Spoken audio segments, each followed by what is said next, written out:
A service of KIBMradio.com, the Internet's home for an all old-time radio.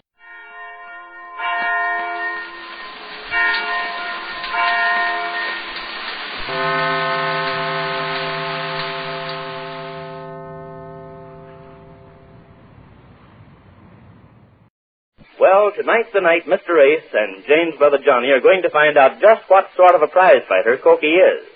When Jane brought home this 20-year-old orphan to adopt, Mr. Ace and Johnny saw great possibilities for him in the ring, and Marge's newspaper friend Neil Williams arranged a fight for Cokie tonight. This episode takes place at the Coliseum.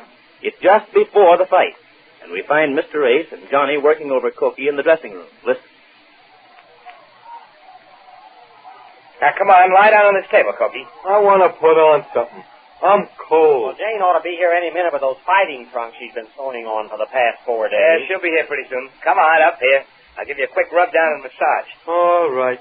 But I'm cold. Not as cold as I am. You know, Johnny, I'm actually nervous about this thing. I can hardly... Oh, what's the matter with you? Look at him. He's in the pink of condition. Turn over. But he's never been in a ring before. Who knows what he'll do? Oh, don't worry about that. You are nervous, are you, Cokie? I'm cold. Well, knock that out of you pretty quick here. Just a few smart jabs here and there. Not so hard, will you? Oh, what are you talking about? He can't take a few hand slaps. What do you expect him to do out there? I don't know what to expect. You talked me into this. Oh, keep your shirt on. Oh, can I? No, not you. Lie back there. What's the matter with you? Want to get you limbered up. Here we go. There you are. Is that the way to limber up a fighter? Well, it takes the kinks out of him. I'll let him up in a minute. He can shadow box around the room here. Not much of a room they gave us. Well, we're lucky they gave us anything. If it hadn't been for Neil, we couldn't even have gotten a spot on the fight card. What do you expect? The Stars dressing room for a pug that never had All fought? right, don't get so excited. Well... And don't make the kid nervous. Oh, maybe that's Jane with those fight trunks. I hope so. Throw that robe over him, will you? Yeah. Who is it? Neil. Who? Neil Williams. Oh, it's Neil. You alone? Yeah. Come on in. Hi, Neil. Hello, Johnny. So this is it. Go ahead, don't let me stop you. Go on with the massaging. I'm all finished. I'm cold. Where is Jane, Neil? She said she's bringing those fight trunks she's been sewing on for the past... She's sitting out there with Marge. She's sitting out there with Now, Marge. she'll be in directly. I tried to get Marge to come in, but she said no. So Jane's trying to persuade her. If she can't, she'll come back alone. Well, I wish you'd make it snappy. He's about ready to go out there. Got plenty of time. They have 10 bouts here a night. The first one's still on. Yeah, he goes on third, doesn't he? Yeah. So this is Cokie, huh? Oh, excuse me. Cokie, this is Neil Williams, newspaper fellow. Hi, Cokie. Pleased to meet your acquaintance. Jane taught him that. Looks like he can take care of himself. Like to see him in action. Oh, you will, don't worry. Wait till he gets in there. He'll knock out anything his weight. You ought to see the right he's got. Yeah, I know he has a right, but you're forgetting the boy he's meeting has a right, too. Oh, nothing like Cokie. Show him that arm, Cokie. Which one? Yeah, I see it. But as I said before, the boy he's meeting has a pair of arms, too. Have you made any arrangements for Cokie to hold off any rights the other boy might have? What do you mean, made any arrangements? Well, in plain everyday language, how good is your boy at boxing? As good as he at boxing. Well, as you know, this is his Oh, first he's fight. great. Necktie. What are you trying to do? Give the kid an inferiority complex? No, Here, Cokie, get into this robe. Oh, gee, thanks.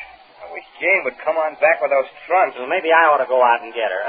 Where are you sitting, Neil? Hey, Neil. Huh? Excuse me, I was just looking him over. Looks pretty good, doesn't he? Well, he's in the pink. Now, when he knocks out this palooka you've got for him tonight, it's understood you give him a big newspaper build-up. Now, wait a minute. I said if he showed promise of being a fighter. What? Knocking out a palooka isn't any sign of anything. It might just be a lucky punch. Well, but the other guy had just as much chance to land a lucky punch, hasn't he? If our boy lands one first... I want to see him box first. Well, sure. But here we are arguing, and we don't know what's going to happen. Let's save it till after the fight. It's 5 rounds, isn't it? Yeah, 5 rounds. That's what all the bouts are here. Oh, that must be Jane now. Let her in, will you? Yeah, it's about time she got here. How is he on his feet, Johnny? Wait till you see. Wait till I get his trunks on for him. I'll show you some shadow boxing. Oh, hello, dear. Hello, and where were you? I was sitting with Marge. She won't come back here. She says she's too nervous. And I said, well, why are you so nervous? Those I are said. trunks, sis. Yes, I just finished them in time. Oh, they're just beautiful. Wait till you see them. I don't care how beautiful they are, just so he has something to wear out there. Give them to me. Aren't they gorgeous? Yeah, they're darling. Come on over here, Cokie. Flip mine. Marge wouldn't come back. No, isn't she silly? What's there to be nervous about? It's no time to be nervous before the fight. It's while they're fighting that you get nervous. You'll see how nervous I'll be in the 4th or 5th inning. That's when I start getting nervous. Are you sure this is going 5 innings? What? She doesn't know about fights. This is the first one she's ever been to. Well, I saw 2 boys out there fighting just now, and if Cokie can't beat those little boys... Wait a minute. Those are lightweights. He's not going to have a lightweight to contend with. Well, here we are. All set. Presenting your coming champ, gentlemen. Oh, aren't they gorgeous? Now, how about a little of that shadow boxing? Let me get an idea about how fast he is. Sure. Just watch him now. Okay, kid. Step into it. What? Step around. Show him some of that footwork. Oh, all right. You watch him, Neil. I am. Well, what do you think, Neil? Well, it's a little early to tell. All I'd like to be sure of is that he knows how to protect himself out there. You know, if he gets hit on the button, all the rights in the world won't help him. What? Well, if any fighter gets hit on the button, he goes down for the count. Sure, anybody's liable to get hit on the butt. What do you mean? Oh, will you go back with sit with Marge, will you? No, I want to know what you mean. Do you think you'll get hurt? No, Neil says... Okay, kid, you can slow down now. Take it easy. What did you say, Neil? I said if he gets hit on the button because he doesn't know how to protect himself, he's going to get knocked out. He will. Will you please not spend time arguing with her? I'm not arguing. I'm just trying to explain. Well, don't, will you? I'm nervous enough as it is. Who is this guy he's fighting? Pretty good kid. Not as big as Cokie. Hey, would you like to get a peek at him? Dressing room's 2 doors down. I saw him for a second when I... Yeah, I'd like to see him. Well, can we do it without making it appear that we're trying to spy? Sure, just walk past. Come on, Johnny. Yeah, come on, Ace. Just a quick look. I'm coming. Now, don't make it too obvious now. Did you hear what they said, Cokie? When? Just now. Come here, Cokie. Come here. Just a minute now. What's the matter? Nothing. I'll just fix this. It'll only take a minute. What is it? Nothing. Don't you worry. Nobody's going to hit Johnny you. says I got a terrific right. Sure you have. You've got just as much right to win as the other boys. There. Now it's all right. He ought to be a cinch for Cokie. Yeah. Boy, I feel much better now. Well, don't let his size fool you. He's fast as lightning. Hey, we better get going. I noticed the second bout getting underway. Yeah, it might be a knockout in the first, and you want to be ready with your boy. Well, say, do they knock him out that fast here? Do they? Oh, don't worry about that. Come on, Cokie, get in that robe again. Jane, why don't you go back out there and sit down and... Yes, you better go on. I'll take it back. We meet here after the bout, right? Right. Good luck. Thanks. Good luck, Cokie. Now, Cokie, I guess I better give you a pep Oh, talk. this is no... Don't give any pep talks, Well, Jane. you have to, dear. I've seen it in the movie. Well, this is not a movie. Well, This it's a fight. Oh, I give him all the pep talk he needs, Jane. But I have to. After all, I'm his, well, just the same as his mother. Oh, And you have to talk real peppy to him and make him want to win. I know how.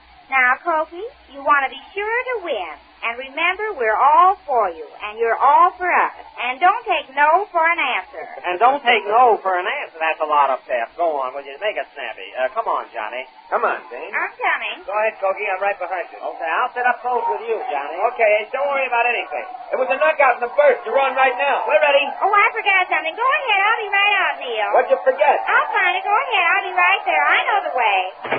All right, now, Cokie, don't be nervous. Just get right in there and I'm fight. right behind you, John. All right. Okay. Just watch his punches and keep going. The next contest, 5 rounds. It is Gunner at 191 1/4. Dusty Mandel. To my left at 204, Kikuki.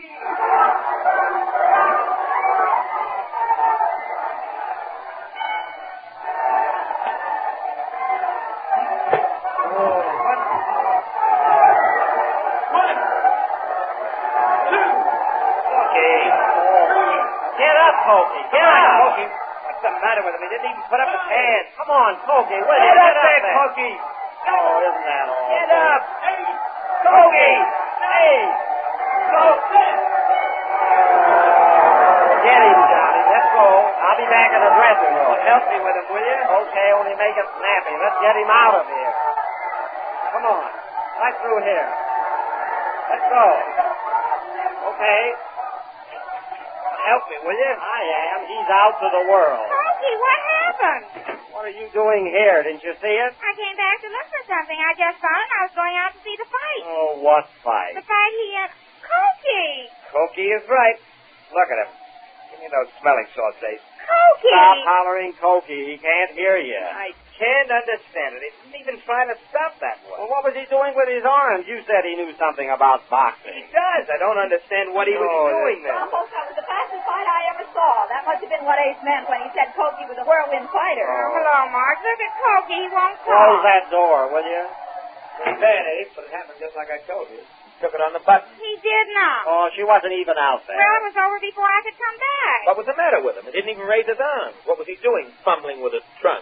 That's no time to do that when a man's shooting right at you. I don't know. Ask his manager. I can't understand it. He didn't even get his arms up. I noticed him fooling with his trunks, too. Certainly took it on the button. He did not. I took the button off of there. Will you stop interrupting when... You what? Well, what did you say, Jane? What button? This button. I came back here to find it. I sewed it on his trunks to keep him up, and then I tore it off when I heard him saying he's going to get hit on the button. You tore off the button off of his trunks? Well, that's like the coolest thing. Well, Jane was taking no chances that her Cokie would be hit on the button. But does this end Cokie's career? We learn more about that when next we meet the Easy Aces. First on the scene, crime photographer. Got it. Look for it in the Morning Express.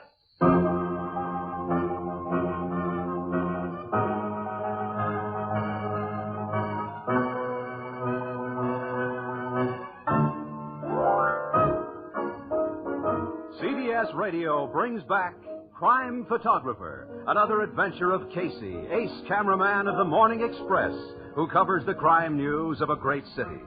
With the original cast, author, and director, Crime Photographer, played by Stotts Cotsworth and written by Alonzo Dean Cole, tonight presents Road Angel.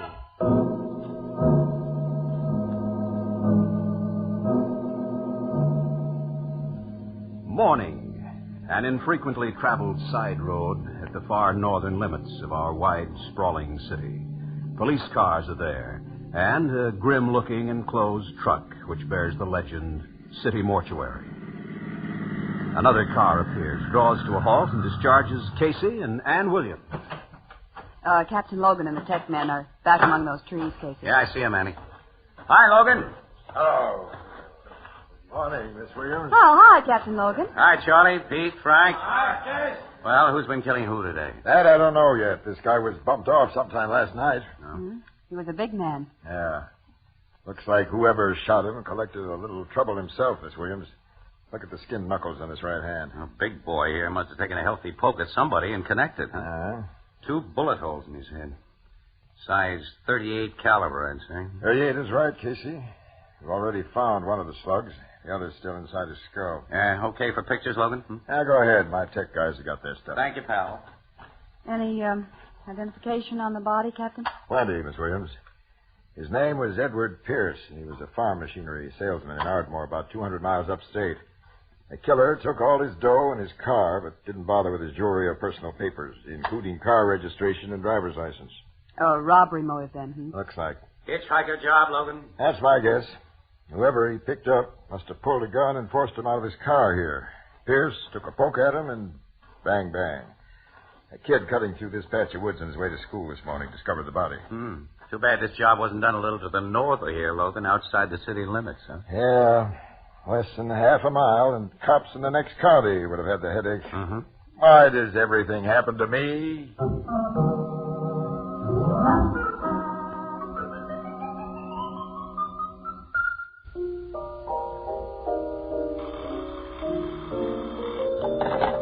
Blue Note Cafe, Ethelbert the bartender speaking.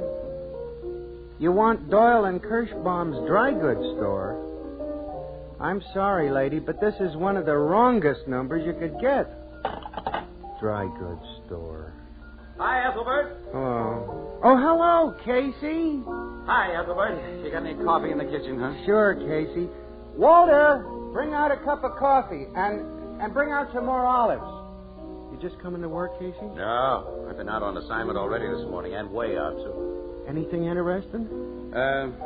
Hitchhiker robbery and murder, apparently. Gee, where's Miss Williams? She's across the street in the city room banging out her story. Here you are, Casey. Thanks, Walter. Tell me about this hitchhiker murder.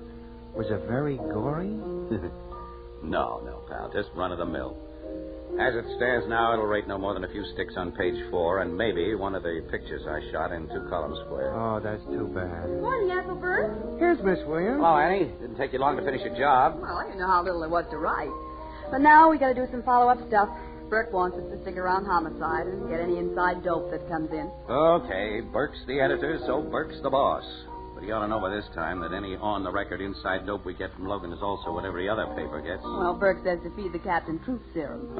Well, let's go. Yeah, I'll see you later, Ethelbert. So long, pal. Goodbye. I've heard of truth serum. Now, I wonder...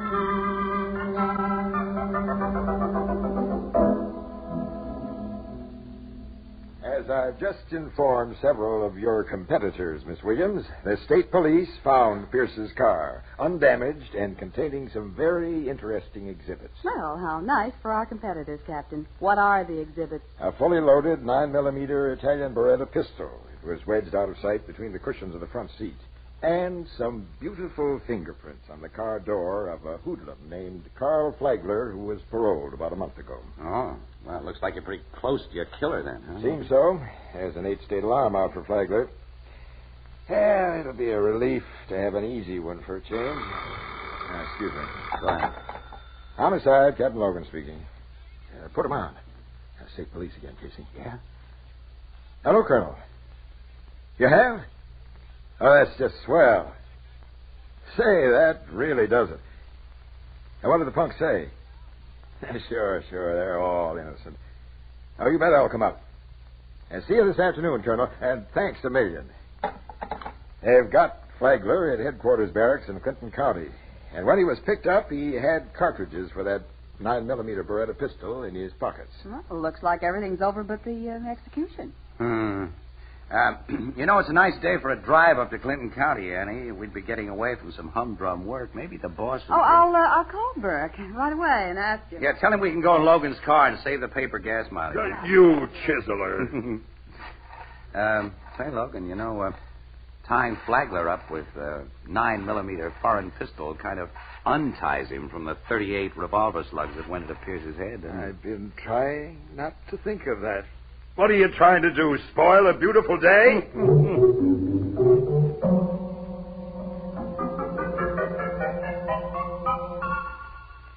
Listen, Flagler, be good to yourself and come clean. You finally admitted to the state police that Pierce gave you a lift in his car? Sure I did. What else could I do after they told me what they had on me? Now, look, Copper, I did thrum a ride from that big lug you call Pierce, and I did have that foreign gat in my pocket. And I did try to pull a stick up on Pierce with it. And that's where the big difference comes in between what you think happened and what really happened. Let's hear the big difference, Flagler. Well, I've been trying to tell you. Look, I pulled my rod and told this guy to stop his car and get out. He did like I said, and I got out after him. Then I make a mistake and come too close to him. He grabs my gun and gives me a sock on the jaw that almost laid me out. Well, all I could do was run, and that's what I did. I didn't kill him. He nearly killed me. That bruise in your jaws from the sock he gave you? Yeah. And look at these loose teeth, huh? They prove I'm telling the truth, don't they? We can prove enough to burn you, Flagler. No jury will doubt that you killed Pierce. But I didn't. He was alive the last time I saw him, and he had my gun. I didn't have nothing to kill him with. You could have had 2 guns, couldn't you? I didn't. I swear I didn't. I'll tell you. I'm through with him for the time being, Colonel. All right, Captain. Take him away, Sergeant. Come on, Casey. Okay.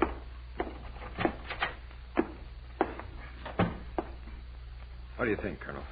Well, about the same as you do, I imagine, Captain. Maybe yes, maybe no. Casey? Well, if he did shoot him, why didn't he wipe his fingerprints off the car? The dumbest crook knows enough to do that. Who can tell, Casey? Who can tell? Colonel, you sure your tech man didn't find even a trace of any prints on that car excepting those of Flagler and Pierce himself? Only a few smudges that couldn't be developed. Pierce had washed and polished the car himself just before he left his home. Only a few hours ago, Casey, this looked like a beautiful day.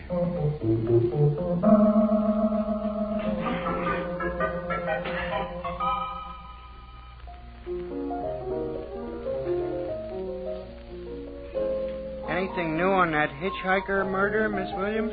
Well, plenty. Ethelbert, haven't you seen the Morning Express yet? Why, no.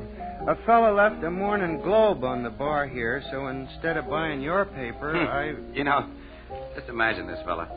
You'd rather save a nickel than read fresh news, Annie. I gotta be saving, Casey, when a certain friend of mine has owed me $16.50 for 2 whole weeks. Look, I told you you'll get it out of my paycheck this Saturday. And incidentally, it's $15.60, not $16.50. Casey, I distinctly remember. Oh, so do I. $15.60. What's plenty new on that case, Miss Williams? Well, another robbery and murder. Apparently by a hitchhiker on the same highway between here and Ardmore. Yeah? Yeah. Guy's body was found last night. He was shot by the same .38 that killed Pierce. And Carl Flagler was in jail when it happened. That proves... But at least proves that Flagler didn't pull the second job. Yeah. Is this new killing up to Captain Logan? No. It's outside of his jurisdiction. You know what I can't get through my head is how could Pierce have been dumb enough to pick up another hitchhiker after Flagler had tried to stick him up just a little early? Well, maybe he didn't. Maybe he picked up somebody he knew. Well, either that or... What's the big for? You know, most guys will pick up a woman, Annie, and under any circumstances, especially if she's reasonably young and good-looking. Oh, the voice of experience. Well, I've never seen you turn your back on a handsome guy unless there was a handsomer one just behind you. That's because the wise female knows that the predatory male must be carefully watched. Sure. Listen, few guys will squawk to the cops when a dame puts something over on them. Often they got good reason to keep their mouths shut. No doubt. Look, Annie, if the boss will give me a go-ahead plus expenses, I'm going to give this idea a play. How? Well, by burning up some gas along the highway between here and Ardmore, leisurely, on the lookout, and alone, and in search of company. I don't think I like your idea. Neither do I. Supposing you get bumped off like them other fellas before Saturday when your paycheck is due. Huh. Well, you can omit the flowers, pal. You know, ordinarily you'd spend at least $15.60 on my funeral. $16.50. $15.60. I'm on my way to Proposition Bert right now. I'm going to see you later, Ethelbert. $16.50. $15.60. But if he gets... Say, he can't do that to me.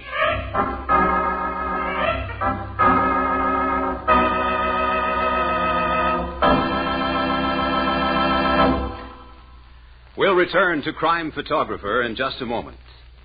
Kathy and Elliot Lewis, on stage, formerly heard at this time on CBS Radio, have left on a brief vacation. They'll be back at an early date at a somewhat later Wednesday night hour over most of these same stations. If you've enjoyed the original dramatizations and fine performances of this outstanding Hollywood acting family, be listening for the early return of Kathy and Elliot Lewis on stage at the Star's Address.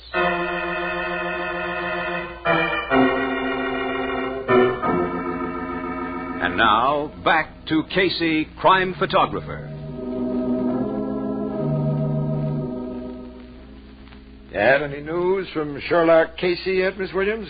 I haven't been notified that he's caught up with any murderous lady hitchhikers. Neither have I, Captain Logan. Last night, after the first day, he phoned me from upstate and said 2 gals had thumbed rides with him. One turned out to be a lady librarian, and the other tried to sell him a magazine subscription. Casey expected sympathy, and I didn't give it to him. The guy's young, Miss Williams, like Jack Benny. Let him live and learn. Seriously, Logan, do you think he has a real idea? Seriously, Anne? I think he has.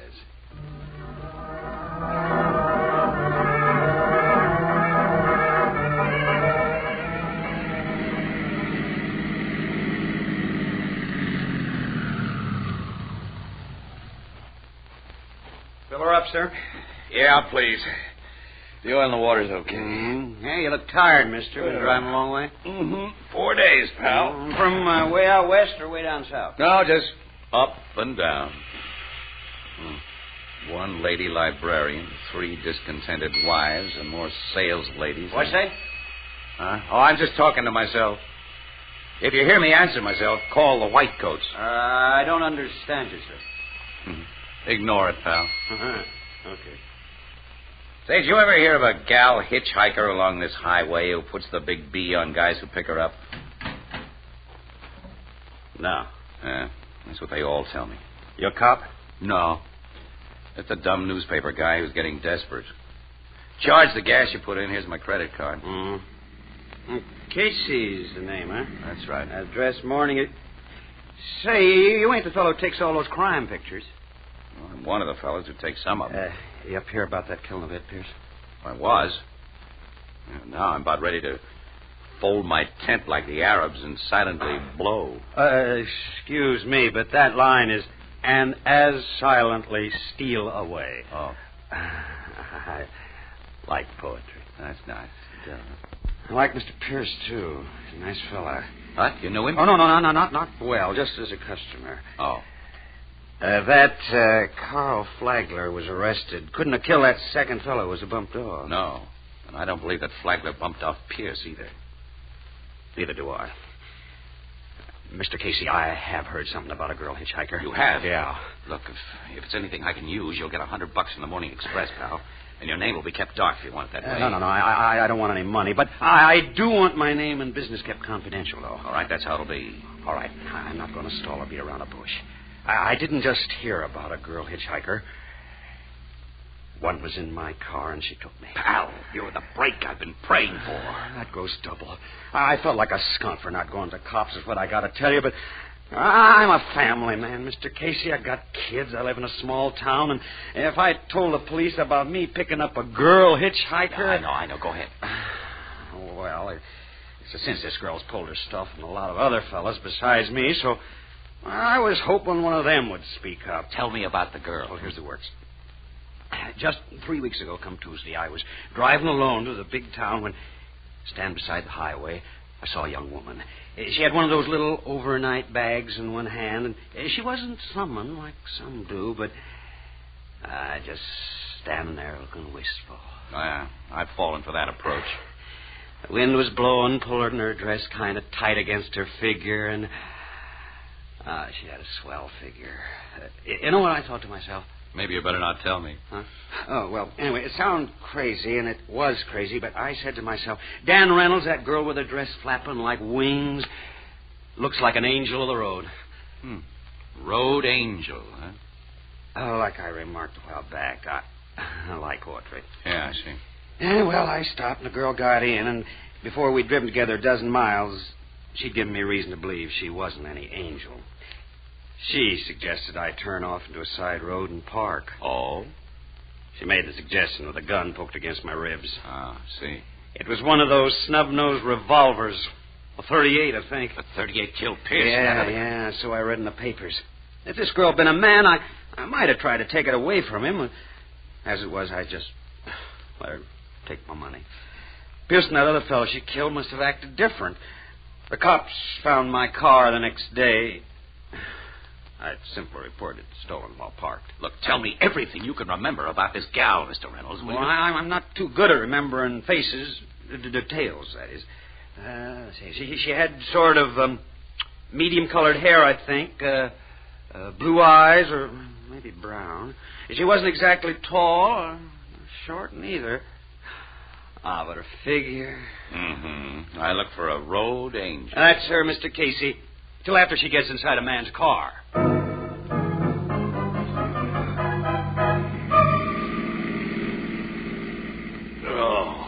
300 more miles up and down.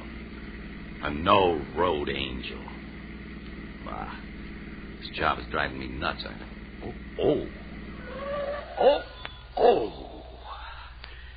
Can I give you a lift, sister? Oh, thanks. I was hoping somebody would stop. Oh, sure. Let me put that little bag of yours in the back. Oh, it doesn't take up much room. I'll keep it beside me. Oh, okay. How far are you going? Canesville. A few miles this side of it, really. You going that far? Sure. Farther. Right through. Oh, that's fine. Beginning to think so, too. My name is Casey. You care to give me yours? Why not? I'm Doris Chapman. Doris. Okay. Or do you want to be Miss Chapman? Does your wife permit strangers to call her by her first name? My wife? You know, a husband never knows what his wife permits strangers to do when he's not around. That's a very cynical statement. Oh, yeah, I'm a real cynical husband. You married? No. Engaged? Divorced? No. How old are you? I'm 21, Mr. Casey. But aren't those rather personal questions? I'm beginning to wonder. About what? Angels? Angels? Uh-huh. Maybe the wrong angel.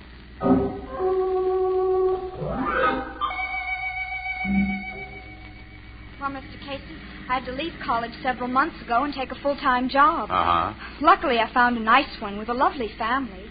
The job pays well, but supporting my younger brother, I must economize. Oh, sure. Well, that's why I try to save bus fare, as I've done with you. Oh, I didn't mean to tell you all this, but you've been nice. Not like a lot of men I've met, so I owed you an explanation. Oh, no, you didn't. Not at all, you do. Gee, I'm mighty glad you felt like giving it to me, though. You're an okay kid. How often can a guy be wrong? Men are always wrong. What? This is a gun you feel in your side, sap. Why, I see it is. It's a 38, snub-nosed. Turn right. You're calling the turns. I always do. Boy, you really fooled me with that act of yours. I've got different acts for different men. You know your men, huh? I've had reason to know them. They're all lousy. Now stop your car. Now get out. Okay. Give me your dough. Here's my wallet. Help yourself. Thanks. Now take a nice long walk. That's what a man told me to do one time when he threw me out of his car. So long, sap. So long. Angel. How could she? Oh, how will I ever explain this?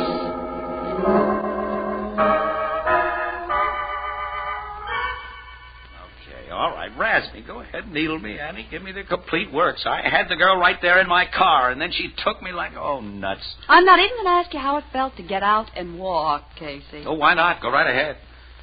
Only had to walk about 5 miles before I was able to thumb ride. Yeah, the bad publicity you newspaper people have given hitchhikers must make the racket pretty tough. Oh, Logan. Now, calm down, Casey. I'm not going to rub it in. No, neither am I. Well, thanks. You know, I'd have taken a chance on getting that 38 away from her if I don't know, I just couldn't sock even her sort of a gal. Casey, you remember pretty exactly what she looks like. Oh, I haven't been photographing people all these years without looking at them. I can even tell you the shade of lipstick and nail polish she uses. You didn't have that sort of description to go by. Miss Williams will have it. Huh? Annie? Me? Casey, from what you told us, this road angel is very anti-man, which has given me a kind of a sort of a idea.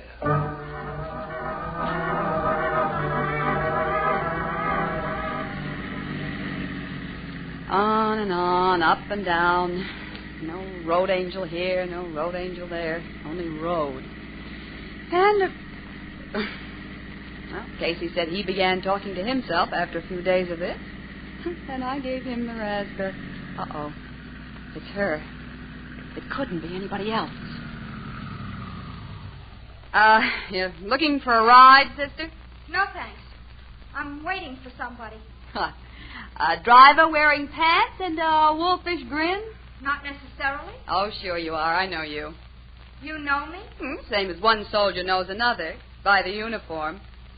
I used to play the road myself in a tight-fitting dress and clutching a little overnight bag. Yeah? Mm-hmm. I gave it up a couple years ago for a better racket. The road's small time, kid. There's too much risk for too little income. Come on, hop in. Let's get acquainted. Okay. Toss your bag in the back on top of my luggage. Swell-looking suitcases you've got back there. Yeah, a lot of them. Filled with swell clothes. I do all right. Close the door. Let's get rolling.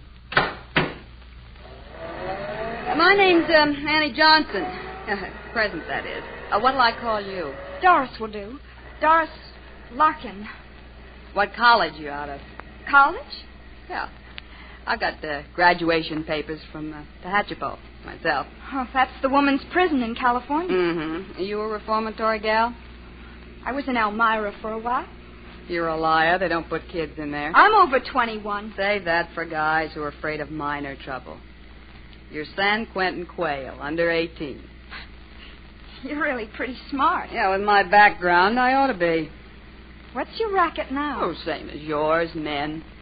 But I make 'em pay thousands while you collect dimes. I collect more than dimes. Oh, sure, yeah. You rope a sap for as much as a century now and then. But your average is small. And sometimes you hit a guy who hits back. No guy hits back at me and gets away with it. Yeah, I've heard you punks talk big before. I used to do a little bragging myself, as I remember. Does this look like I'm bragging? Oh, you lug around that 38? And I've used it. Say, I read about you in the papers. A guy named Pierce, maybe, and another named Hotchkiss. Yeah, I killed him. Yeah, and the cops are looking for a male hitchhiker to pin those jobs on. Cops are men, which means they're dumb. I hope they burn some man for those 2 jobs I did. You never admit things like that, do you, Doris, except when you're alone with a friend like me? Oh, I don't figure you for a friend, Annie. No? I never had a friend and never expect to have one. My father used to slug me, and even my mother beat me up until I ran away from home. I don't trust anybody. I hate everybody. Now turn into the next side road we come to. You're going to take me, huh? For all you've got.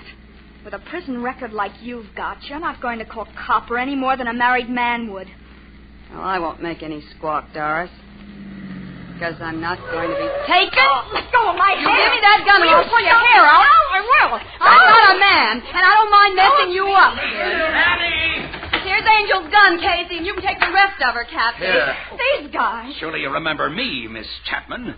And you'll get to know Captain Logan here very well. He's boss of the homicide Yeah, bureau. and if you'd been as smart as you thought you were, Doris, you'd have noticed that a car was following us. It followed me for almost 4 days, just waiting for you to take a ride and talk. She said what you hoped you'd say, Casey. Good. I didn't say anything. You can't prove I did. But I can, my pet. Under all those suitcases is a tape recorder that I started when you got into this car. It's taken down your every sweet word. And I'm pretty sure the bullets that killed Pierce and Hotchkiss will match the rifling of this .38 revolver. And if that isn't enough evidence, here's one guy you may get out and walk who'll talk loud and long in court. You dirty rats. You lousy skunks. You dirty rats. Angel.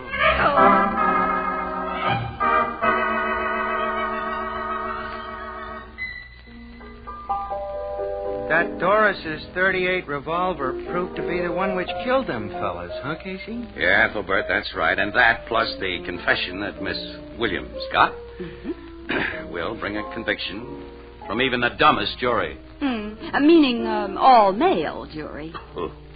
And Doris is just a little over 18, so she won't go before a juvenile court.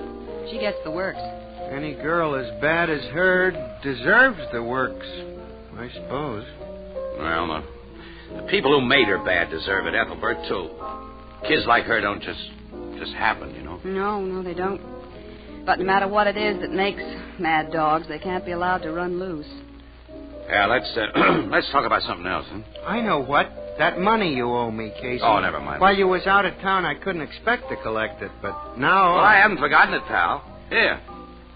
There you are, $16.50. $16.50? Well, that's right, isn't it? Sure, it's right, but $16.50. Miss Williams, did you feed Casey some of that truth serum you were getting for Captain Logan?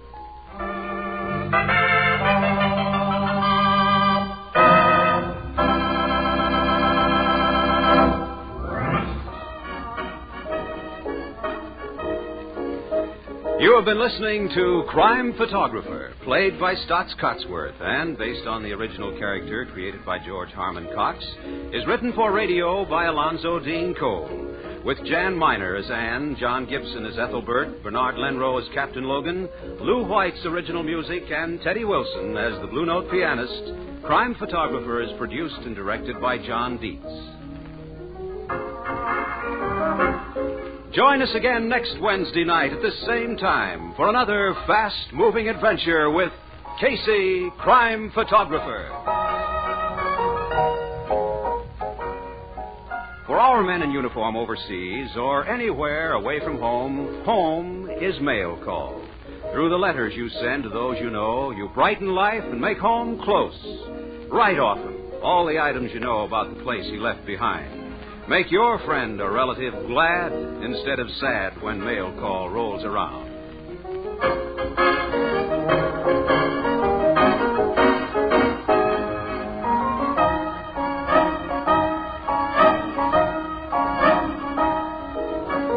Gangbusters go into action Saturday nights on the CBS Radio Network.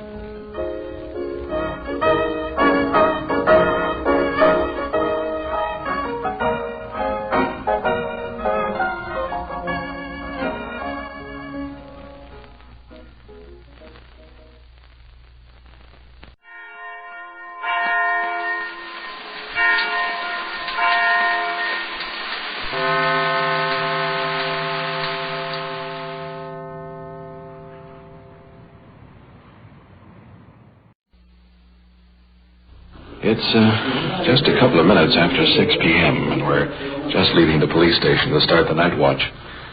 Sergeant Perkins has stopped over here in the hall to talk with a little boy that evidently is lost. Let's check it out. You want you to walk home from here? Mm-hmm. How long have you lived down here? We just moved a couple weeks ago. That's a long ways out. Tell you what, supposing you come with us and we'll take you home. Okay. Okay? Mm-hmm. What'd you come in the police station for?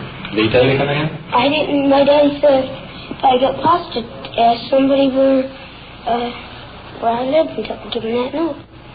So you came on in here, huh? Mm-hmm. Fine. Okay, you come with us, we'll take you home. Okay. You look at this? Out the door. By the way, my name is Don Reed, a police recorder. You're going to ride with Detective Unit 5-6 tonight. I'll get him back with him, okay, sir? Yeah, okay, then. As you ride with us, remember the people you hear are not actors. This is it. This is real. This is Night Watch. 5-6-1, reporting in service. Starting mileage 6752, 6752. Control 1, FRI 610-4, 6:21 p.m., KMA 394, starting Night Watch.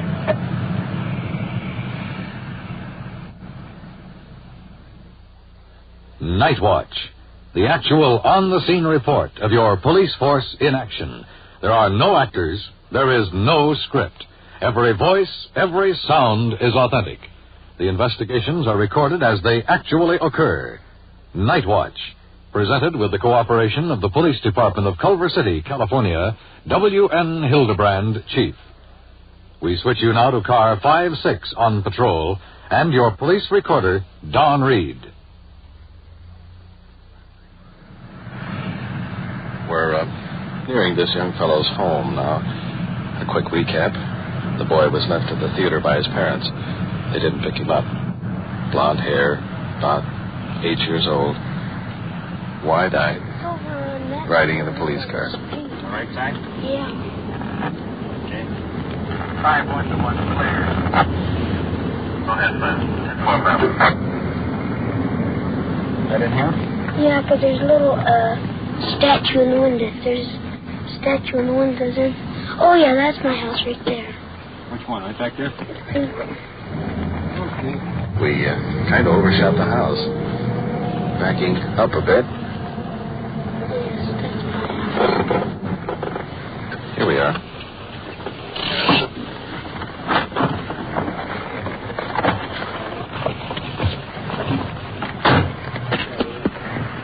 Small duplex. Up the walk. Sergeant has the little fellow by the hand.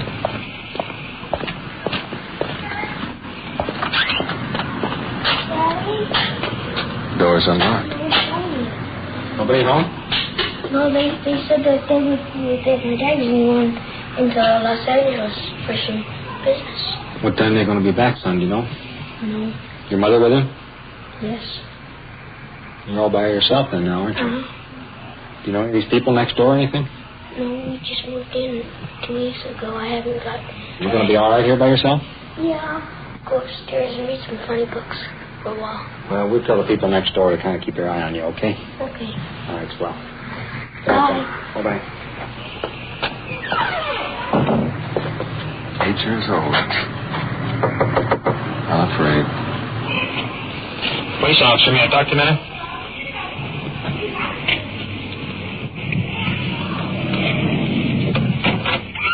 Hello. I'm Sergeant Perkins from Police Department. We just brought the little boy home next door. His folks are not home. I wonder if you could kind of keep an eye on him just a little bit till his folks get back. Sure, I'd be glad to. Yeah, he's all by himself over there. I'll let him stay overnight. Well, okay, they, apparently the folks have gone downtown to Los Angeles. What, you done see something? No, he got out of the theater. I guess he got out a little bit early and came over to the police station. Yeah, you finished Or something. Yeah, okay, thank you. He's a cute little fella. Yeah, but he took little to be out by himself. Have the juvenile bureau talk with his parents tomorrow.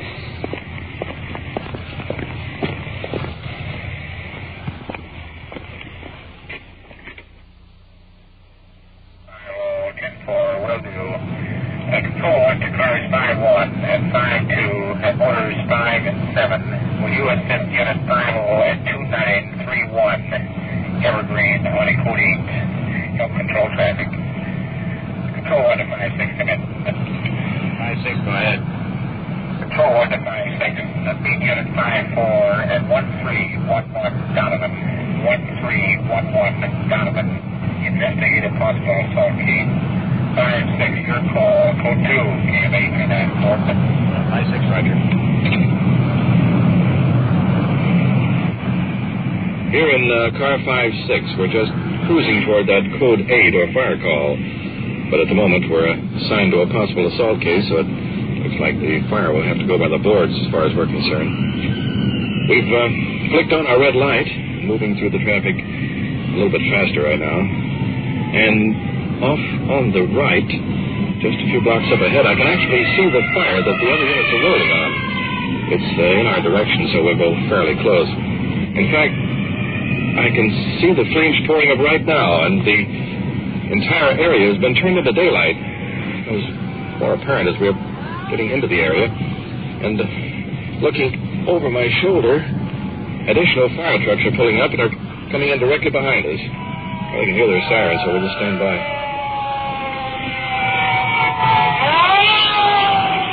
We've pulled over the curb to allow a big pumper truck to roll past us, so we're in code 3. That's a very nice scenario.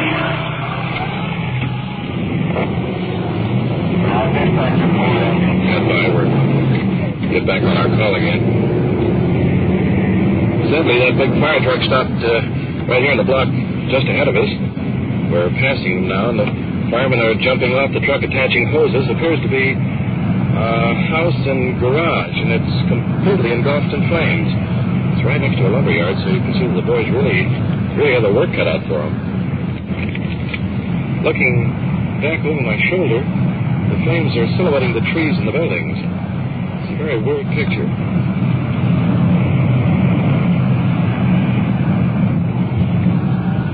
You know, when I was a kid, I used to chase fires all the time. Listening to that description, I had a feeling you'd rather go to the fire than an our call. You could be right. There's 5-4 up ahead, swinging in behind one of our uniformed cars.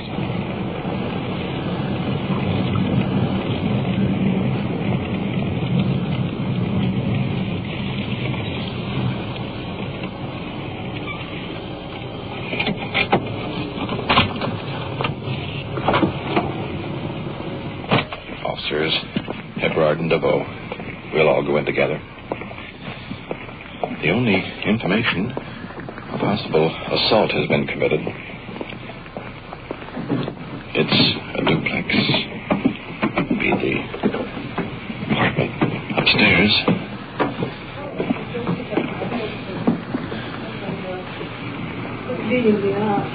Doors open. Woman lying on the divan holding a towel over her face. Blood spattered. Uniformed officers will handle it. We'll stand by in case of trouble. Drinking a little, not too much. Well, what was the start? What started it? You know? Oh, there's nothing started. I mean, this isn't the first time. I think it's a mental case, I think. It didn't say... Husband coming into the room. Yes, it is. I think it is. I got a black eye. You hit me first. Oh, no, I didn't. Right there it is. How many times have you beat me up? I ain't beat you up any. It's not the idea of beating up who's beating up who. That's right. We're here mainly to keep peace. But it didn't even say for me to be around him, I'm telling you. Well, what do you want, my money? Is that all you want? No, I don't want your money. I just want you to treat me like I'm something. I don't want it. Husband took out a roll of bills and threw it in her lap. It's showing off. That's You yours. salted me enough now. Well, it's up to you. As I said before, if you want him arrested. I do, because I have been beat until I'm sick and tired of it. We want to warn you that, however... I do. I took this as long as I can take it. Let the officer You won't see me. Hey, let the officer finish what he's talking about, please. It's up to you. But when you appear, it'd be your word against his. I mean, we have no say in the matter whatsoever. I mean, it's strictly on your say-so. We will assist you in placing him under arrest. But you will sign the complaint. Well, how about this? We'll go over to the apartment and let him get his clothes. And just so I get in the apartment and get the doors locked, that's all I ask. You know you love me, and you know I love you. I know I do. I love you too much. Well, all right, it's two ways. We're married. The point is that there's no reason for the police to be in something like That's this. right. But I have took this so many times, it's all... flower pot. No, I did not. The flower pot is over. Well, I got a black eye to prove it. I don't know what you hit me with. You hit me You with think I something. get a busted nose? We're not going to stand up here and argue back and forth. Yes, sir. You've got a radio car tied up. You've got a detective unit tied up. We can be doing a lot of more important things. You listen to me just a minute. I'm talking. Just keep quiet a minute while I talk. It's my wife. Remember that? I'm a police officer, and I happen to be in here like these officers are here investigating a complaint. Now, we're going to see that there's peace and there's quiet. And she doesn't I'm trying to have tell you what the deal is. She's afraid she's going to get hurt. She ain't. There ain't no doubt about it. I mean, it's all right. You just keep talking. You're going down to the station. We'll talk about it down there. We're interested in that she doesn't have to live in any fear, bodily harm. I do. The same thing with you people. Apparently, you both love each other. You just said you did. Well, She loves me, though, believe me. Well, If I didn't, I wouldn't take it. the only alternative the officers have here is either to take you in and book you, or that you agree that nothing else will happen. It's up to you. I agree. Well, I've heard that too much. And if anything else happens, you can call them and they'll put me under the No. jail. I wouldn't treat you that way this time unless you smack me. Oh, yeah, you make it look good for yourself. I'll make it look good for nobody. Well, why don't you take a motel or a hotel room That's what tonight? I'm going to do. I'm on about my part. And you've been wrong, and I'm getting good and tired. I've tried to live with you 7 whole months, and this is wet. Another officer just came upstairs. Let's see what it's all about. Another fun every day. One is calling you Sergeant Morton Walter on that fire call in Evergreen. Turned out to be arson. They want you over at the station as soon as possible. Okay. We got another call. Will you stand by? Hey, come in, man. In front of these officers, no kidding. Okay. What's that? Bill, if you don't need us, we're going back to the station. Where's the car? Okay.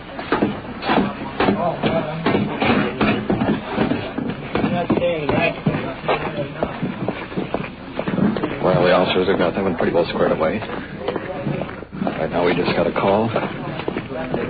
So we'll have to hurry right on out. Uh, 56-1, go ahead. Control 1 to 56. If you're clear, 1019 at contact Sergeant Ward regarding arson investigation. 56-10-4. 1019 means return to the station.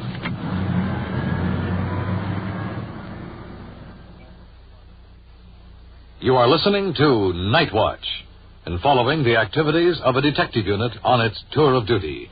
The people and sounds you are hearing are real, and the investigations are recorded in the field as they actually occur.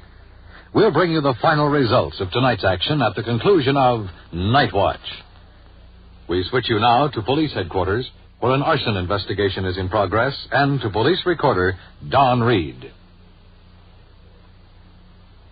We've been back here to the station for about an hour and a half, and the arson investigation is in full swing. Briefly, this is the information we have to the moment. The fire that we saw earlier tonight turned out to be arson. Consequently, a young woman has been arrested and is now detained here at the station. Sergeant Perkins is across the hall here working on some reports connected with... Coming down the hall now. The suspect, escorted by Detective Walter. should be questioned. We'll have to ask you some questions about this thing that happened. Now, how long have you been married to your present husband? Sitting at the desk, Detective Sergeant Ward. You're legally married. Here's the suspect. Young, early 20s. Long hair streaming down her back. I see you were legally married and you divorced. Arms bruised. One eye nearly swollen shut. Now, suppose you tell us what happened. Hands trembling. I don't know. I and my husband have been slapping me around. Now, what time did that happen? Early. Took me by the hair and dragged me into the house and told me he was going to get even with me, so I knew I had to get out, so I guess I just got mad. Is that when you set the fire, when you got mad, you mean? Was your husband in the house when you set the fire? No. He had left. Mm-hmm. Did, when he pulled you by the hair and pulled you into the house, did he strike you with his fist? No, he just threw me down on the floor. Just threw you down on the floor. Mm-hmm. And how long did this struggle take? How long was he there at the house? Just a minute, and he left. Just a few minutes. In other words, he pulled you in and he shouted said he at would you. be back, that's all, and he just left. He said he'd be back? Yes. Is that when you set the fire? No. First, I didn't know where I was going to go because I knew when he came back that he'd be drinking a lot and he'd probably really beat up on me. As soon as I finished dressing the baby and I had warmed her a bottle, when I was all ready so that I could take her right out, I just walked in and set the fire in the house, and then I left. Where did you set the fire in the house? In the closet in the bedroom. What did you use to start the fire? Just the paper. I always keep the newspapers. After we read them, I just keep them stacked in there. You just lit a match to them? Yes, that's right. Did you pour any gasoline or anything like that in there? No, nothing. Were there any clothes hanging in the closet? Yes. Now, after you'd set the fire, where did you go from there? I went to the railroad tracks. I was waiting for the bus and it didn't come, so I walked across the street and asked the service station fellow how long it would take it. He said anywhere from 15 to 20 minutes. And I walked back over and I seen the squad car go by. So I walked up the street to the restaurant and I went in there. Mm-hmm. And I asked for a bottle of beer there and I sat there, and the minute I got in, everybody started running out saying there was a fire then. Then I came back out and went back up to where the house was. Now, when the people ran out and when they heard the fire trucks and so on and so forth, did you walk back to the house again? Yes. And were you at the house when the police arrested you there? Yes. They didn't arrest me. They just brought me down here because I told them I didn't do it until we got here. Uh-huh. And they started thinking my husband did it, so I told them I did it. What happened to your eye? Do you have a shiner there? Mm-hmm. He hit me. That your husband hit you? Mm-hmm. Are you hurt any place else besides the eye? Just bruises. Uh-huh. How about the furniture in the house? Is that your furniture, or did you rent the place furniture? It was our furniture, but what was in there was nothing. We didn't have no living room set. We didn't have nothing. In fact, he hated the place. He wasn't going to stay. So the doctor told me if I didn't get the baby out, that place would kill her. Uh-huh. Have you ever set any fires before? Yes. When was that? But I was probably 14, 15. What brought about that? How'd that happen? Just the house we lived in. Didn't like the house? No. Have you ever been arrested for anything? No. Never been arrested? Not even for drunk or anything like that? No. You smoke? Yes. And a cigarette?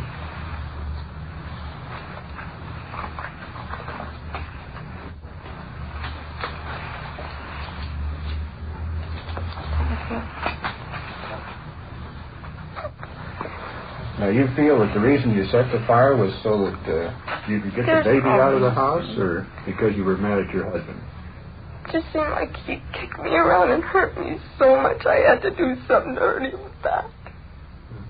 In other words, you feel that you set the fire in order to hurt him, in order to more or less retaliate for what he had done to you earlier in the evening.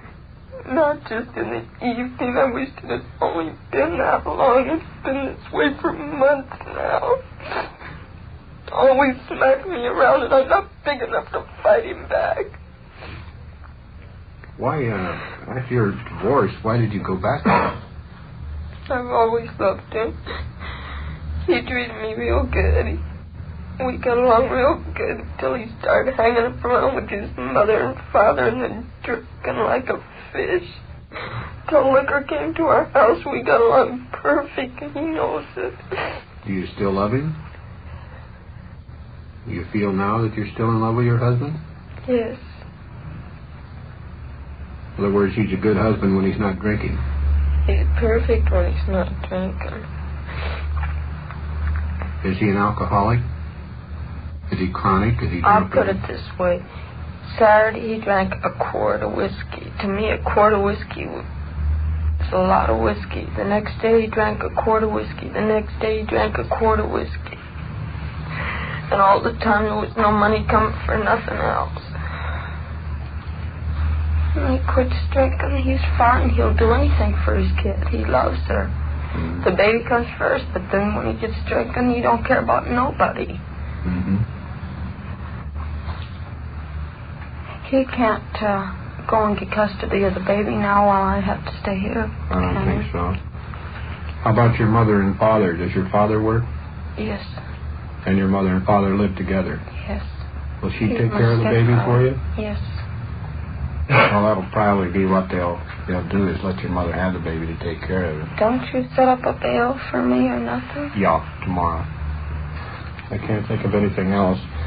How much is my bail going to be, could I ask? Probably be around $1,000, I imagine. So what does that come when they go to a bail bond? Probably about 100. Yeah, runs around 10%. You want to call now? I would like to. Okay, why don't you take her in the desk officer's office and make a phone call, or upstairs in Holy's office, either one. Okay, we'll see you again. The suspect is slowly leaving the room. Let's go over next door to Sergeant Perkins' office, see if there's any new developments in the case.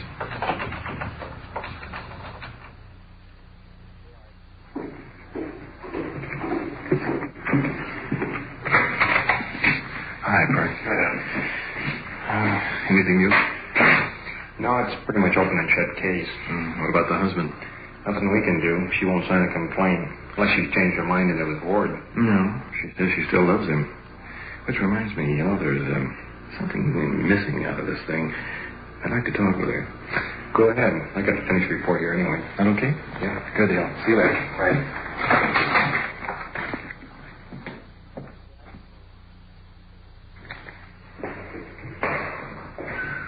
Here she is, sitting in the detention room prior to being returned to the cell, standing against the bars, staring into space, cigarette burning in her hand.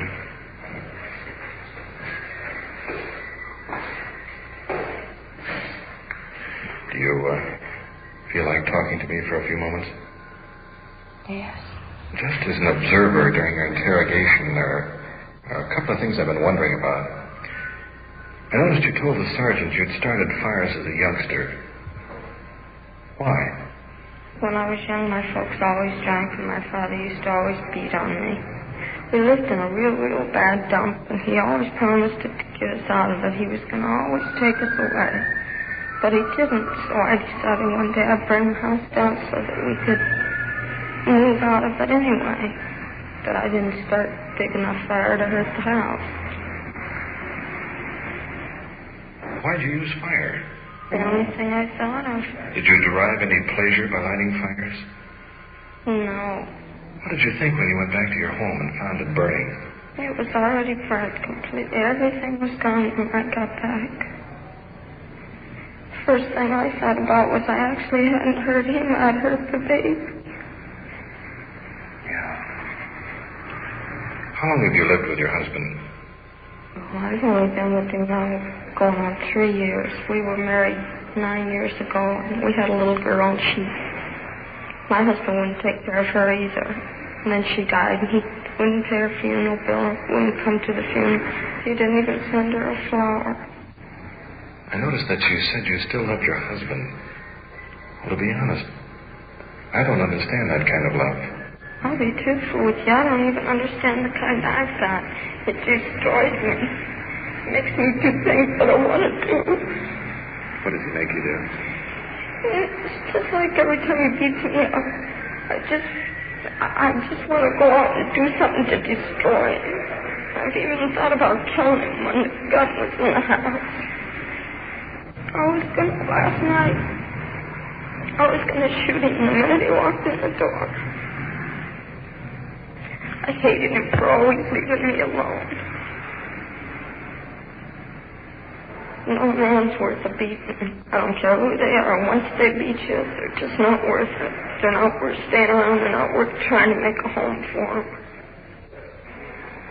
I loaded the gun once. Had he come back tonight, do you think you would have killed him? I don't know.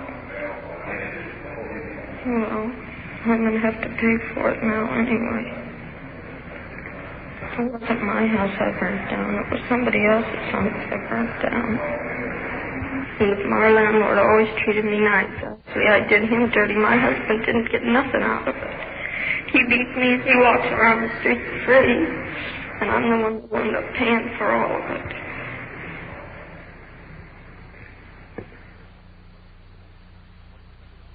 What you have just heard is real. Recorded as it happened on the Night Watch.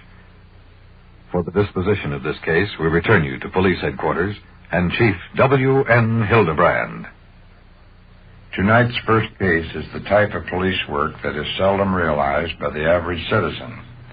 The family dispute was settled when the wife refused to sign a complaint against her husband, so the event was entered into the records as advised, no further action necessary.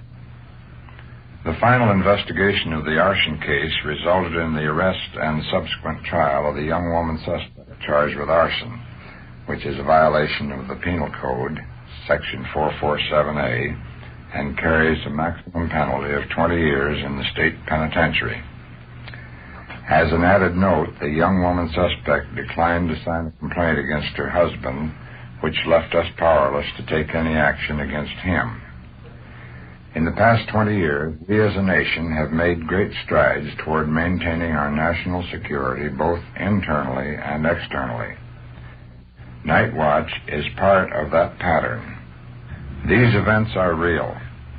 The problems encountered by the officers are real.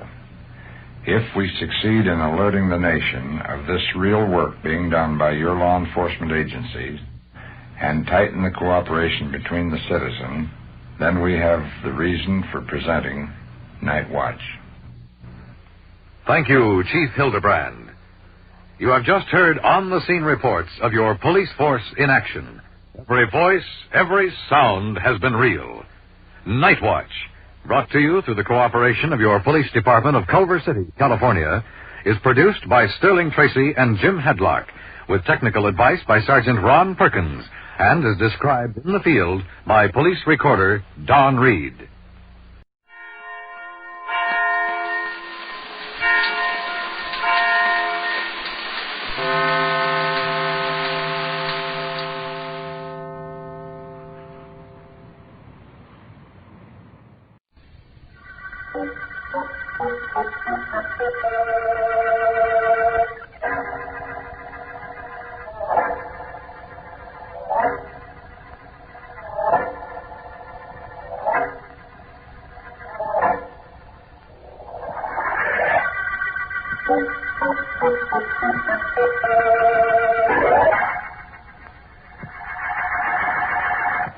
Thank you, ladies and gentlemen, and now it's off to the alley. How's that, Mr. Payne? Mm-hmm. Anybody can do that. Let's hear something else. Well, look, Mr. Payne, I can imitate anybody. Anybody at all. You just say who you want, I can imitate him. I've been doing this kind of thing in nightclubs for years. Mm-hmm. How about that meek little fellow? What's his name? Oh, you mean the fellow who talks something like this? Look, mister, all I ask for is just a little peace and quiet. It's not the big noises that bother me. It's just the little trivial, annoying noises like the birds and the bees. How's that? Danny, I want you to listen to something I have here on a record. Sure, Mr. Payne, if you want me to. Some guy I know made a speech on the radio tonight. I recorded it. Okay, let's hear it. I want to play part of it back to you. Now listen. Only this. As a private investigator, I have encountered many crimes and many criminals. My friend, Mr. Markham, the district attorney, has asked me to discuss several of both with you. First of all, I am certain that the most difficult of... You heard that voice, Denny? Sure. Can you talk like that guy there? Look, just give me the record and a couple of hours practice, and I'll be able to do him so good even his mother wouldn't know it wasn't him talking. How much do you make in that nightclub, Denny? For me?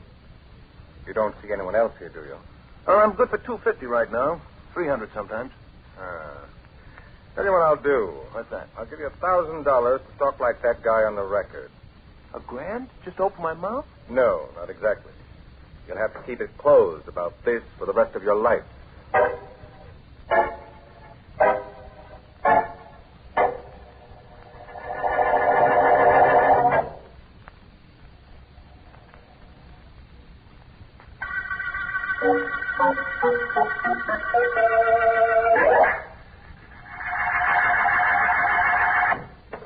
Good morning, Alan. Good morning, Vance. Or should I call you Stephen Douglas or Daniel Webster or Cicero? Well, that's a nice way to start off a day. What have I in common with them? Don't tell me you didn't hear that speech you made at the dinner last night. You were great. My friend, Mr. Markham, the district attorney, has asked me to discuss crimes and criminals. The most difficult crime, in my opinion, is the simple crime, because in its lack of incidentals... All right, Ellen. I made a speech last night. Sounded to me like it lasted 3 weeks. Oh, please. Actually, it wasn't bad, though. Well, that's nice to know. Anything in the mail? Any calls? No, nothing interesting, except that Mr. Markham called and said he'd drop in here on his way to court. He's got a big case going to trial today. Yes, I know. The State versus Albert Payne. That's the one. It's going to be quite a contest. Markham tells me he hasn't too much evidence. The wonder to me is why you don't get him what he needs. Oh. Nice tie, Van. Oh, well, like it? Only thing I'd like better around your neck would be knees. Or am I too forward? Well, I wouldn't say that exactly, but you're in absolutely no danger of bumping into that desk behind you. Thank you, John Calhoun. Oh. Good morning, both of you. Hi. Well, hello, Markham. Come in. Just dropped in so you could wish me luck in the case today, Vance. Well, glad you did. I hope you don't have too much difficulty getting a conviction against Payne. Oh, you're a cinch. Hey, too bad you two aren't on the jury. Well, for $50, I could be tempted. Ellen. All right, but I'll tell you now, I'd be one of the best jurors money could buy. Ellen, if you... See, I know. You know, a good secretary always anticipates the wishes of her employer. No doubt. I wish I could be in court today, Markham, but I'll show up tomorrow. You ought to be under a full head of steam by then. I certainly hope so. As I understand it, Payne has created quite a defense for himself while he's been out on bail, but we'll worry about that when we come to it. That's a good attitude. Say, I don't think you know the sequel to the Ivory murder case, do you? Well, the one we worked on last week. Yes. Is there a sequel? Well, not exactly a sequel, but that African native was deported this morning. Oh? I certainly was going to make a beautiful mistake in that case if you hadn't interfered, Vance. You'd have found the real murderer eventually, Markham. Perhaps, but when you told me I was on the wrong track, I stopped my activities immediately. Only believe me, I didn't know any reason other than your request. It all turned out well, didn't it? It most certainly did. Well, then. And I guess I'd better get going to court. Thanks for everything, Vance. Keep your fingers crossed, and I'll get a conviction against Albert Payne before the week is over. I will, Markham. I'm sure you'll see to it that the pain is removed from the public.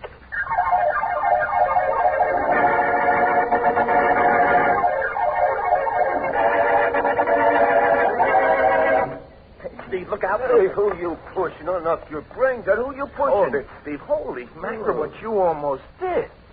What did I almost do? You almost walked under that there ladder. Well, so what? So what? Yeah, Stevie, that's the worst thing you could do. Well, good thing Mr. Payne didn't know there was a ladder on the way. He never would have sent us. Never. Hey, the boss ain't superstitious, dope. He sent us to grab a guy. He wouldn't care if we had to walk under a black cat. He wants that guy grabbed, and we're the guys that can do it. Except if he's wearing a black hat. You know you can't never grab a guy wearing a black hat. It's unlucky. Yeah, we take any more time getting to that guy we're after, it'll be unhealthy for us.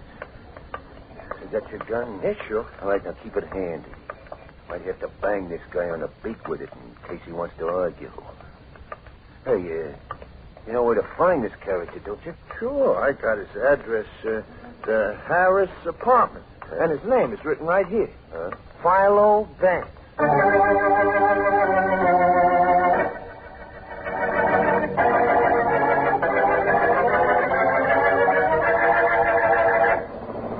Stop right here, driver. Mr. Vance lives here. Yes, ma'am. Well, I think it was very nice of me to take you home, don't you, Vance? It was charming, romantic, and on the way to your apartment. But thanks, Ellen. I'll phone you as soon as I get cleaned up. I'll be waiting. Bye. Bye. Okay, you. What? You ain't going anywhere except with us. What?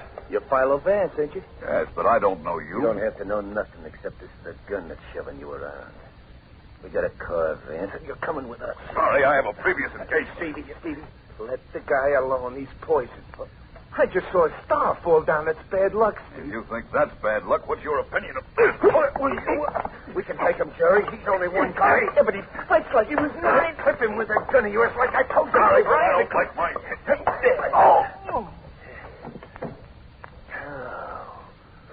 Oh, what a joker that character was. What a battle he put up, huh? Right, Jerry? Yeah, sure, Stevie. Well, come on, let's drag him to the car. Mr. Payne is sure going to be proud of us, huh? Right.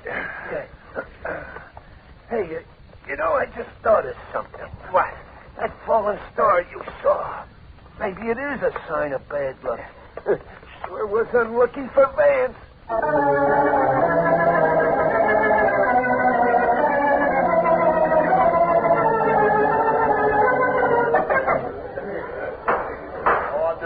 Order in this court. Proceed with your examination of the defendant, Mr. District Attorney. Thank you, Your Honor. Mr. Payne, are you or were you the head of the Acme Development Corporation? No, I am not, and I never was. The state will prove that the Acme Development Corporation was a dummy organization set up to swindle the public. Mm-hmm. We will also prove that although your name did not appear in the corporation papers, you were the actual head of the Acme Company. Objection, Your Honor. Sustained. I'll rephrase that statement. The state will prove... Excuse me, Mr. Markham. Your Honor, please, may I have a moment to talk to this court attendant? Granted. Thank you. What is it, Joe? A telephone call for you, Mr. Markham. Philo Vance. Says to tell you that it's important. Oh? Something to do with the trial now going on. He says it's urgent that you talk to him right away. Thank you, Joe. Your Honor, please. Mr. District Attorney. Your Honor, please, with the court grant a 5-minute recess. It's quite important. Order in the court. The court sees no objection. Step down from the witness stand, Mr. Payne, please. 5 minutes recess. Thank you, Your Honor. Which telephone, Joe? Oh, just follow me, Mr. Markham. Right. Yes, Vance sure sounded like he had something awfully important after the trial was going on. I said, yes. He said to get you to the phone. So I got you. Well, thanks again. I tried to reach Vance this morning at his office, but he hadn't shown up. His secretary told me he was supposed to call her last night, and he didn't. Vance must have been doing some work on this case. I wouldn't know about that. But there's the phone now. First booth. Thank you. Hello? Markham, I'm sorry I had to get you out of that courtroom, but it was imperative that I did. What's wrong, Vance? Where have you been? I'll explain that when I see you. All I can tell you is that you have the wrong man on trial. Payne is innocent. What? It's definite, Markham, and I can prove it. And what's more, so can he. I think we can get him on a more serious charge, though. Wait a minute. What I want you to do is ask for a dismissal of the charge against him. But I can't do that, Vance. If I do, he can't be tried again. For this crime, anyhow, regardless of what evidence you have. I know that, my friend, but please do as I say. I've never let you down, have I? No, but this is... Please, Markham. It's for your good. Payne has evidence that can disprove everything you claim. Withdraw the charge against him. I'll explain everything when I see you. You always say that, and you always do, but... I won't let you down, Markham. Will you do as I say? Yes. Yes, I'll do it, Vance. But if you don't do as you say, I can take my career and send it right back to law school where it started.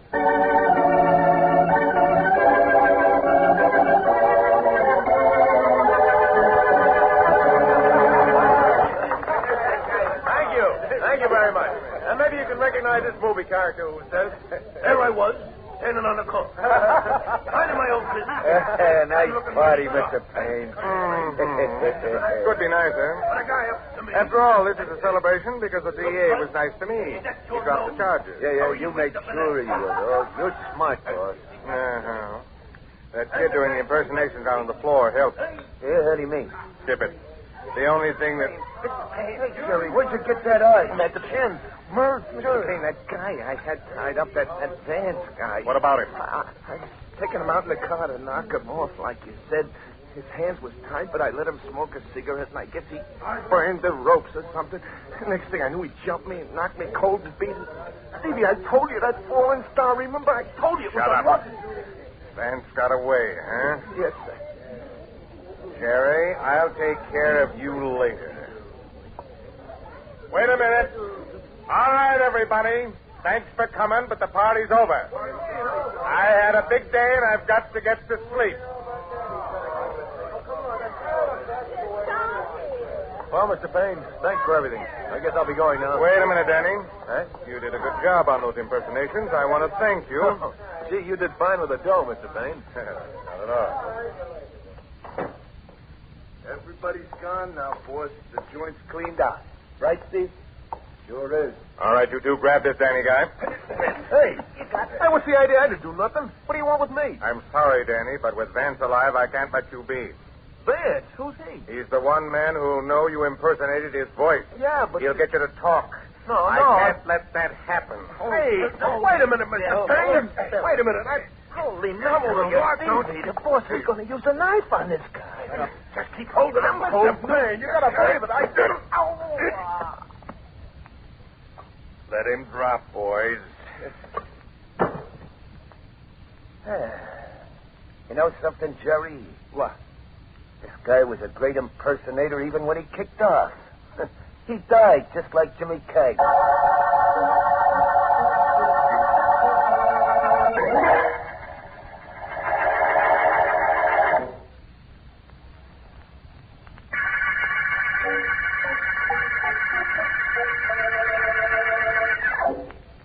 This is District Attorney Markham. The case I started to work on is over. Over because I withdrew charges against Albert Payne, a man I believed was guilty. I did so at the request of Philo Vance, a request made to me on the telephone while the trial was in progress. My concern is very great because I haven't been able to reach Vance since he phoned me in the courtroom. For this reason, I'm working late in my office hoping that I'll hear something.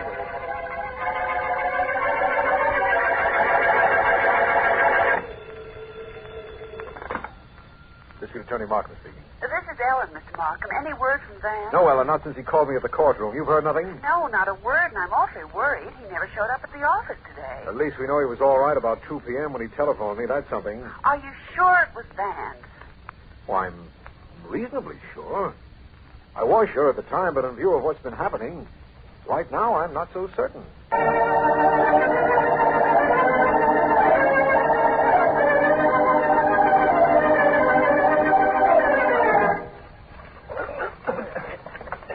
Jerry, are you shoving? Sure, I'm shoving. What do you think I'm doing? I'm shoving. Only it ain't easy to push this jalopy up a hill, you know. Just be happy you ain't in it. When it goes over that cliff, See how happy I am? All right. There we are. That ought to do it, Steve. Yeah. Ooh. Anybody ever finds a wreck of this jalopy down there, they can also get a good look at what was once a pretty good mimic. Danny Duncan. Now, Steve, look, I wonder how he liked being pushed up this hill. Now, look, stop talking like that about a dead guy, Steve. That's unlucky. You and you're unlucky. Everything's unlucky. All right, come on, let's get this heap over the cliff now. All ready? Yeah, sure. Here we go. Push. There, Steve. Go!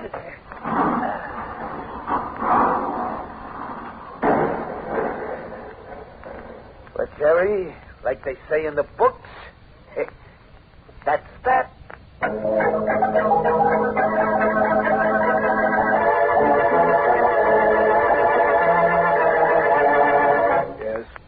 Yes, I have the details. A crash was heard, investigated, and you found a battered jalopy at the bottom of the cliff. In it was a man who had been knifed to death. It was Danny Duncan, a nightclub entertainer. That's it, D.A. We'll call you back if there's anything else. I'll do that. Thanks for calling. Hello, Markham. Thanks. Am I glad to see you. Where have you been? What's happened? I've been knocked out, dragged out, and taken for a ride, Markham. I'm here now. Yes. Sit down, Vance. Sit down. And very anxious to get to the bottom of all this. What was that call you made to me at the courtroom this afternoon? Call I made. Certainly. You telephoned me to ask for a dismissal of charges against Albert Payne. I did. Markham, I never called you. What? No. Now, don't tell me that. I recognize your voice. Now, Vance, listen to me. You definitely... I definitely what? I know what's happened now. I just got a report of the murder of a nightclub entertainer, Danny Duncan. A very well-known mimic. Yes. That's it, then. It was Duncan who called me and pretended to be you. You were kidnapped to prevent your coming on the scene and spoiling Payne's plan to have me drop the case against you. Well, it certainly looks like we've been outsmarted, doesn't it? I could have sworn it was you on the telephone. And you've done similar things before, Vance. Called me and asked me to lay off something until you could give me conclusive evidence. I know. And apparently Payne knew that, too. But in order for his plan to be foolproof, Markham, he had to kill Danny Duncan. Well, the next time he goes to trial, I personally guarantee it will be for murder.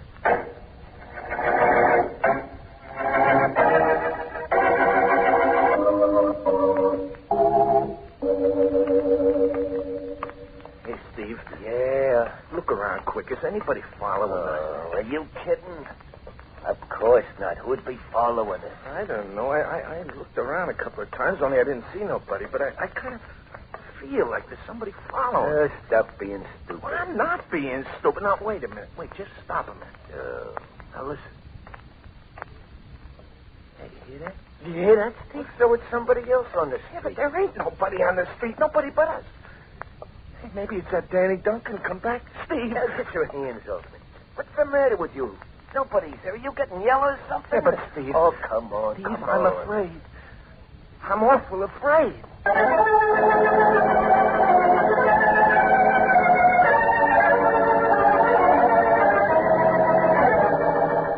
My dear Mr. Vance, everything you said to me may be true, but you should be the first to admit that it might also be pure conjecture. I know, Payne.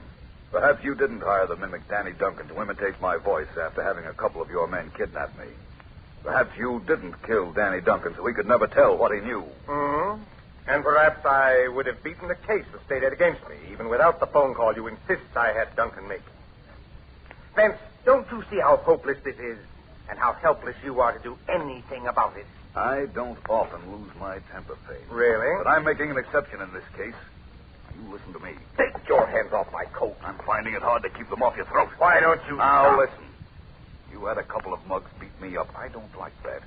I don't like you. I said let go. I'm glad you did that. I'm going to return it. It won't help this case, but it will give me some satisfaction.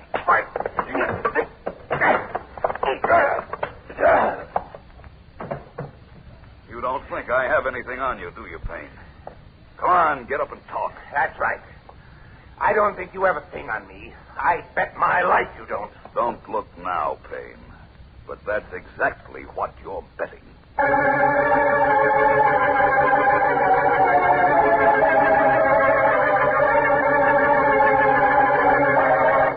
Steve. Steve. Hey, Steve. Hey, what's going on in here, Jerry? Steve, there's somebody in this house. I heard a window open a minute ago. I heard it, I tell you, Steve. It's Danny Duncan. Like I said, he's come back. Will you shut up and go back to sleep? I can't. An hour ago, you heard footsteps.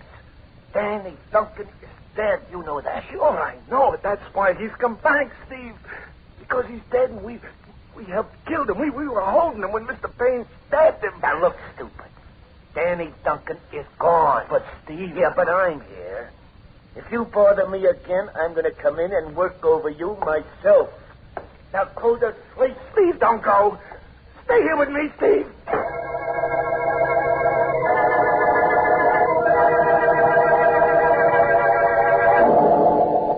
Jerry. Wake up, Jerry. Well... Jerry, wake up. Who is it? Who's in the room? Don't scream, Jerry. Don't turn on that light. Don't do anything. Just listen to me. Who are you? What do you want? You know who I am. Oh, no. I'll never rest, Jerry. Never. No. Until you help me get revenge on the man who Look, killed me. go away. Get out of here. Keep your voice down, Jerry. You don't want Stevie. You know know about Steve? I know about everything. Please. Jerry, I'll be with you the rest of your life unless you do as I say. Ned, what do you want? You know who killed me. No, Go to the police and tell them. No, I do don't. it, Jerry, or you'll never sleep another night as long.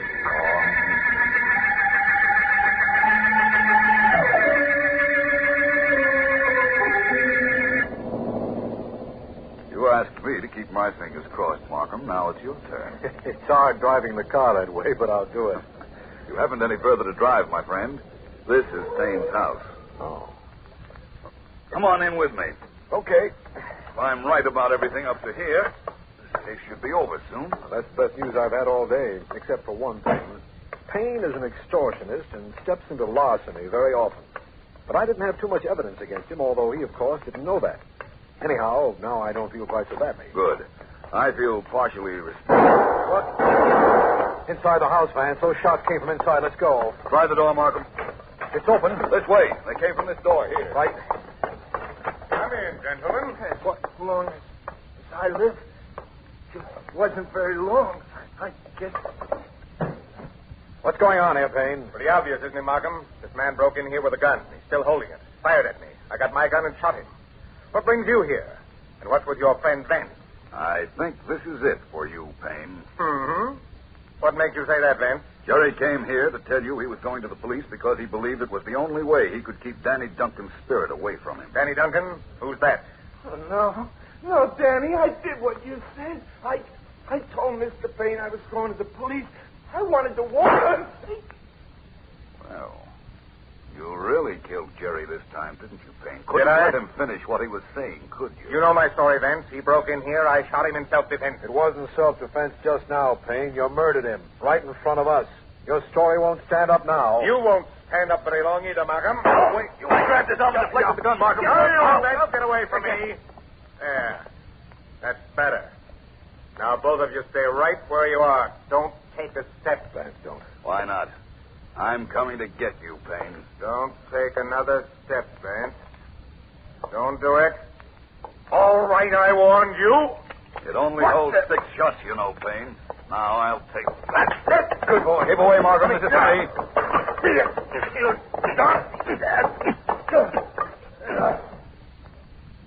Now, that does it.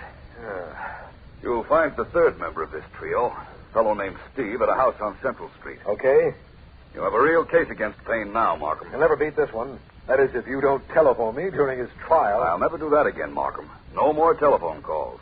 Anytime I ask you to do anything, it will be in person. Thanks. Perhaps you'll tell me how this Jerry individual came to be here at Payne's house, and what's more important, how you knew this case would be broken here. I'd tell you, but I don't dare. I promised Ellen she'd be the first to know. All right. You don't mind, do you? No, not really. Say, you hit that Payne pretty hard. He's still out. Yes, but he's breathing. And I'm sure when you get him to trial, you'll take care of that little detail, won't you, Markham?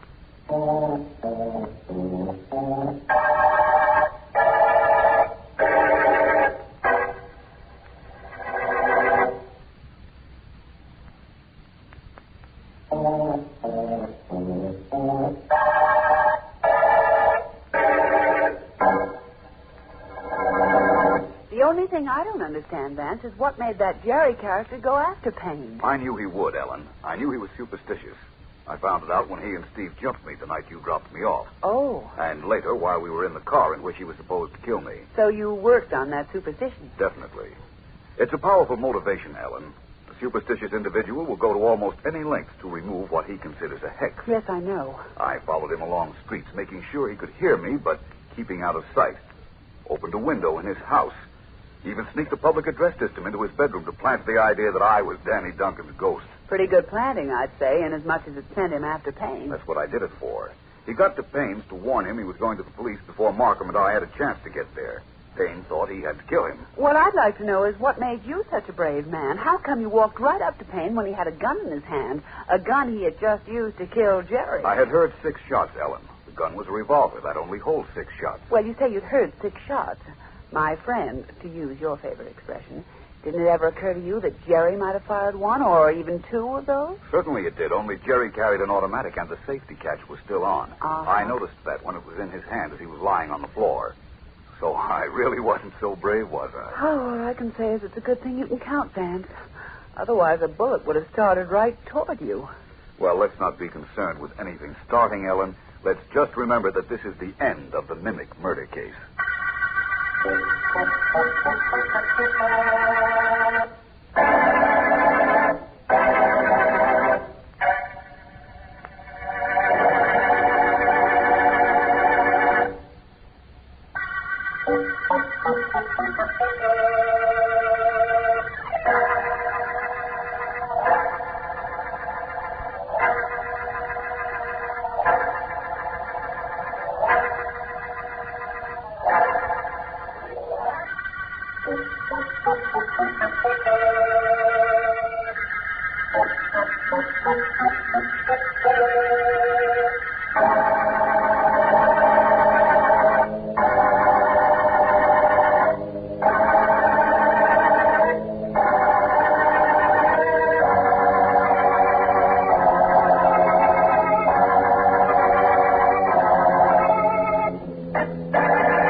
Originally broadcast over the Mutual Broadcasting System.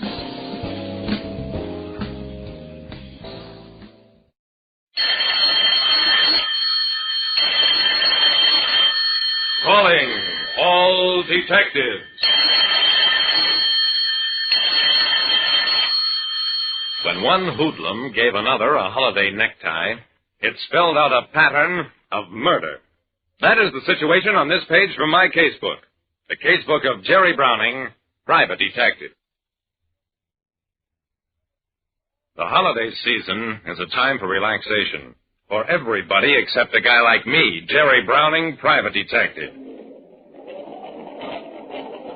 It was a couple of days after Christmas, and the Lascott department store was doing a big business in gift exchanges.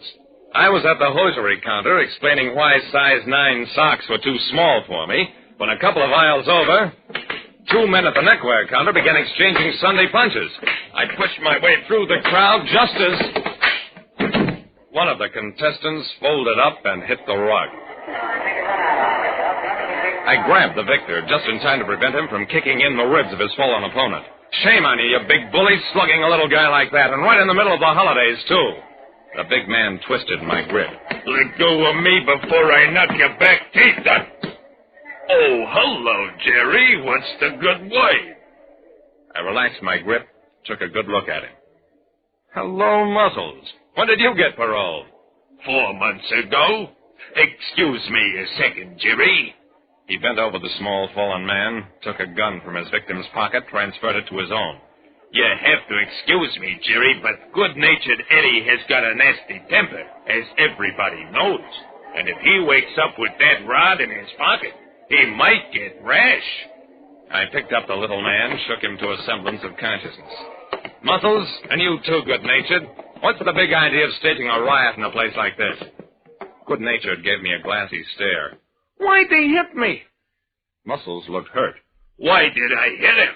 Jerry, I buy. I don't steal a classy $10 tie. A special, one-of-a-kind hand-paint job. I give it to my pal, Casina Cassidy, season's greetings, except that Casina intercepted 6 slugs yesterday before he ever sports the tie. And today, I catch good-natured Eddie trying to exchange the tie I buy for Casina. You mean good-natured Eddie has a necktie you gave a man who's been murdered? That was the point at which good-natured came out of his daze. I can explain everything. I think the tie is too loud. Do 'em up Browning, Jerry.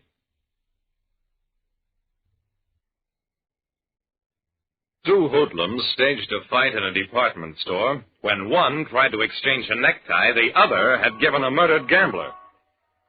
I walked Muscles and Good-natured down the street, keeping a firm grip on each one's arm.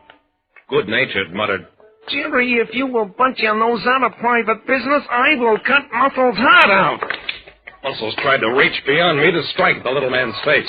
Listen, you scrawny runtsoons. Jerry leaves, I'll twist your head around till you're looking the other way. I yanked him over to a doorway. You two listen to me, you thick-headed apes. Casino Cassidy has been murdered. You, Muscles, gave him a holiday necktie, which makes you one of his friends, presumably. You, good-natured, have that necktie, which means you either murdered him or know the person who did. It seems to me that both of you are in kind of a tough spot. Muscles and good-natured exchanged glances. Then, Jerry, leave us go have a drink against the cold and kind of talk this over.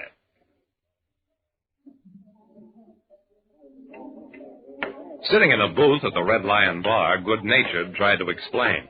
The tie is too loud, Jerry. That's why I went to exchange it. I'm the conservative type. But I didn't get it off Casino. It was given to me by Danamora Dave Willis, holiday greetings. I'm the good-natured kind, Jerry. I don't croak guys. A bullet in the shoulders as far as I go. And even then, I don't take their ties. Ask Danamora Dave. I pulled at the necktie that was dangling from good-natured's pocket. It was a loud thing of horses and palm trees and, somehow, mermaids and ocean, obviously hand-painted. Muscles, are you sure this is the tie you gave Casino? I ask you, Jerry. Could I be mistaken? I took another look at the monstrosity. Oh, Muscles, you certainly couldn't. I think we'd better go see Danamora Dave.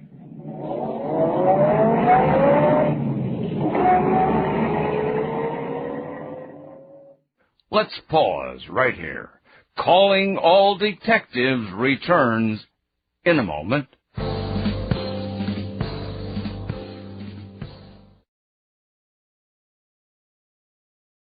And now let's rejoin Calling All Detectives, starring Paul Barnes, the man of 1,000 voices.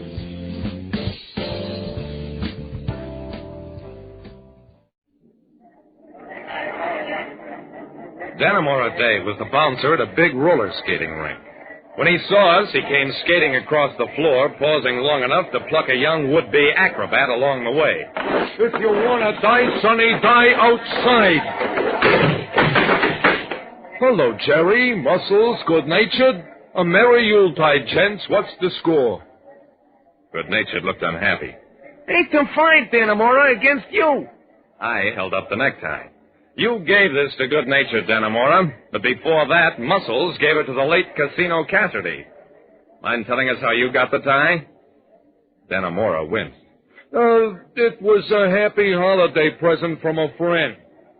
Only I personally favor bow ties, the kind with the elastic like I'm wearing. So I pass it on to my pal, good-natured here.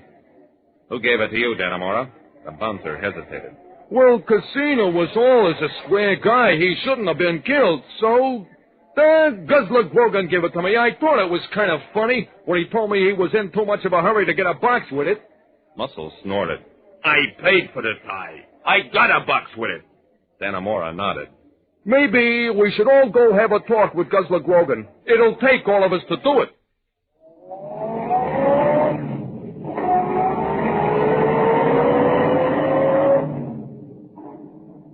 It took hours, but we finally found Guzzler Grogan leaning against a lamppost near the entrance to a narrow, poorly lighted street.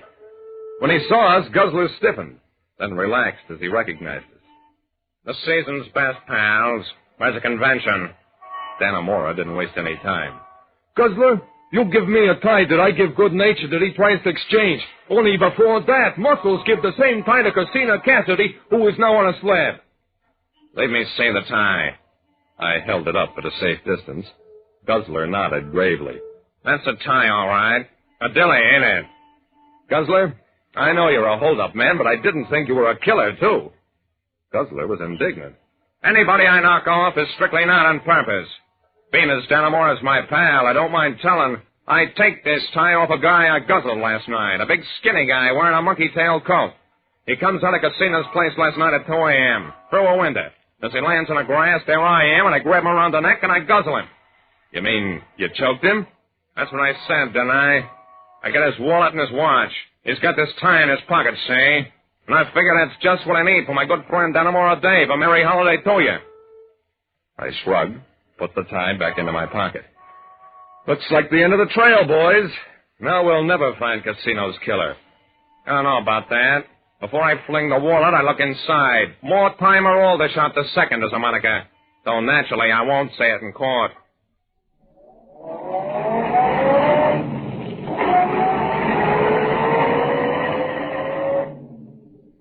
A police squad picked up young Aldershot at his home. He was so surprised that he caved right in, admitted killing Casino in order to wipe out a gambling debt. As for the necktie, it had been flung in a drawer along with Aldershot's IOUs, and when Aldershot grabbed up the notes, he stuffed the tie into his pocket as well. In his panic, he never even realized he had it. Like I said, anything can become evidence, and sometimes even a necktie can turn into a noose around a killer's neck.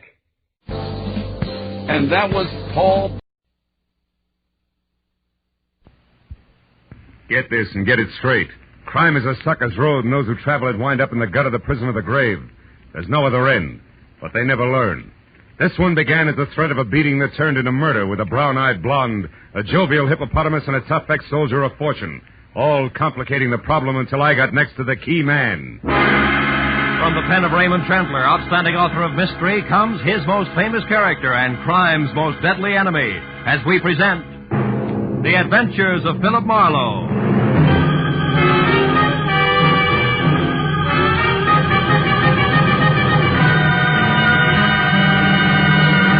Now, with Gerald Moore, starred as Philip Marlowe, we bring you tonight's exciting story, The Key Man.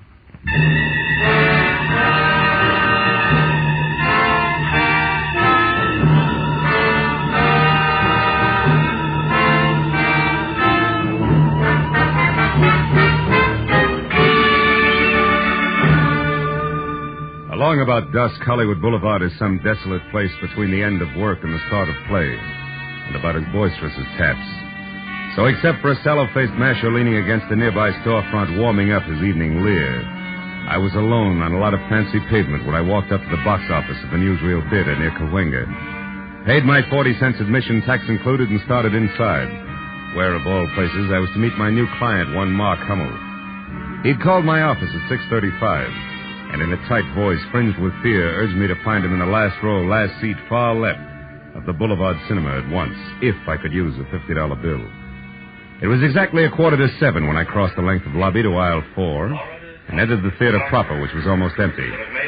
It was 2 minutes after that before I could see well enough to tell that the man all alone in the aforementioned seat, who wore white French cuffs protruding out of gray flannel, a pleated frown, and not paying any attention to the bathing beauties on the screen who were water skiing through Florida's Cypress Gardens, had to be my client. I eased in and sat down next to him. I could see he was watching me out of the corner of his eye. Marlowe? Yeah. My plane leaves for New York in half an hour. Watch it, honey. You ought to see that I'm on it and in good health. Who wants it otherwise? Barney Kovac, an ex-soldier of fortune who thinks with his fists. He works as straw boss in a garage where they park cars. He's threatened to kill me with his bare hands. Why? What'd you do? Nothing. It was perfectly legitimate. Mm-hmm. He had a chance to get out of Hippo Link's place. Get out of whose place?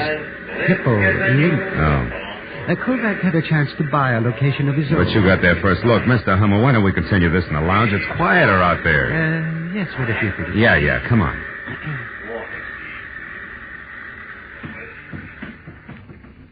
Oh, this is better. Come on, we can talk over here. So, you beat Kovac out of the property he wanted. Then what happened? When he found out, he went crazy. He swore I bribed the real estate broker, high-pressured the owner. All that kind of wild talk, you know. Mm-hmm. Now, Marlowe, the place I bought from under him is a good investment. Oh, yes. But chicken feed compared to the deal I'm going to close in New York tomorrow. If I get there. So for $50, I'm to see that you do just that, huh? Yes, but I've already made your work easier. I told Hippo Link, all 300 pounds of him. Oh? I told him in a loud voice this afternoon that I was going out of town by train at 7 tonight, figuring, of course, that Kovac, who's nearby, but wouldn't do anything with people around, would overhear me. Mm-hmm. And your connection with Hippo is what? I parked my car in his garage. Period. Anyhow, at 5:30 tonight, I drove downtown to the Union Station. I left my car in the lot there and went inside. After which you doubled back, got outside into a cab, and headed for here in a comfortable wait until plane time, which you're afraid might not fool anybody, including the tough Mr. Kovac, since you've hired me, right? Yes, that's right. I never caught sight of him trailing me, Marlowe, and, frankly, well, I'm afraid of him. Can you understand that? Sure. Fear is always understandable. Well, what's the itinerary, Mr. Hummel? Here to the airport? No. First to my house. I still have a bag to pack. I'll take a cab. You follow in your car. Then wait outside my place. That's 4100 Fountain. And just below La Cienega. Yeah, I know. Yes. Now, when I get back into the cab, you follow again. Until I'm safe aboard the plane. Yes. Now, here's your money. Thanks. Anything else? Yeah. Mm-hmm. Do you carry a gun, Mr. Hummel? Ordinarily, no. But tonight, Marlowe, yes. It's a service gun, 45. And believe me, if I have to use it, I will. Now, let's get out of here. Quickly.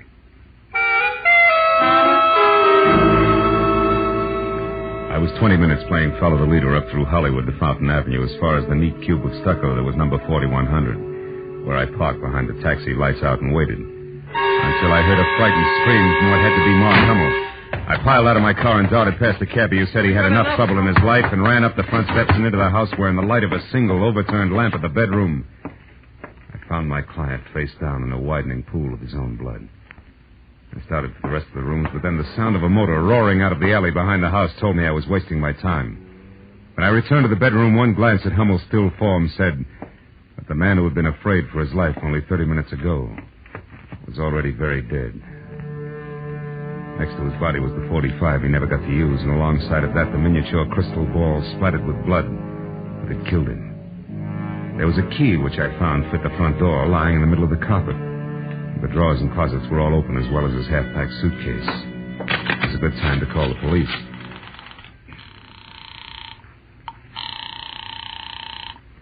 Homicide, Detective Lieutenant Matthews speaking. Marlowe, Lieutenant. I'm at 4100 Fountain and standing next to a man named Mark Hummel who used to be a client. He's dead, Matthews, murdered. Any idea who did it, Phil? Well, I got an idea it might be a lot of muscle called Bonnie Kovac, who works in a garage on Santa Monica Boulevard. You sure it wasn't a robbery killing? No. Well, we've had a lot of second-story jobs there, about every 3 weeks in that neighborhood. I'm not sure of anything yet, but you see, I was company, Lieutenant. I'll catch up to you later. Mark, I beg your pardon. Is Mr. Hummel in? Yes and no. Did he expect you? Well, no, he didn't. Who are you? Philip Marlowe. Well, is Mark in or not? Yes, he's in. You'll find him in here, if you insist. Oh, thank you. I'm sorry I bit your head off, but what I have to... Oh, no. He's dead? Shot with that? No, it's his own gun. He was beaten to death with that glass ball there. Oh. And that key is his, too. It fits the front door. I already tried it, and then I put it back when I found it, since the police appreciate neatness on the scene. But that doesn't make sense. Mark always carried his keys in a leather case. Oh? It should be right there in his right pocket. Yeah. Yeah, you're right. House key with a bunch of others, and, yeah, this one matches the one on the floor. How'd you know about this? Oh, I'm an old friend of Mark's, Marlowe. You'd have to be. What were you in such a hurry to tell him? I don't remember. Maybe I can help you. Maybe it was a little message you were going to deliver from Bonnie Kovac. I don't know anyone by that name. And since that leaves us with very little in common, Marlowe, I think I'll leave with only this .45 here for companionship. Oh, fine. Now, get over there against the wall and turn your back. Well, go on. Now what? And don't move until you hear me drive away, or your health will suddenly be very, very poor. Good night. When Little Red Riding Hood slammed out of the place, I knew I could either follow her or wait for Matthews to siren up to the front door and then tell all. One last look around the room, including the key in the middle of the carpet, made me change my mind again.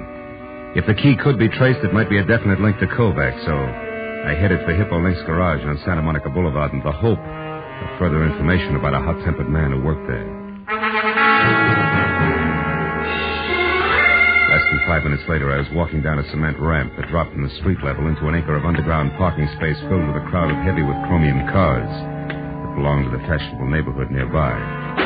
Hippo himself was a perspiring oval, approximately 5'8", measured in any direction, with tiny eyes, tiny nose, and a dozen chins that danced when he laughed. which seemed to be always. He was standing next to a pickup truck marked Ace Battery Shop, talking to the driver. Huh? And because of that, you want more money for him, huh?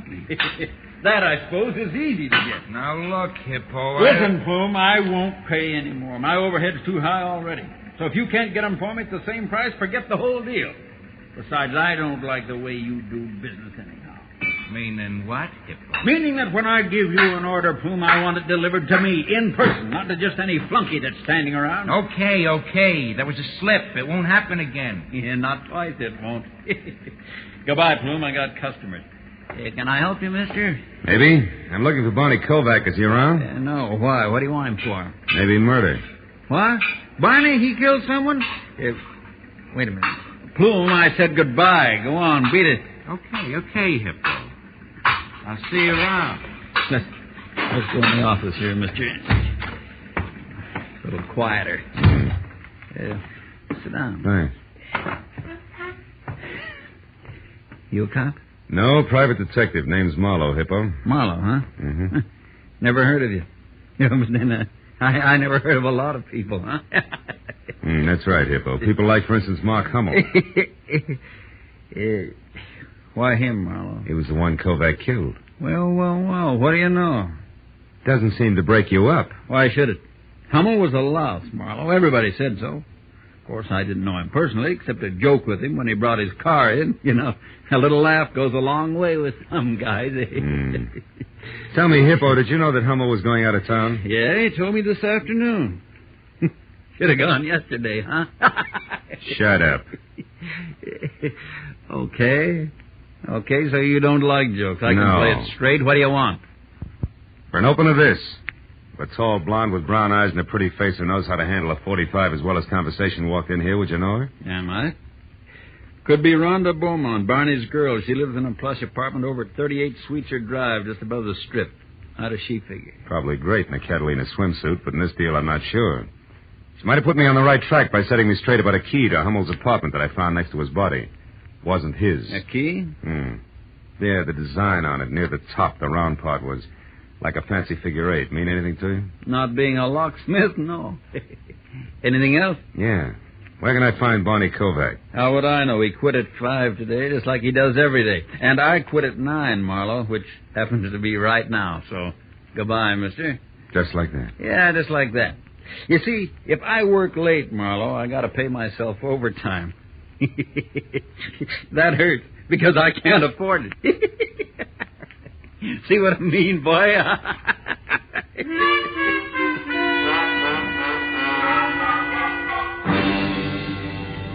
I was out on the street and behind the wheel of my car before I saw the man in the back seat who had a snub-nosed .38 leveled at my hairline. He looked rugged enough to be no one else but Barney Kovac. Drive, Marlowe. Straight to the corner of Melrose and Orange Drive. I live over a store there, and it's quiet, so we can talk without being disturbed. Come on, drive.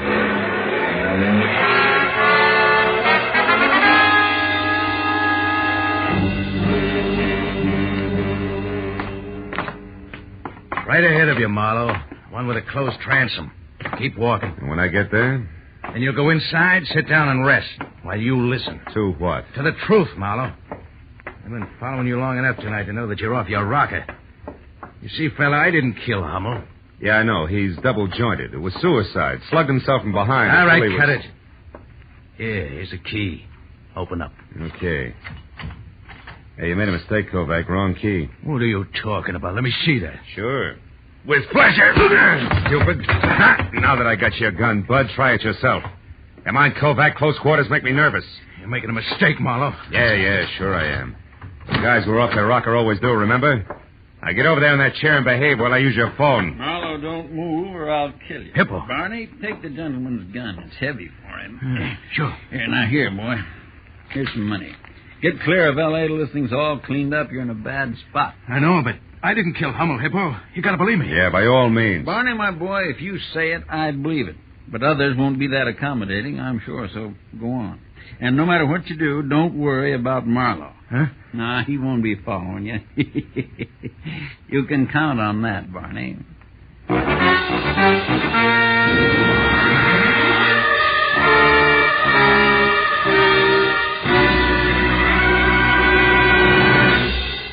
In just a moment, the second act of Philip Marlowe. But first, programs on a summer Sunday afternoon come to you at home, in your cars, on the beaches, and 101 other places where you are at ease. And for your leisure time listening, what is better than music? Every Sunday afternoon, CBS brings you two outstanding programs of music. Gems from the great composers played by the Symphonette, and the sweet, memorable songs of the outstanding modern composers and semi-classicists, sung by the Choraleers.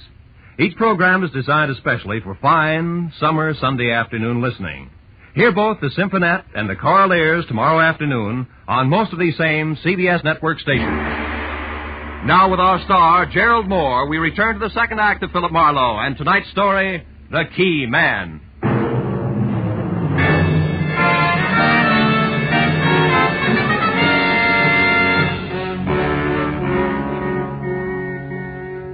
The gun wrapped in the thick, fat fist of Hippo looked like a toy as he leveled it at my chest while Kovac got away. And the fat boy kicked the door shut, leaned his ponderous 300 pounds against it, and smiled. The smile faded gradually and finally died, but the muzzle of the gun in his hand didn't so much as twitch until the battered alarm clock on the dresser had clanked off a monotonous 15 minutes. At that point, Hippo Link leaved his face up into another smile, waddled across the room, and laid the gun down on the table in front of me. Okay, Marlowe. You behaved yourself real nice. Barney's got all the head start he'll need, so you can leave now. You know something, Link? You're not only fat between the sleeves, you're overweight between the ears, too. Helping a suspect escape doesn't sit well at headquarters. Now, just a minute, boy. You're kind of jumping to conclusions, aren't you? You were putting the muscle on a friend of mine, and I helped him out. That's all that happened so far, so you look a little silly running me in on that. But if you still want to try, boy, the gun's right there on the table. Okay, Hippo, you win for now. But don't think I buy that silly 1, 2, 3 story of yours. May not be Peck's bad boy, but I don't see you as Sir Galahad either. Well, how do you put the story together, then? I don't know that that's any of your business, and even if I thought it were, I wouldn't tell you. But I'll let you in on this much. I don't know for sure that Kovac is guilty, but then I don't know for sure where you or Kovac's girl Rhonda Beaumont fit either. I wouldn't know. You said you knew her. So? You seem to think a good deal of that kid, Kovac. So? So couldn't it be possible she paid you to come up here and see that her boyfriend got away? Like you said, Marlowe. I don't know that it's any of your business. How much cash does it take for you to stick your neck out as far as you have, huh? Or could it be you've got a thing going for Kovac's girl who'll be glad to see him out of town? You're kidding, yeah? boy. Look, why don't you alone? What's it to you now? My client was knocked off right under my nose, remember? Now, you gonna let me out of solitary? Sure. Pick up your pistol and run. And if you need me for any more help, why, be sure and let me know. I left Hippo standing in Kovac's flat, and downstairs I stopped in a phone booth long enough to have the latest developments for what they were worth relayed to Lieutenant Matthews. Then I drove out to where suites are turned straight up into the hills and parked in front of number 38, the Marlowe Apartments. A terraced heap of pastel plaster and angled glass in which Rhonda Beaumont had a first-floor front. I took a look at the large, private view of the city as I crossed the small, private patio and knocked on the substantial private entrance. When it cracked open, I helped it along just enough to step inside. Marlowe, you will come in, won't you, whether you're asked or not? Yes, and it's sweet of you to ask me, Rhonda. Is he here? He? In a city of 4 million, half of which are male, that borders on being a stupid question. But the answer is no in any case, because until you strong-armed your way in here, I was alone. I can't buy it. I figure Barney's the kind of a boy that will want to take stuff like you right along with him when he leaves. Barney leaving? Mm-hmm. What are you talking about? He's running away from that mess over on Fountain. He's leaving town. You're lying. I've heard enough from you. I'll take the handbag, baby. Heavy enough to have that cute .45 caliber compact inside, right? Okay, it's in there. Take it. I don't care. But look, Marlowe, is that the truth about Barney leaving town? As if you didn't know, yes. And while we're on that subject, why did you show up at Mark Hummel's place tonight? Well, I went there to warn him about Barney. Now, wait a minute. I thought you were in love with Kovac. I am. Do I have to draw you a picture? Barney Kovac's strong and reckless, but he was trying hard, awfully hard, to get started for himself, and then... Well, I used to go with Mark before I met Barney, and And because of that, Mark deliberately beat him out of the best deal he'd ever had, the louse. Just to spite me. Well, Barney was furious, and I knew something terrible would happen if they ever got together, so I went to tell Mark to stay out of his way, that's all. You got there a little too late, is that it? I don't know. Well, at least give me a handkerchief out of my bag, Marlowe, darn it. Yeah, sure. Here, Hey, these keys. Rhonda, this one, the one with the figure 8 design. Where'd you get it? Oh, it's my new door key. Yeah, I know, but where'd you get it? I don't know. Barney had it made for me one day while we were having lunch. Who's the guy who made it? I don't know. Where were you eating that day? A Hungarian place on Fairfax near Santa Monica. Where are you going, Marlowe? Fairfax, near Santa Monica. Here's your bag, Rhonda, and if you got any sense, stay put and try real hard not to shoot anybody. At least until I call. Okay. So long, baby. Bye.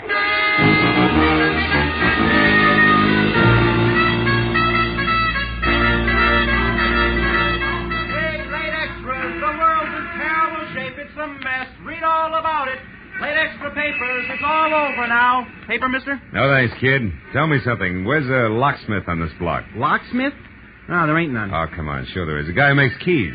There's got to be. Think hard, will you? It's important. Think hard, he says. Look, mister, I know this whole neighborhood like the back of my own hand. No key maker. Uh-huh. Well, how about a guy who sharpens saws, scissors, things like that? No, nothing like that. We got filling stations, bars, a delicatessen, drugstore, shoemaker, dry goods store, 3 restaurants. One's Hungarian, that's on Fairfax. Yeah, Ace Battery Shop there across the street, a toy store on the corner, a lampshade joint. Shop. Wait a minute, hold it. Battery. Ace Battery. Plume. Plume. Yeah, that's it. Old man Plume owns the joint. Ah. A real sour apple, you know what I mean? Place a dump, too, but he works hard. He's probably over there right now, working in the back room. Bless you, my boy. Thanks a lot.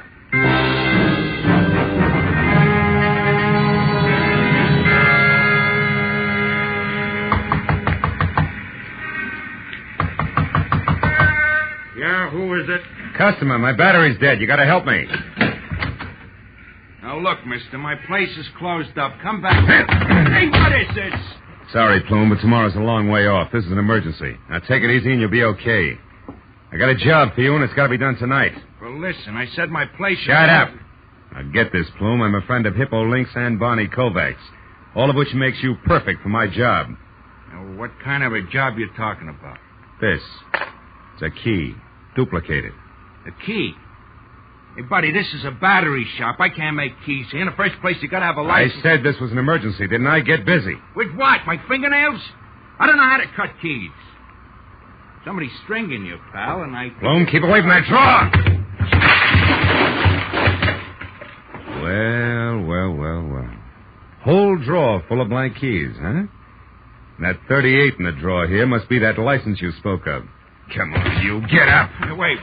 Leave me alone. I didn't do anything. Now, listen, Plume. I want one straight answer out of you. Fast. You made a delivery to Link's garage sometime today, and it wasn't batteries. Who'd you give it to? Come on. I left it with Barney Kovac. He was the only one around, but it was nothing, an envelope. Yeah, full of keys. Thanks very much for your help, Plume, but I'm in a hurry. And just so I'll be sure to see you later, good night! I ran out to my car, piled in, and headed straight out Santa Monica for La Cienega. And when I got within sight of the dark, cavernous entrance to Hippo Link's underground storage garage, I slowed down and looked for a phone that I could use to call Matthews and still keep an eye on the garage because the way things stood now, I couldn't afford to miss a lick. But then I got a break. I decided to try a mobile gas station on the corner when the scream of a siren shoved me up against the curb, and a squad car swerved out from a side street, ground to a rubber-burning stop in front of the garage and disgorged Matthews himself and the driver on the double. I slammed out of my coupe and belted across the street after him. Matthews! Hey, Matthews! Marlowe, get back! Over this way. We got Kovac corner down inside there. You're just... Now, wait a minute. Matthews, you got this deal all wrong. Oh, no, we haven't. I got 2 men out and back. He's trapped. We'll get him... No. Hold everything, Matthews. Listen to me. I'm going down there and talk to him. I'll be back in a minute. Come back here, fool! Kovac, this is Marlowe. Come on out. I got all the answers now, Barney. I just had a talk with Plume, and I got a lot of truth out of him. Come on, Barney. You're not helping anything. Marlowe! Phil, you all right? It's my shoulder, Matthews. Oh, I knew this had happened sometime. No, let's go back over there. No, listen to me. Don't shoot. Don't! Look at my arm. Listen, Matthews, Kovac didn't do it. What? The shot that got me came from back there on the other side. Yeah, that's it, Pete. Further back. There. There he is, Matthews. That's the boy. That's the fat guy runs this That's joint. right. Yeah, Hippo Link. Second lieutenant, he's your killer. Stop, Link! Stop! I got him, Phil. He's down. Yeah. Yeah, that's one nice thing about Hippo. You can't miss him. Oh, thanks. I think I'd better sit down a minute.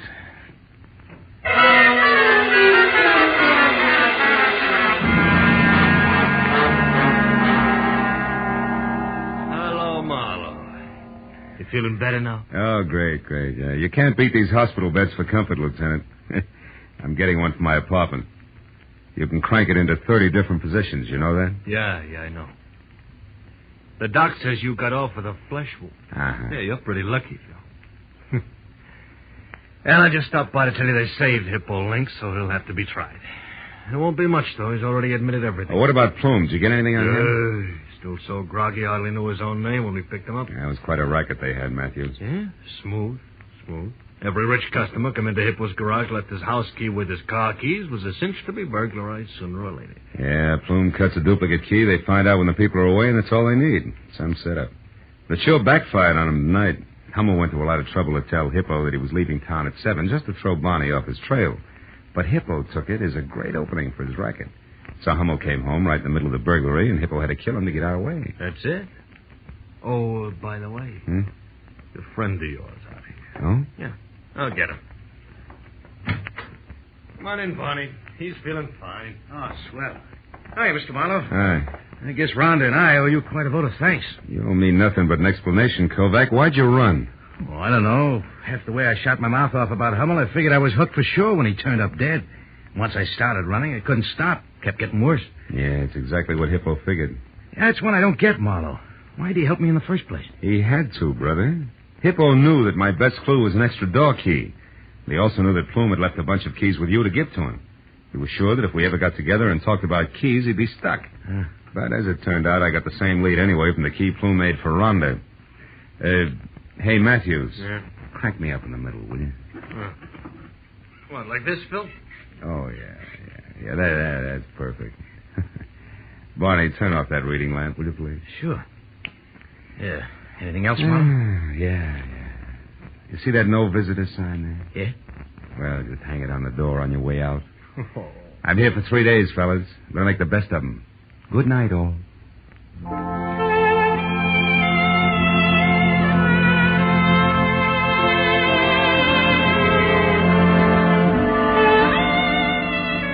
When they left, I nestled down to the solid comfort of clean sheets and quiet darkness. And my eyes were almost closed when it happened. The light snapped on. A pair of efficient hands grabbed me, stabbed an inch of hypodermic needle into my right arm, jammed a cold, hard thermometer under my tongue, and splashed a half a pint of icy alcohol on my back. Oh, it was awful. But when it was over, she looked back from the door and smiled before she went out. A red-headed nurse and very pretty. Only then did I notice the set of keys she'd forgotten on my medicine table. One was thick with a figure-8 design. It was her door key. And for just a moment, I wondered foolishly if I could get a hold of Mr. Plume again some way. For just a few minutes. Cut it out, Marlowe. Go to sleep.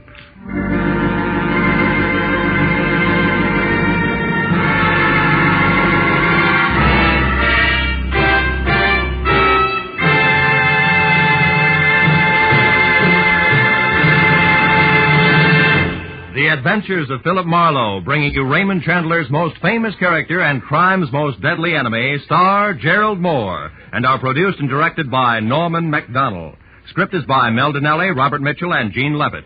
Featured in the cast were Vivi Janis, Parley Bear, Jack Moyles, Howard McNear, Shep Menken, and Don Orick. Detective Lieutenant Matthews is played by Larry Dobkin. The special music is written by Richard O'Runt. Be sure and be with us again next week when Philip Marlowe says... It was going to be a vacation in the wide open spaces, but a black stallion, a tiny emerald, and a battered horseshoe meant a 24-hour delay. It could have been worse, because to the dude from Manhattan, they meant death.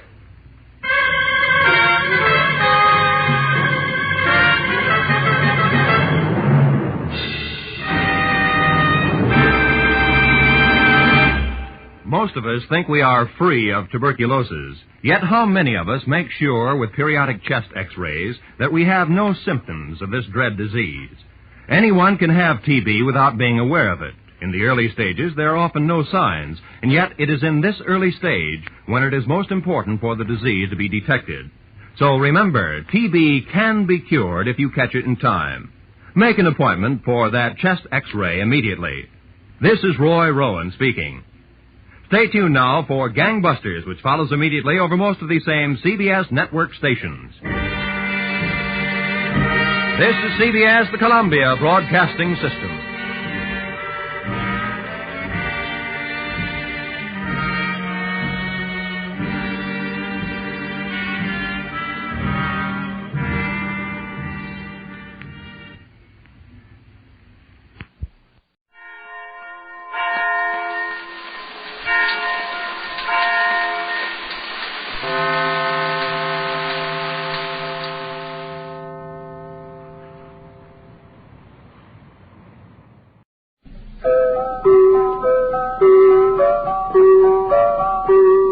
Pepsi-Cola, P-E-P-S-I. That's your smartest cola buy.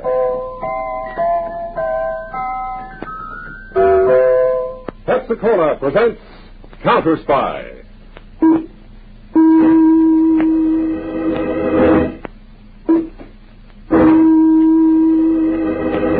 Washington calling David Harding, Counterspy. Washington calling David Harding, Counterspy. Harding, Counterspy. Calling Washington.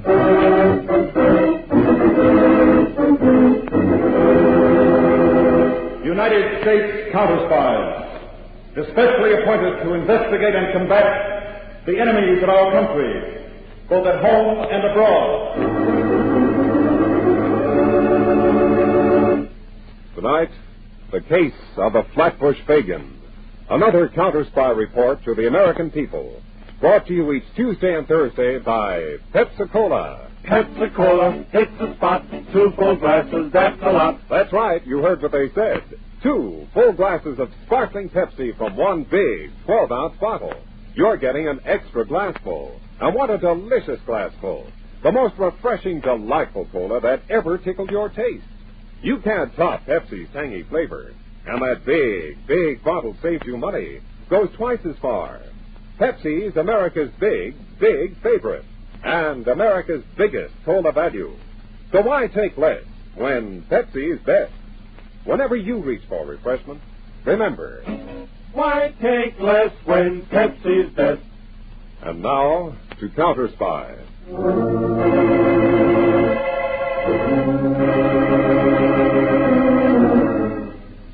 Unfortunately, it is happening almost every day and night.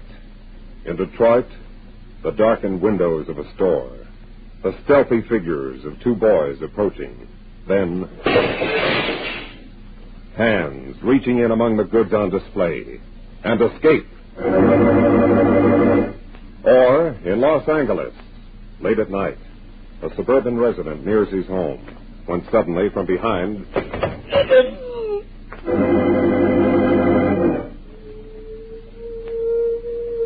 Young lawbreakers seem to be everywhere, in St. Louis, Boston, Philadelphia, and in Brooklyn, where juvenile gangs are organized on the highest level.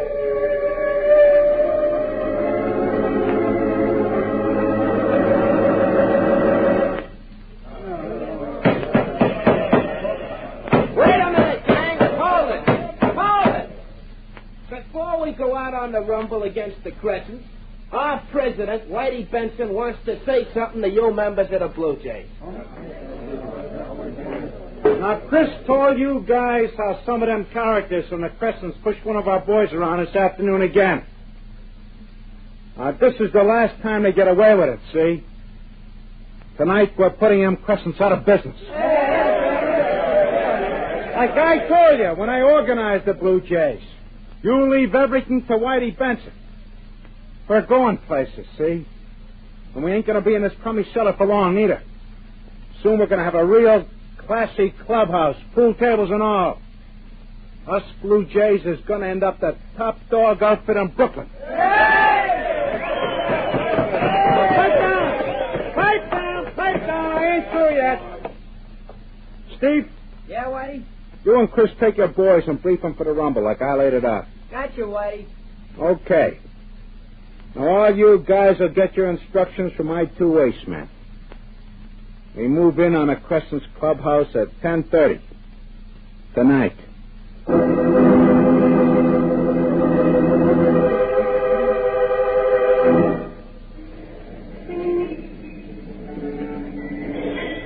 It's 10:28, Whitey. All set, Steve. Yeah, all set. My boys have their bats and axes ready. Be quiet, you guys. We march on them in a minute. Steve, what about Chris? Don't worry about Chris, Whitey. He'll be on time with his guys. He's not due at the corner down there until 10:29. There he is now. Yeah. He's signaling us. Now remember, Steve, the cops come before we finish those Crescents scatter. I'll meet you and Chris back at the clubhouse after we tie this up. Right. 10:29, Whitey. Should I give Chris the signal? Yeah. Let's go. Come on, gang. This is it. Hey, come on!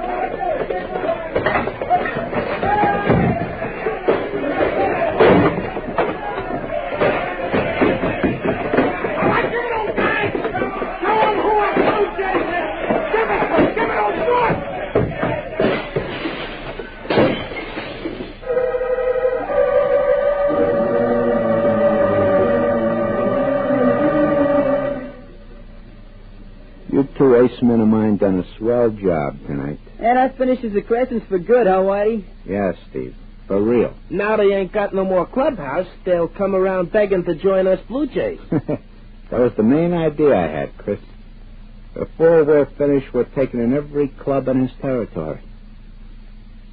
Now, the reason I had you and Steve meet me here at the clubhouse is extra special. What's up, Whitey? Tomorrow night I got a little caper planned for just the three of us. What kind of caper? Something real special. Pull up chairs and listen close to what I got to say. Tomorrow night, I'm breaking you two into the big time.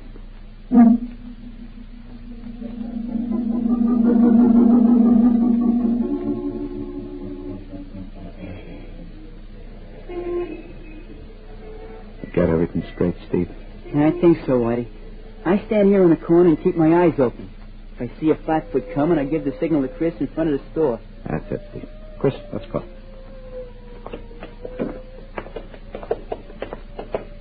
Whitey. Listen, Whitey. What are you shaking in your pants about, Chris? I never did nothing like this before.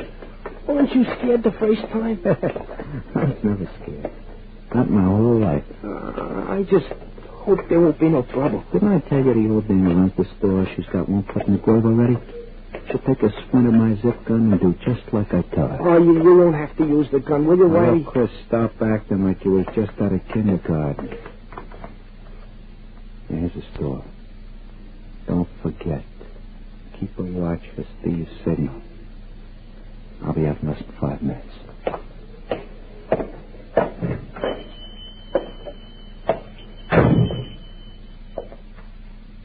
Hey, young fella. What can I do Get for back you? at the cash register and open it. What? This is a stick-up, Mama. Do like I tell you. You don't scare me, you rotten little hoodlum. You hoodlum, Mama, you... you got just 2 seconds to open that cash register. That toy gun you got? I'm not scared. You'll see what kind of toy this 22 is if you don't get started. Go on, move. I'm not moving an inch. I know kids like you. Sneaky cowards. Dirty little hoodlums. Bluffers. Hoodlum. Bluffer, huh?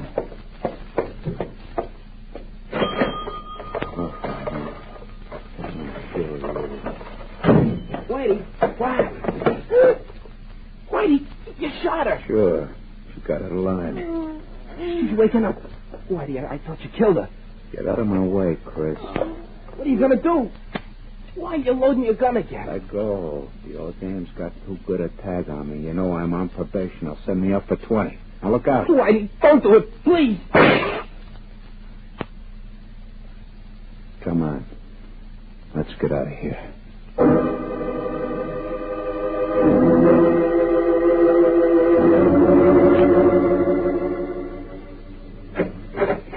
Mr. Harding, there's a Miss Catherine Griffin waiting to see you by appointment?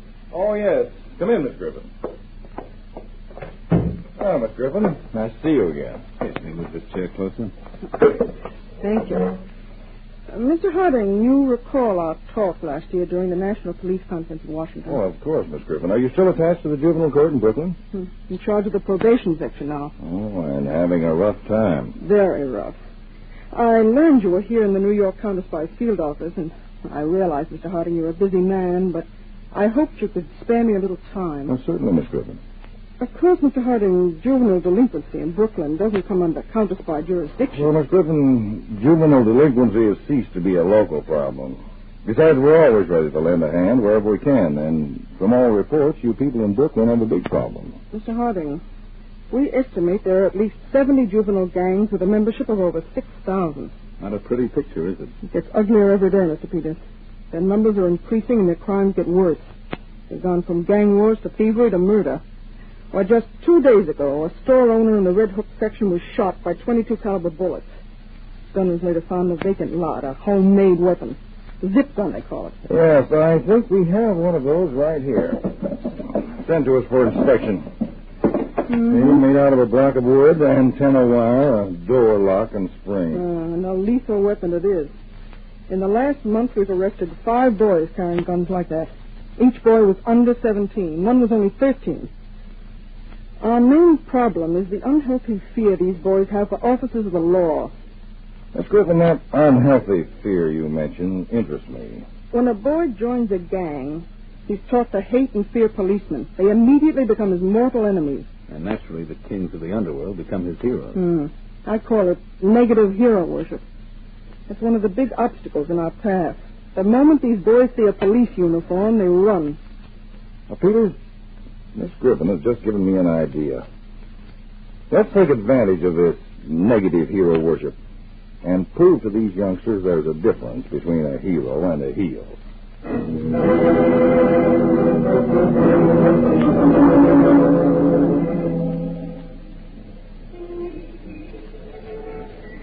Traffic light just changed.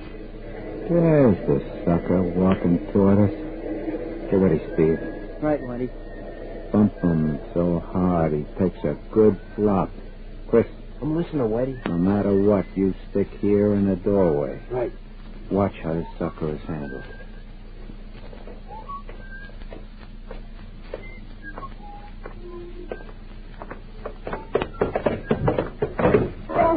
Oh, gee, mister, I'm sorry. I didn't see you. Once we were gone, you wouldn't have to be sorry. Steve, I told you to watch out, didn't I? Oh, yeah, Whitey, but... Mister, don't mind this jerky pal of mine. He's always bumping into somebody. I told him, man, I was Shut up. sorry. Here, mister. Let me give you a hand. Thanks, kid. You ain't hurt, are you, mister? No. Try to tell your little pal to keep his eyes in front of him. Someday he'll bump into the wrong guy.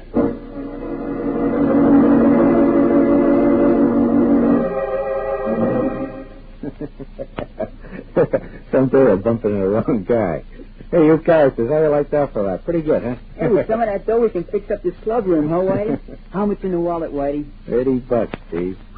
80? You sure done it smooth, You Whitey. gotta have a touch to let a sucker smart, Chris. A touch. Light and easy, so he never knows where to hit him.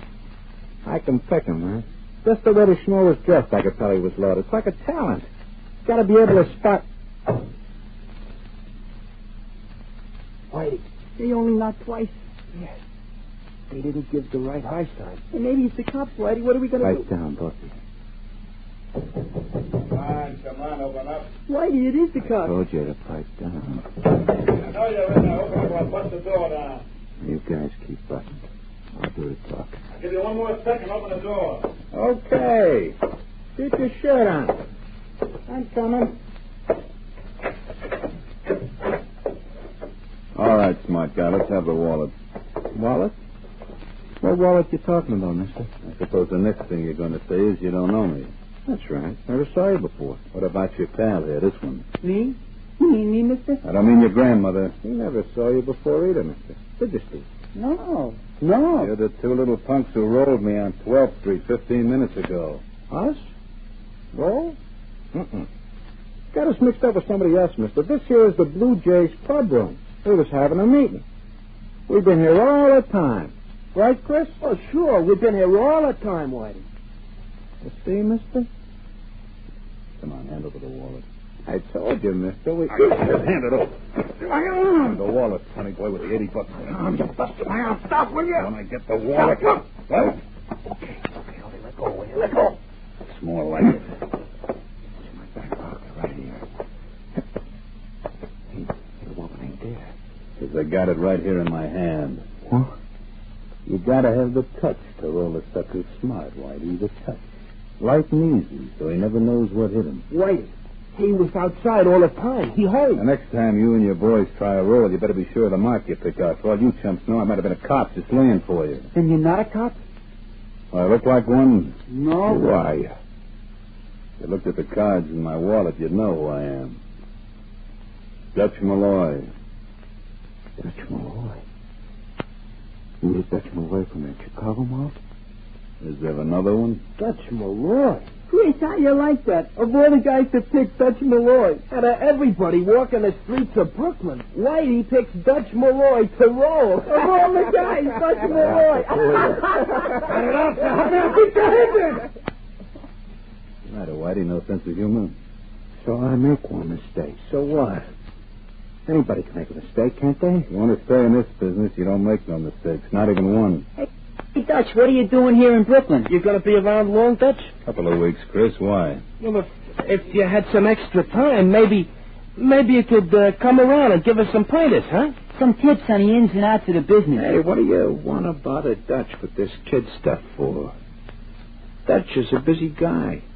Ain't you, Dutch? No, Whitey. Not too busy. You got a lot to learn, a whole bunch of you. I'm going to take personal pleasure in teaching each of you how things should be done right. Okay?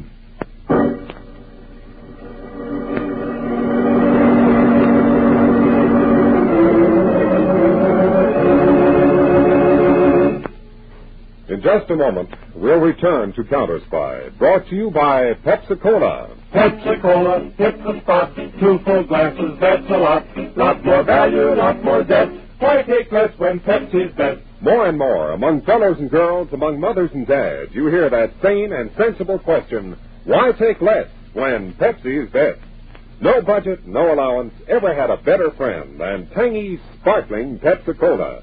Because one big 12-ounce Pepsi bottle gives you 2 delicious drinks. That's twice as much tangy taste, twice as much delicious Pepsi to go just twice as far. That's why more and more families say, why take less when Pepsi's best?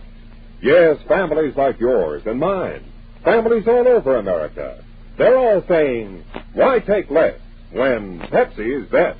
Pepsi-Cola hits the spot. Tastes terrific when you're hot. More and better than the rest. Why take less when Pepsi's best? Today, tomorrow, always. Get America's biggest cola value. Take home a carton of 6 big Pepsi bottles. Insist on Pepsi at the store. And say Pepsi at the fountain. Say Pepsi at the stand. Say Pepsi. Whenever you reach for refreshment, remember, why take less when Pepsi's best? And now, back to Counterspy. 2 weeks later, a man cautiously enters an all-night drugstore and heads for a phone booth to make a call. This is Dutch Malloy. Listen, 8:30 tomorrow night. Bench at the front end of the DeKalb Avenue subway station, downtown side. Got it? DeKalb Avenue station, 8:30 tomorrow night.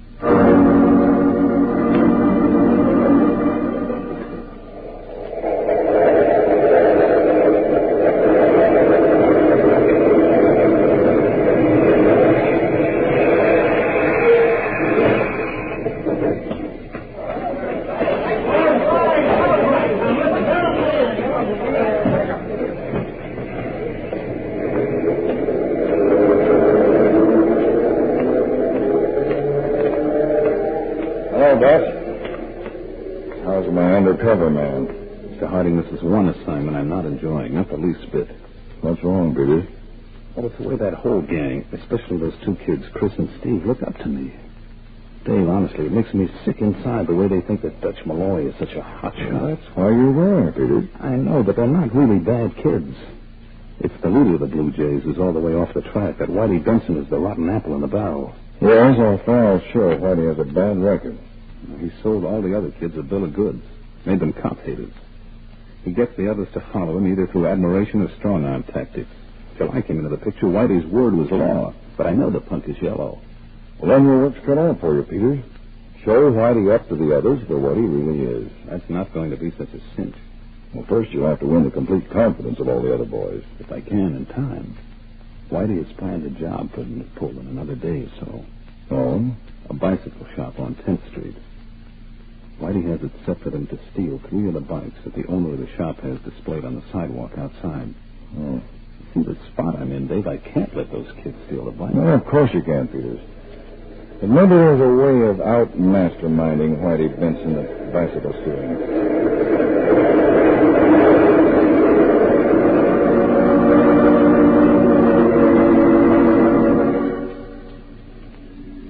What's the matter, Whitey? Nothing, Dutch. Maybe you don't like the way I'm handling this operation, huh? No, I mean, me and Chris and Steve could do it without bothering you. Mm-hmm. Well, I'm just lending you guys a hand. Of course, if you want me to step out... Oh, no, Dutch. We don't want you to do that. We're all for what you're doing for us, huh, Chris? Sure, Steve. How many chances do you get to learn from a real professional like Dutch Malloy? Okay. Now, remember, watch me through the store window. You know the signal. Yeah. When you wipe your face with your handkerchief, we grab the bikes and start pedaling. I'll see you back at the club room later.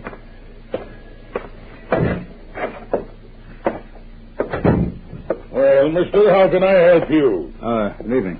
Evening. I'm, interested in some bikes. Oh, yes, sir. Any particular type? I got all types. Well, I saw those 3 that you have on the sidewalk outside the store. Huh? Hot tonight, huh? Yeah, mighty muggy. Yeah, I guess we'll have some rain. My corns are acting up. Yeah. Soak this handkerchief right through. Yeah. You were talking about bicycles. Yeah. What's the price on all 3 of them? All 3? Well, no, I'm trying to clear out my stock, and I can, I can have all 3 for... Hey, those boys out there. What's the matter? They're getting away with my bike. Now, hold it, buddy, hold it. Let go of me. What are they stealing me bike? Now, take it easy. I gotta stop. They're not stealing those bikes. I'm buying them. What? Those kids are friends of mine. I'm buying those bikes for them. But holy jump. How much are they? Oh, how much? That's different. Well, they're 30. $5 a piece. That's $105 for all 3. Right? Yes, sir, that's right. For 105 skins. 60. Yeah. 105. Here you are. Well, thank you, mister. You know, those bikes are a real bargain at that price. I know. They're practically a steal.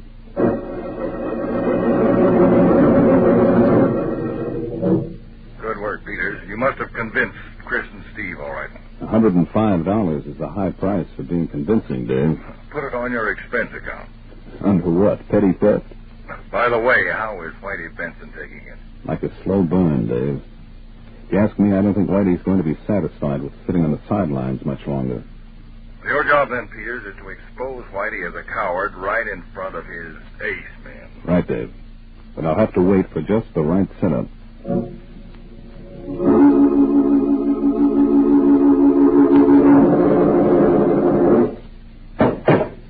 There, you two. Take a look at that. A rod? A real one? Yeah, 38. Where'd you get it, Whitey? From a friend. Picked it up in Germany. I bought it from him. What do you want a gun for, Whitey? For our next job. Well, Whitey, Dutch says only a sucker carries a gun. Remember? Dutch says if you're caught with a gun... Dutch says. I'm sick of that Dutch stuff. Oh, but Dutch knows, Whitey. He's been around. Well, I've been around, too, plenty. And I was okay with you guys before he come in the picture, wasn't I? Now I'm going to show you guys how I can handle a heist as good as he can. Better. Anybody here say I can't? We're not saying you can't. Why well, don't... button up and listen if you want to stay being my ace man. There's a warehouse across the street from Pier 13. They got a bunch of radios piled up in there, and it's a pushover to get in through a side door. I'll pull on that job at 11 tonight. Got it? Yeah, Whitey. Sure. Steve? All right, Whitey. Whatever you say. And get this through your heads, both of you. Dutch is out of the picture. If either of you let on to Dutch about this job tonight, so help me, I'll take this gun and I'll blow your heads off.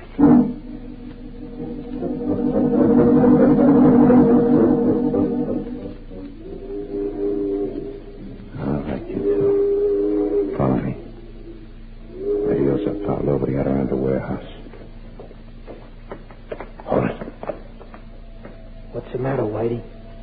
The watchman, Chris. Coming this way. You better beat it this way. I'll take care of the watchman. Come on, behind this crate. Here he comes. I'll get him from the back when he goes by.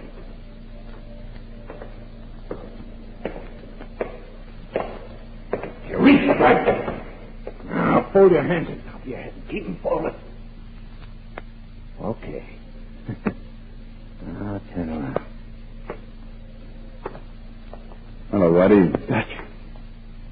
You can put your gun away. How'd you get here? Didn't I tell you only a sucker carries a gun? What are you doing here? Who told you?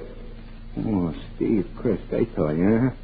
You monkeys told them, didn't you? Whitey, we thought we better. Dirty, stinking double-cross. Don't take it out on them, Whitey. Tackle somebody your own size. Done to cross me up, the little yellow bellies. Some stunt to pull on a pal. What do you mean, pal? You're nobody's pal, Whitey. You're strictly out for yourself. You're just pulling this job tonight to prove you're a big shot, but you're just a cheap little four-flusher. Yeah? You even told these kids you're only 18, but you're 21, 5 years older than any of them. You didn't have the guts to go up to the big boys, so you got yourself a bunch of kids to use to push around. Huh? Shut up. The truth dig too deep, Whitey. Whitey. Set her off. Fill your face with lead. You haven't got the guts to tackle me. I know you haven't. Yeah, well, ask Steve. Ask Chris. Ask them how I drilled that dame last month without even blinking an eyelash. Talk, Whitey. That's your idea of guts, telling an old lady who couldn't fight back. All right, drop the gun. Here, you drop it or you end up flat on your face. I'll kill you. All right, we'll do it the hard way. I'll get it still, Dutch. We'll take care of the gun, Chris. What? Dutch? He's a friend of mine, Steve. Come on, Whitey. Get on your feet. Here he is, Mr. Harding, all yours. Harding? That's right, David Harding, Chief of the United States Counterspies. Cops. Counterspies? Conway. Yes, Mr. Harding. Take Whitey Benson along. Right. Turn him over to the police to be booked for murder. Yes, sir. Okay, big shot. Get moving. Why don't you pinch him? Dutch Malloy. He's the guy you want to grab. Never mind that, squealer. Okay, Conway. Give me a break. Give me a break. Will you? I didn't do nothing to you. Dutch, I don't get this. You're in with the cops, Dutch. Fellows, you've just had one surprise. Your hero, Whitey Benson, turned out to be a heel. Now, here's another surprise for you. Your friend Dutch Malloy isn't Dutch Malloy at all. Not Dutch. He's my assistant, Harry Peters. The real Dutch Malloy has been in our custody for a month. A cop, Chris. And we thought he was a right guy. A cop. So now you two know what I am. You put me down as the wrong guy. That it? Well, we didn't know a cop who could be... A right guy? Is that what you're trying to say, Chris? Yeah, I guess so. The cops are just like anybody else once you get to know them. The trouble with you boys is you never gave yourself a chance to know them. They're more on your side than hoodlums like Whitey Benson. You found that out tonight, didn't you? If it hadn't been for Peters here, you'd have ended up in real trouble. And behind bars. You mean you're not arresting us? No. But you two still have some things to settle.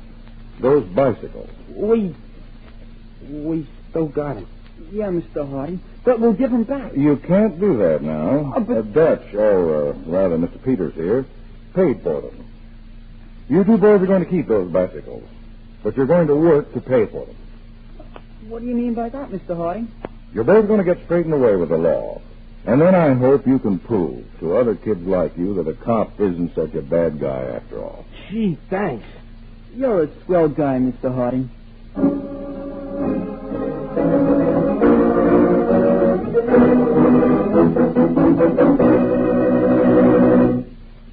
When your friends drop in, be generous, but be thrifty, too. There's plenty of delicious Pepsi-Cola.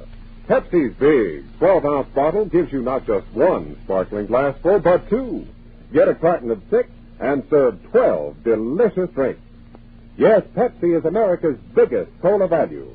You get twice the tangy taste, twice the refreshment, twice the Pepsi. So why take less when Pepsi is best? Whenever you reach for refreshment, remember, Pepsi-Cola hits the spot. 2 full glasses, that's a lot. Lots more value, lots more zest. Why take less when Pepsi's best? Tune in every Tuesday and Thursday, same time, same station, to Counterspy.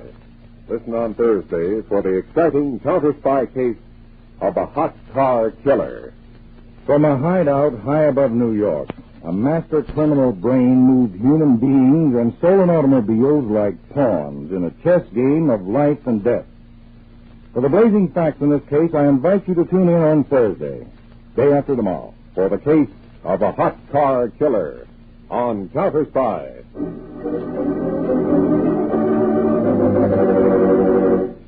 Tonight's Counterspy program originated in New York, was directed by Leonard L. Bass, dramatized by Edward Adamson, and featured Don McLaughlin and Mandel Kramer, with music by Jesse Crawford.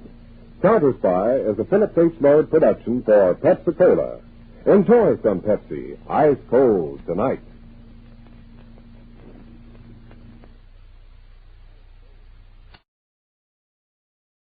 Cold tonight.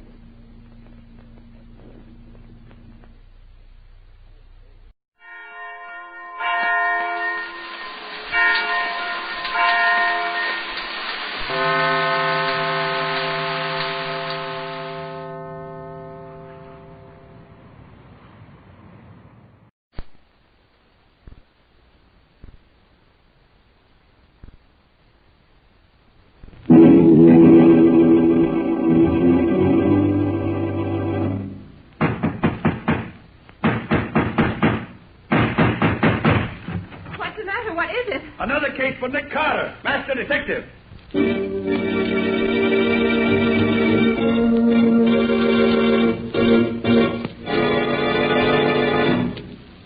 Yes, it's another case for that most famous of all manhunters, the detective whose ability at solving crime is unequaled in the history of detective fiction. Nick Carter, master detective. Tonight's curious adventure... Death in the Pines. For Nick Carter and the mystery of the murdered driver.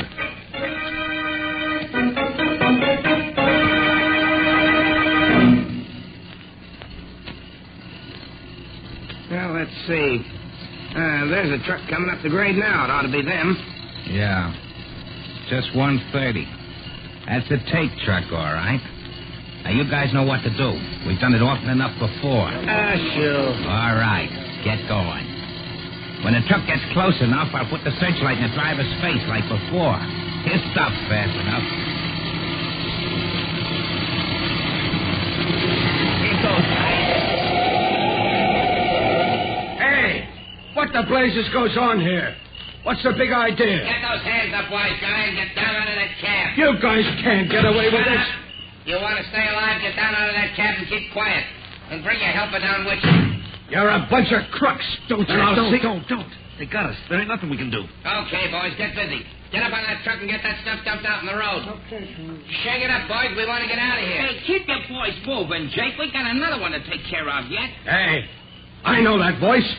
So you're the guy who's in back of all this hijacking. Now I know you. Yeah? Well, I hope you try it. Oh. What's the idea? What'd you have to kill him for? Shut up, punk.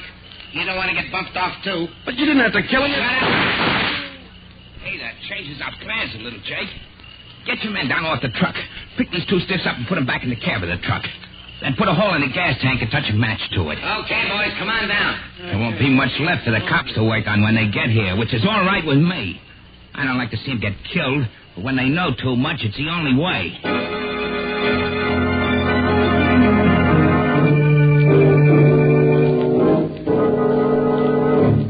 I see, Coroner. Yes, thanks very much. Yes, thanks. So long. Might as well let me know the worst, Mr. Carter.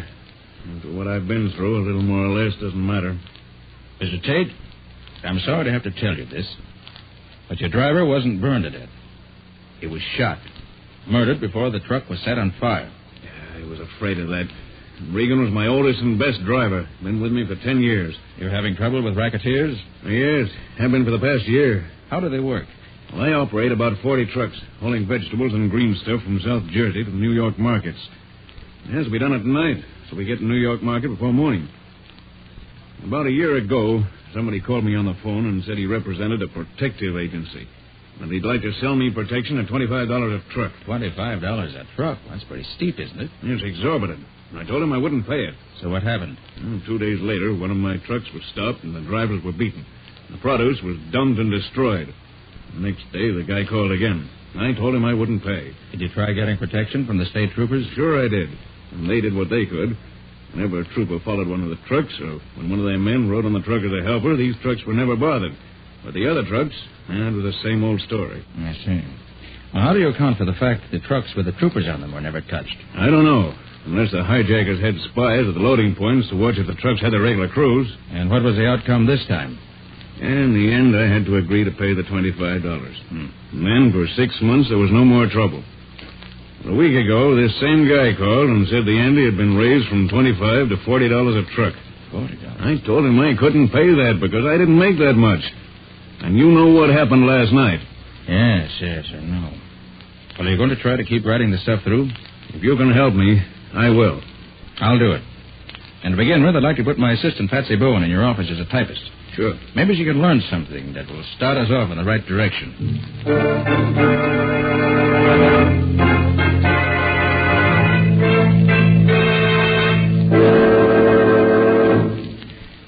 Well, Patsy, did you have a nice eventful day in Tate's office? I learned a few things, Nick, if that's what you mean. Good. Let's have it. Mr. Tate makes up the daily schedule of operations based on the orders he receives. Then he turns the completed schedule over to Al Leparo, who's the fleet foreman. Mm-hmm. Only Mr. Tate, Leparo, and Dave Morgan, who's Tate's assistant, know what the orders are, as far as I can find out. I see. Any suspicions? Not yet. Leparo's been with Tate 9 years and Morgan for about 4 years. When the trouble started about a year ago, both of them rode the trucks. Morgan was one of the drivers who got beaten up, got knocked out cold before he could see anything. Doesn't leave us much in the way of anything to go on, does it? I'm sorry, Nick, but that's all I could get today. Well, don't feel bad, Patsy. You did what you could. And what's the next step? I want to talk to the state trooper who found the truck in which Regan was killed. He may be able to tell me something that's been overlooked.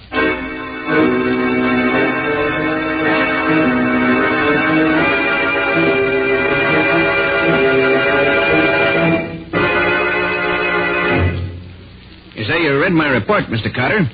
I don't know that I can tell you anything else. Were you on the state police force when Tate started having his trouble about a year ago? Yes, I was. Well, that business of the hijackers never picking in a truck guarded by state troopers needs explaining. Could there have been any leak from this end? Absolutely not. I rode several of the trucks myself. None of us ever knew where we were going until Tate's office gave us our orders. Then we went out on the road just as soon as we got those orders. Good. Then the leak must be on Tate's end. Now, the next thing. Your report gives the impression that the thug simply stopped Tate's truck, killed the driver in cold blood, and then burned the truck for good measure. Was that your personal impression? Well, no. Oh. When I first got there, I was suspicious because the truck hadn't gone off the road or collided with anything that would cause a fire or a wreck. Then I remembered that Tate's trucks had been having trouble a while back, so I took another look around. And the result of that second examination? The truck was surrounded by crates which had been thrown off the truck. Crates that were smashed and broken, but not burned. Now, if the hijackers were going to burn the truck, why bother to throw all those crates off the truck first? It just didn't make sense. That's what I wanted to know. I'd say the gang started out to do the usual job, smashing the cargo and manhandling the crew. But then something happened. Something that made them switch their tactics. And they did something they'd never done before. They killed the driver. Yeah, that explanation would fit the facts as I saw them. But what do you suppose caused the change in plan? Well, I can make a guess, maybe. Tate told me that Regan was his oldest driver. Yeah? Now, somebody in Tate's outfit must be in league with the hijackers. That's the only way they can know as much as they do. I believe that Regan recognized one of Tate's men in the hijack gang. Sure. And that fits right in with the idea that somebody in Tate's outfit was crossing him. Yes, Mr. Carter, I believe you've hit something.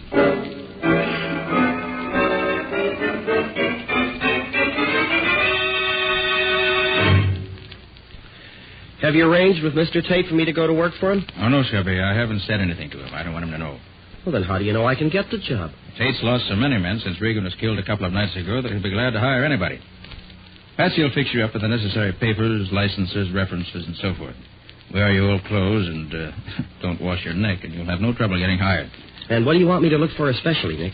Well, according to what Patsy says, the leak either goes through Tate, which hardly seems likely, through Leparo or Morgan, or through somebody else we haven't found out about yet. So get a line on things in general, on anyone who may look suspicious. Oh, and if you're riding a truck that gets held up, don't try to shoot it out, Scubby. Just let things ride. We'll see about that when the time comes. It's a 40-to-1 shot against your getting stopped, but that's the same. Watch your step. These men, whoever they are, have 2 murders on their head, and they won't balk at a couple more.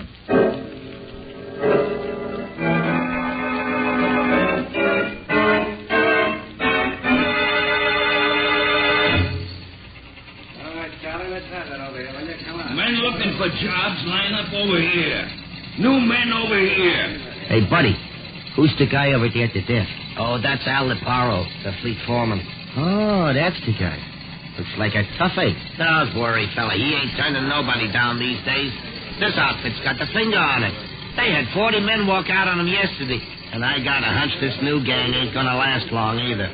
Oh, you mean on account of the killings the other day? Yeah, that and the beating up of a couple of other drivers. Recently? Yeah, night before last. Hey, that ain't so good, is it? Ah, what's the difference? A job, ain't it? Hey, who's the other guy? Huh? Oh, that's Dave Morgan, old man Tate's assistant. All right. Report to the garage at once. Next. Mike Clausen's and then Mr. Leparo. Here are me papers. Mm-hmm. You worked here before, ain't you? Sure. I drove for you. Yeah, never mind that. You ain't working here no more. Right, Morgan?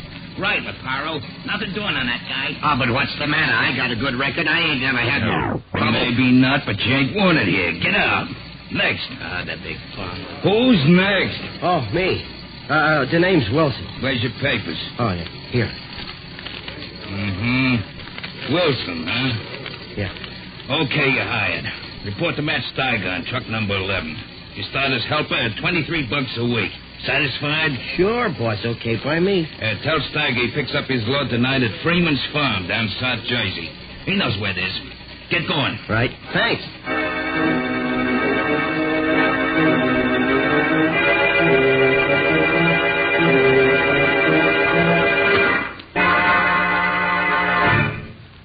So they took you on, did they, Scubby? I thought they would. Yes. I'm phoning from a lunchroom where I just ate. Anything happened yet? Well, just before they gave me a job, an old-timer named Mike Clausen was turned down. He used to work for Tate years ago, but Leparo wouldn't take him back. I see. Maybe they didn't want to take on anyone who ever worked there before, or who has been there for long. Well, maybe it doesn't mean anything, Nick, but it looks as if the... What's the trouble, Scubby? I'm not sure, Nick, but I just realized the guy in the booth next to me here isn't saying a word. He went into his booth as I came into this one, but he hasn't dialed a number or said anything yet. Looks as if somebody's onto you already. Any idea who it could be? No idea at all. Oh, but how could anybody know about me so soon? There's always a chance that somebody's recognized you. Well, keep your eyes open, Scubby. Don't start anything. Any orders? No. Let me know at once if anything worthwhile happens. And good luck to you. Thanks. Hey, what are you going to be doing? I have several lines of investigation that I want to follow up here in the city. There are certain angles of this case that I want to clear up here before I do anything else. So long, Scubby. See you soon. I hope.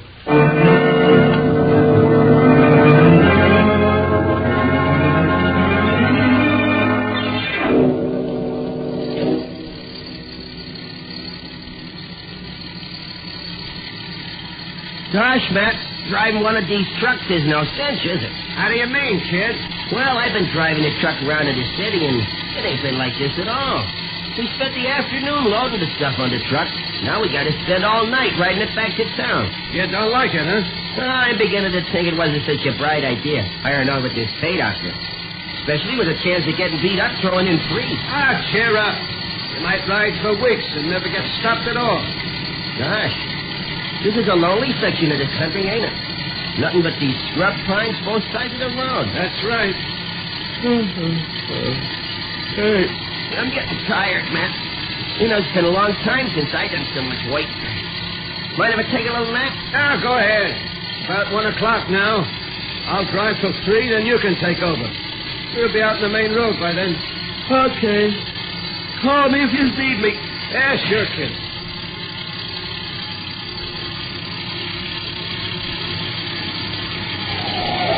Hey, what's the matter? What you stopping for? Somebody is signaling us with a flashlight to stop. I wonder Oh, what... no, don't stop, man. It may be a holdup. Remember old man Tate's orders? No truck stop for nothing. Oh, it's the state troopers. Nothing to worry about. Oh, yeah. Yeah, I can see the uniform now. Okay. I'll get out and see what he wants. Hey, what's the matter, officer? What... Hey, that's a phony uniform. You're no regular cop. This is a guy, all right. One of you fellas take care of the driver. Look out, Matt! Come down out of that cab, fella. You know what's good for you. Man, it's a trap! Shut up, Dick, and don't move. I got you covered. I don't try to pull you out. No! Hey, quit that. Cut it out. There, that takes care of you, you rat. Now for the other. Here you are, copper. Oh! Matt! Not out yet, yeah. You won't do no more fighting for a while. Okay, boys, come on.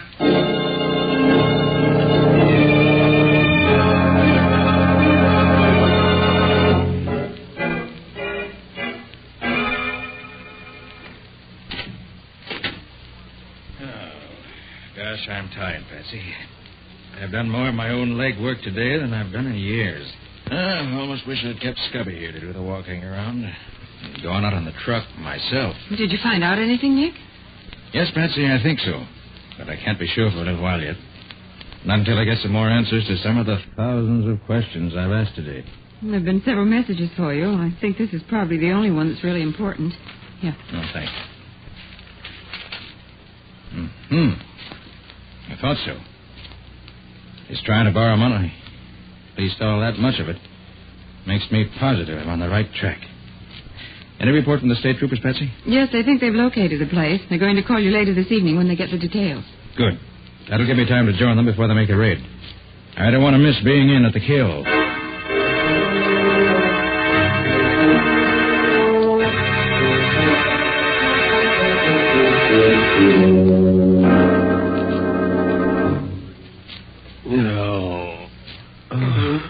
Hey.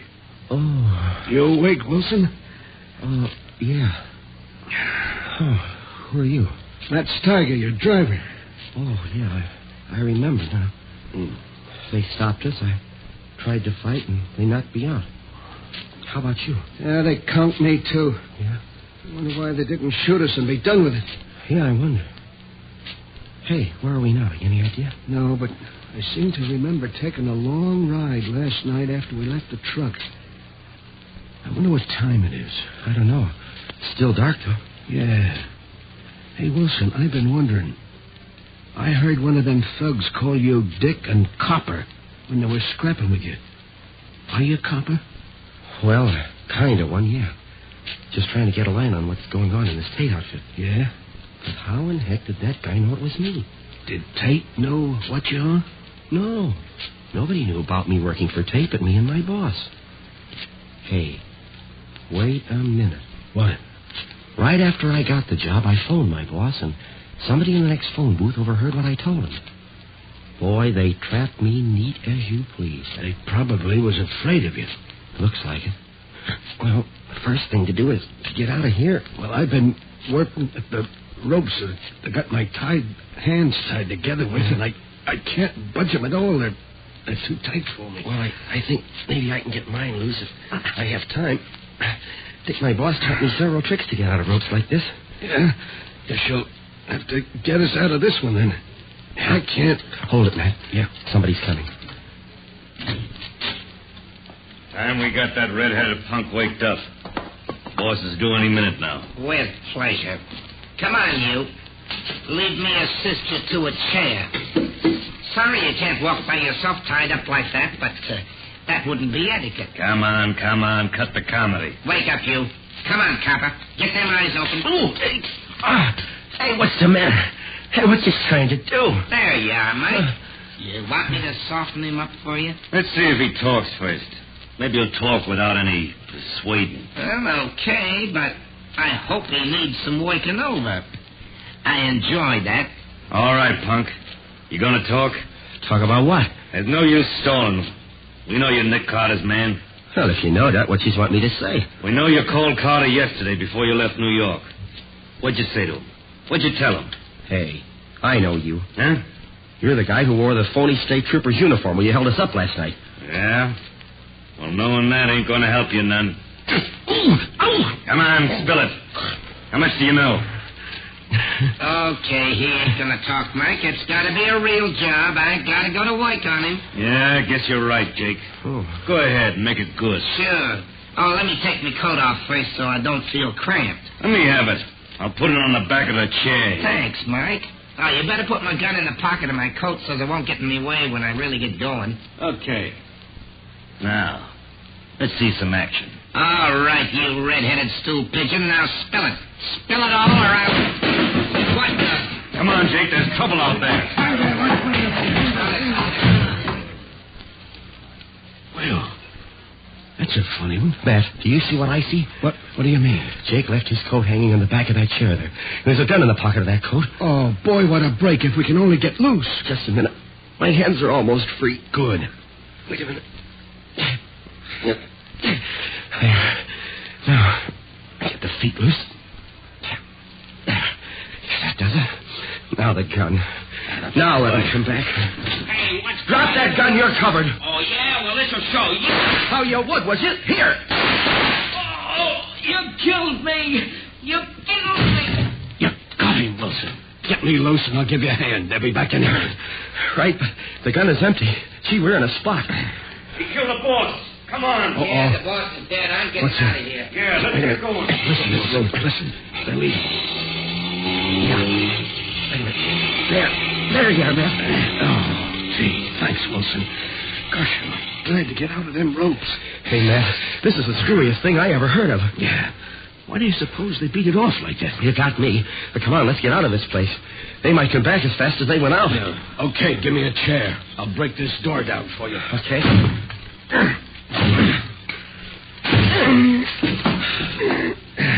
Gosh, Matt. There he is on the floor, the boss. And 2 holes through his forehead. You sure hit him square in the bullseye. Wait till I take off his mask and see if I know... Matt. What? It's Mr. Tate. Who? The owner of the trucking company. Mr. Tate? Yeah. Tate racketeering his own business? Attacking his own trucks? But that doesn't make sense, Matt. Boy, I'll say it doesn't. Why should he want to destroy his own business? And why would he ask Nick to investigate the... Hey, we got to get out of here. Yeah. We're going to get out... Maybe some more of them in there. Can you see him? Yeah. Oh, they're state troopers. Oh, it's boy. okay, man. Open up in there. Come on with your hands up. Come on, you're surrounded and outnumbered. Don't shoot. We're coming out. Get that door open before they shoot. We surrender. Get your hands up. I got 2 here, men. Watch the back of the house. Right, Sergeant. Oh, gosh, are we glad to see you. Yeah, keep your hands up. Oh, yeah, sure. Look, I'm Scubby Wilson, and this is Matt Steiger. I'm Nick Carter's assistant. You look it. Where's the dead man lying there? Well, that's Mr. Tate. I just shot him. No, you did. Well, that'll send you to the chair, all right. Oh, no. No, you don't understand. He's the chief of the hijackers. Well, he was holding us prisoners here. That's a good one. Where's the gun you killed him with? Why, it's in the other room. Keep your hands up. But, officer, you don't understand. I suppose you're going to tell me you shot him in self-defense, huh? Yeah. That's just what I did. Well, look, you can ask Matt here. That's right, officer. He was going to kill us both. Yeah. Sure. Where's the gun he was going to kill you with? Well, it was in his hand when I saw it last. Well, it ain't here now. You're a bum liar, feller. I suppose that after you shot him between the eyes, killing him instantly, he walked over to the window, threw his gun away, and then came back here, lay down, and died. Oh, but gosh, officer, I saw him. Put your hands out. Huh? What? Put your hands out. How about you can't put handcuffs on me? No? Watch me. Be sure they're on good and tight, son. I will, that. Nick! Oh, hello, Scubby. Having a good time? You know this guy, Mr. Carter? Does he know me? Oh, tell him who I am, Nick. Yes, Sergeant, I'm afraid I have to confess that I do know him. He's my assistant, although he hasn't been much of assistance in this case. Shall I let him go, then? Yes, I'll take charge of him. Okay, if you say so. Oh, gosh, Nick, am I glad to see you. Oh, this is Matt Steiger, the guy who was driving the truck I was on. Hello, Mr. Carter. Glad to know you. Hey, look, I heard some shooting a few minutes ago. Did you get some of the gang? Yes, Scotty. Morgan and 4 men. We ran that car off the road and caught them all. Morgan's pretty badly wounded, but he'll pull through. So Morgan was in on it after all. Morgan was the head of the gang. Oh, no. No, Morgan wasn't the head of the gang, Nick. The head of the gang is lying there, dead. And I shot him. Put 2 bullets in him in self-defense. Who is he? You know him? Know him. It's Mr. Tate. Mr. Tate? Well, he had nothing to do with this. He sure did, Nick. Why, he was holding us prisoners here. Sure, Matt can tell you. That's true, Mr. Carter. He tried to kill Wilson, and Wilson shot him. I tell you, Tate had nothing to do with this gang, Scubby. Oh, what makes you so sure, Nick? I did a lot of investigating in town today, and I found that Morgan's been trying to borrow money anywhere and everywhere he could to take advantage of what he called a chance to get going a good business, dirt cheap. Well, that obviously meant Tate's business, especially since the $40 a truck the racketeers asked was unquestionably intended to drive Tate out of business rather than to get the money out of him. But Morgan was one of the drivers who got beaten up, Nick. Who said so? Morgan. Nobody else knew anything about it, and it gave him a swell alibi. I think that Regan, the driver who was killed the other day, probably was shot because he recognized Morgan. But, Nick, everything you say about Morgan could have been true of Tate just as well. Not quite, Scubby. I found out several other things during my investigation today that proved definitely that Morgan's the one. But, Nick, I shot Tate not 5 minutes ago. Well, he was trying to kill me. I wonder. You shot him 5 minutes ago. How does it happen that he's been dead for at least 3 hours? Dead for 3 hours? No question about it. Rigor mortis has already begun to set in. Scubby, somebody's put one over on you. Well, what do you mean, Nick? Where's the gun you shot him with? Well, the trooper took it. Yeah, that's right. Here it is, Mr. Carter. Thanks. Look here. How does it happen that you shot him with blank cartridges? Oh, Nick, now don't say... Here are the shells I just took out of that gun you used. 4 of them have been fired previously. And you can see that the other 2, the 2 left for you to fire, have had the bullets pried out of them. Now, you see the mark on the edge of the shell? Yeah. So you couldn't have shot him. But, Mr. Carter, I saw Wilson plug him. I saw him falling dead as the door closed behind him. There's no question about it. There's no question but what you thought you saw that. But it was all planned, just that way. Planned? Certainly. How come you were able to get out of the ropes you were tied up with so fast? How come there was nobody in the room when you got hold of the gun? Why do you suppose that gun was left where you could get your hands on it? That is what happened, isn't it? Yes, Nick. As right as if you'd been here to see it. It couldn't have been any other way. Tate probably had a hunch Morgan was guilty and trailed him here. Morgan caught him, shot him with this gun. Then he wiped his prints off it, and he planted it where you could get at it. Then, at the psychological moment, Morgan, with a mask over his face, opened the door so you could see him and shot at you. Then you shot at him, as he knew you would, using the 2 shells he had left in the gun for you. The 2 shells with no bullets in them. Then he pretended to fall dead, carefully shutting the door as he did so that you couldn't see what happened next. Oh, I see, Nick. And then he put Tate's body there by the door with a mask over his face. Right. Gosh. When you opened the door, there was Tate's body, shot through the head with the very gun you held in your hand. A gun in which the police would find your fingerprints, and yours only.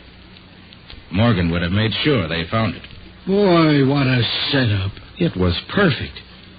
Matt would have had to swear he saw me do it. And I was so completely fooled that... Why, I would have confessed to the murder in any court in the country. Yes, Scubby. You still trust too much to what you hear and see. Before you can be a really first-class detective, you'll have to learn to distrust everything until you've analyzed it in the light of all the evidence.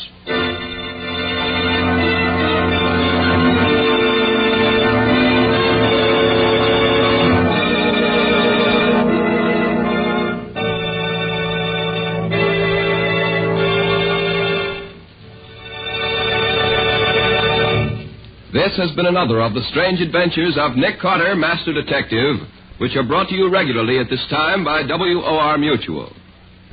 Well, Nick, what about next week's story? Can you give us a hint? Next week, my story concerns a murderer who killed his victims according to the sign of the zodiac under which they were born. A very unpleasant and dangerous man, I might add. Yes, definitely.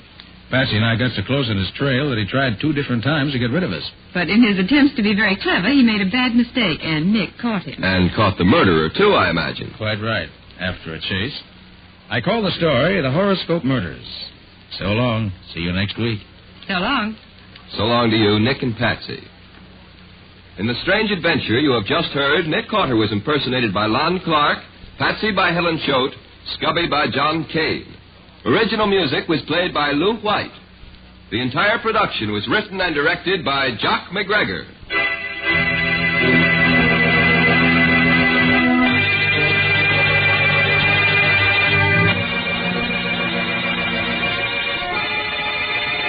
Next week at the same time, listen to another curious experience of Nick Carter entitled The Horoscope Murders, or Nick Carter and the Mystery of the Avenging Astrologer.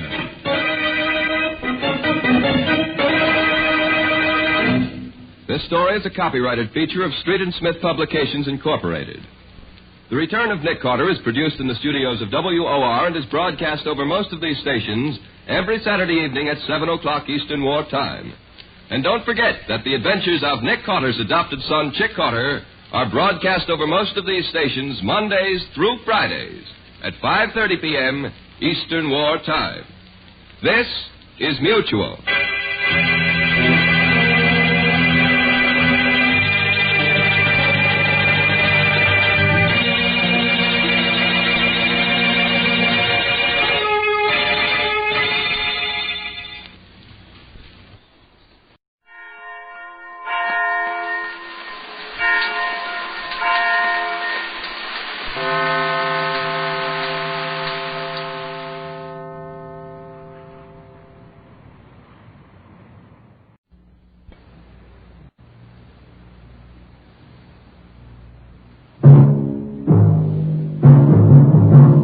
Night Beat.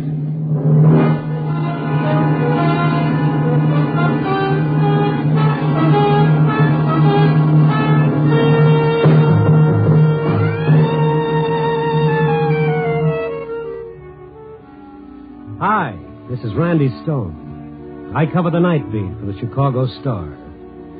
You know, stories start out in many different ways. Tonight's story started when I walked into a nice little guy's private world and it blew up right in my face.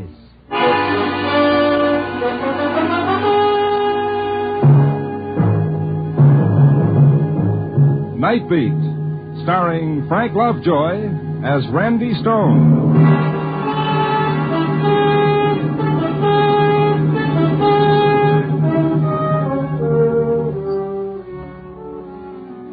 When the streetcars and the subways spill out their thousands of tired ones who scurry off into a million directions to find home, that's when my job begins.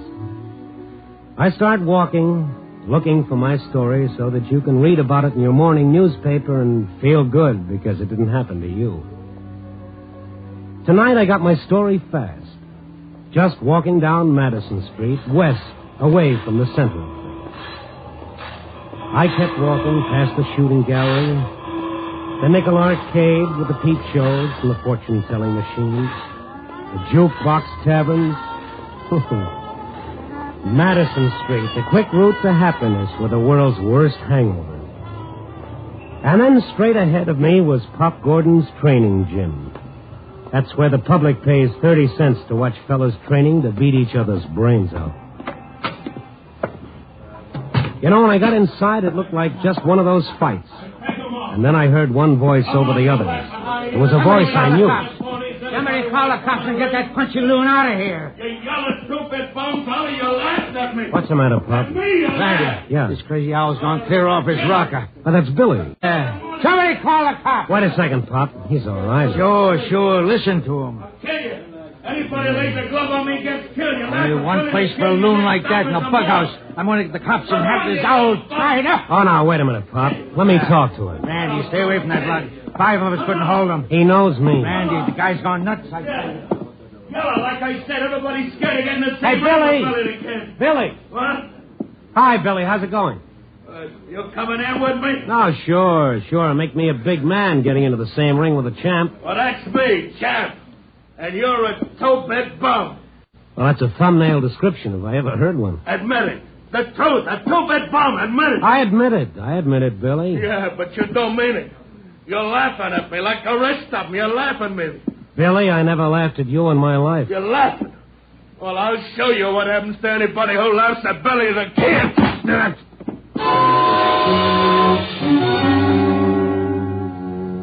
As the world flew away in all directions, I dimly remembered how the sports writers used to speak so respectfully of Billy's fast left hand.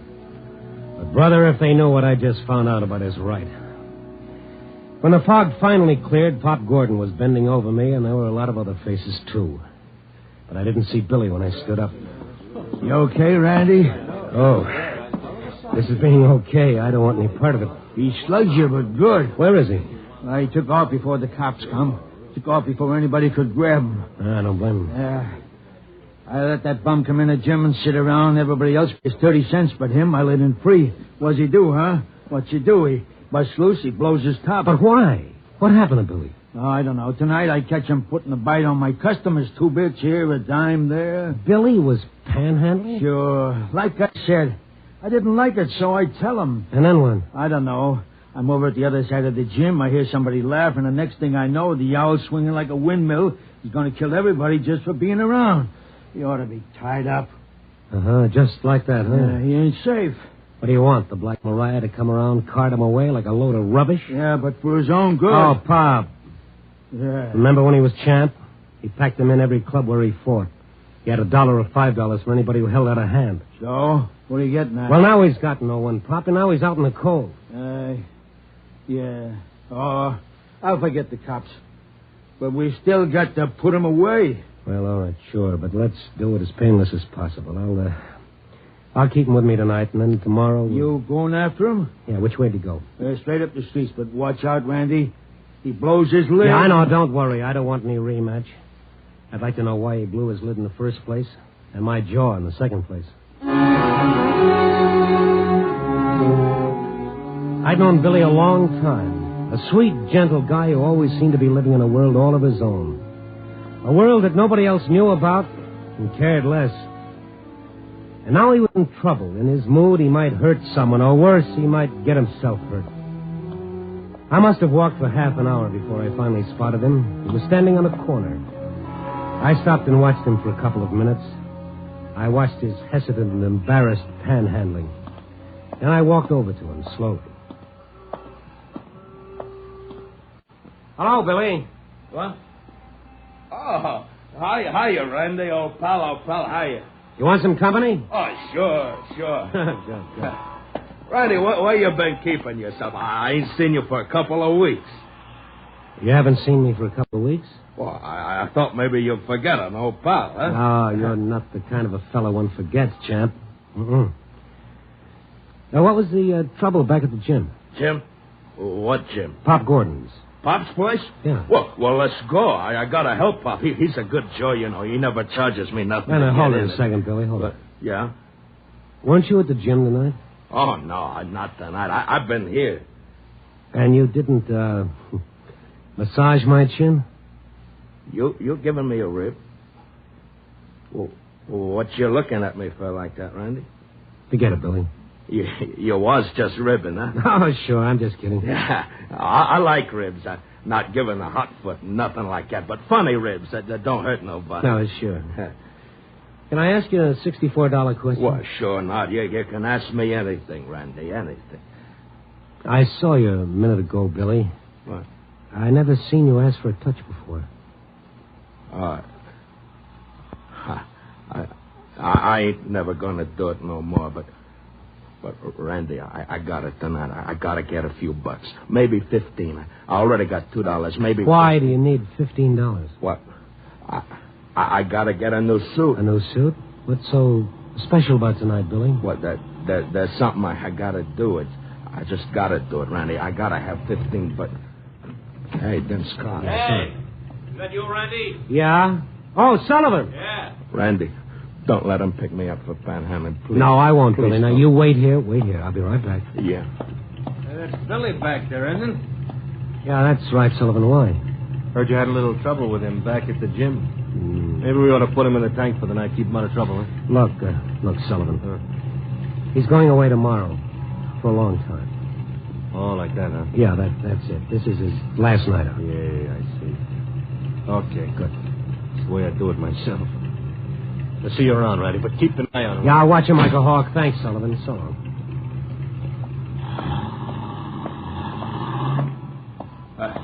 What they say, Randy, They ain't gonna pick me up for mooching, are they? They ain't going. No, of course not. Look, Billy, how'd you like to come to my apartment for a while? Oh, I can't. I told you I gotta get $15. Well, we'll talk about it. Well, I gotta get it tonight. Now I gotta get a new suit because. Yeah, go on. Why? I can't be wearing this crummy rag when I see her. Not when I see her.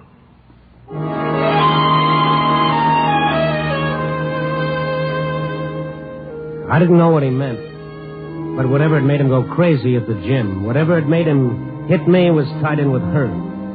Who she was, I didn't know, and I wasn't sure that he knew. I finally talked him into going to my place, and when we went in, I watched that slow, gentle smile come over his face. Hey, this place is A number 1. Yeah. Sit down, Billy. I ain't got much time. Just a couple of minutes. Yeah, okay.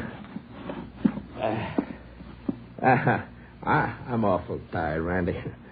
Seems like a lot of things has happened tonight, you know. I'm kind of tired, sir. Want a drink, Billy? Oh, no. I never touch it, you know that. Yeah. And you never panhandled before. Well, I ain't going to do that no more just tonight. I never bummed off of nobody. I paid my own way. Come anything, I paid my own way. Yeah, that's why I want to know why you're putting the bite on people tonight. I ain't going to tell you. You'll laugh. I won't laugh. You will. So somebody else laughed when I told it. Somebody laughed, and well, when somebody laughs at me, I don't like it. All right, easy, Billy. Easy. Come on. I tell you, I got to get $15. Hey, look at this. What's that, Billy? I cut it out of the paper today. I seen it. Hey, you take a look at it, huh? You read what it says. All right. Mrs. Walter Compton and her husband... Yeah? Yeah, go on. There's more. Prominent society leaders of New York will be in town tonight. They're staying at the lake shore and... I can't go there in this crummy rag. Well, why do you have to see her? What? Well, I got to tell her something. It's getting late, Randy. I got to get... I'll lend you the $15, Billy. You? Oh, no. I pay my own way. Well, pay it back whenever you get a job. No, I don't want any handouts. It's just a loan, Billy. It's a loan. What? Thanks, Randy. You're a champ. Now, tell me why you got to see her. You ain't gonna laugh? I can take anything but that, anything. I won't laugh, Billy. No, I guess you wouldn't. Okay. You remember once I was champ? Oh, everybody knows you were champ. Now, what about her, Mrs. Compton? Yeah. Well, it's one night after a fight, see? I ain't champ yet, but I'm punching right up to the top, see? Okay, but this one fight, she ain't there, so I go to see her at her place. She's there. And so when Who's that? It's me, Billy. Where are you? Be out in a minute. Sure. Hey, I win tonight. I said I win tonight, Edna. Yeah, I heard on the radio. Well? Well, what? It don't mean a thing? Sure. Means a lot, I guess. You guess. A kid for $1 who's going to marry the next middleweight champ, you sure take things like a lump of ice. Yeah. Edna, anything wrong? No. Oh, there is. Okay, something's wrong. Have it your way. You wasn't at the fight tonight, baby. I looked for you. It took me 3-4 rounds to get going because I didn't see you. You won. Oh, kid, look at me. Sure. The eye got torn open again, huh? Oh, that's nothing. Collodion fixed it. Collodion fixes everything, huh? Get cut up, use collodion. That's nice. That puts you all together again. How long do you think you'll stay together? What's eating on you, honey? The last 2-3 weeks. The last 2-3 weeks. The last 2-3 years. Yeah, that's right. I hate it. You hate what? Oh, shut up. Oh, kid, what's wrong? You and me. I don't get it. The only thing you do get is a measly few bucks for getting your head knocked off. Oh, I'm a fighter, So you're honey. a fighter. All right, fight. But count me out. Oh, now, wait a minute. I've been waiting. I've been waiting for him to carry you home. Me? Me? It can't happen, huh? all of a sudden you start blowing your top. It's not all of a sudden. You said it. You said there was something wrong for the last 2-3 years. Okay. Okay, spill it. I'm through, Billy. Washed up. Finished. What? You and me. Done. Since when? Since right now. Oh, baby, it's just the eye. You see me this way and you... The eye. Don't laugh at me, Edna. Don't laugh at me. I take anything but being laughed at. It is a laugh. Oh, now listen, You listen. honey. I don't care if you get punched all over the state. I don't care if you get your brains rattled so hard. It's Edna. me I care about from now on. Okay. So I'll be champ. So you'll get your fur coats. Not from you. Not from a guy who's beginning to look like a punching bag instead of a man. Look at me. Take a good look. I am. Yeah, I am. I got looks. I got class. I can do all right. I still don't get it. All right, I'll lay it on the line for you. Want me to? Go ahead. I'm not going to tie myself to a punchy character. I'm not going to have to walk in nice places with a guy whose face is... Well, look at her. Go on, take a look in the mirror. You see what I mean? You want me to quit? I don't care if you do or not, because it's too late, Billy. It's too late. Edna, you shouldn't say things. Please, Edna, don't.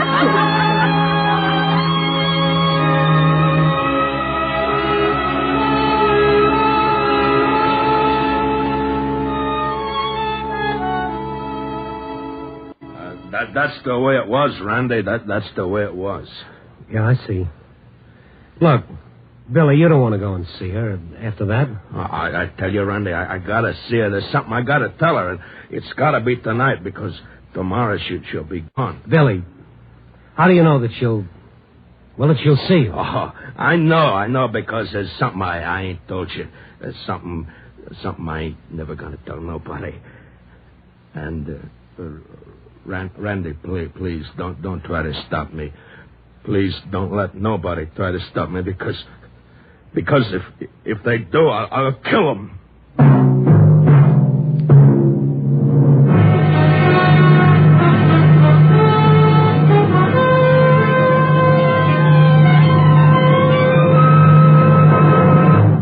You are listening to Night Beat, starring Frank Lovejoy as Randy Stone.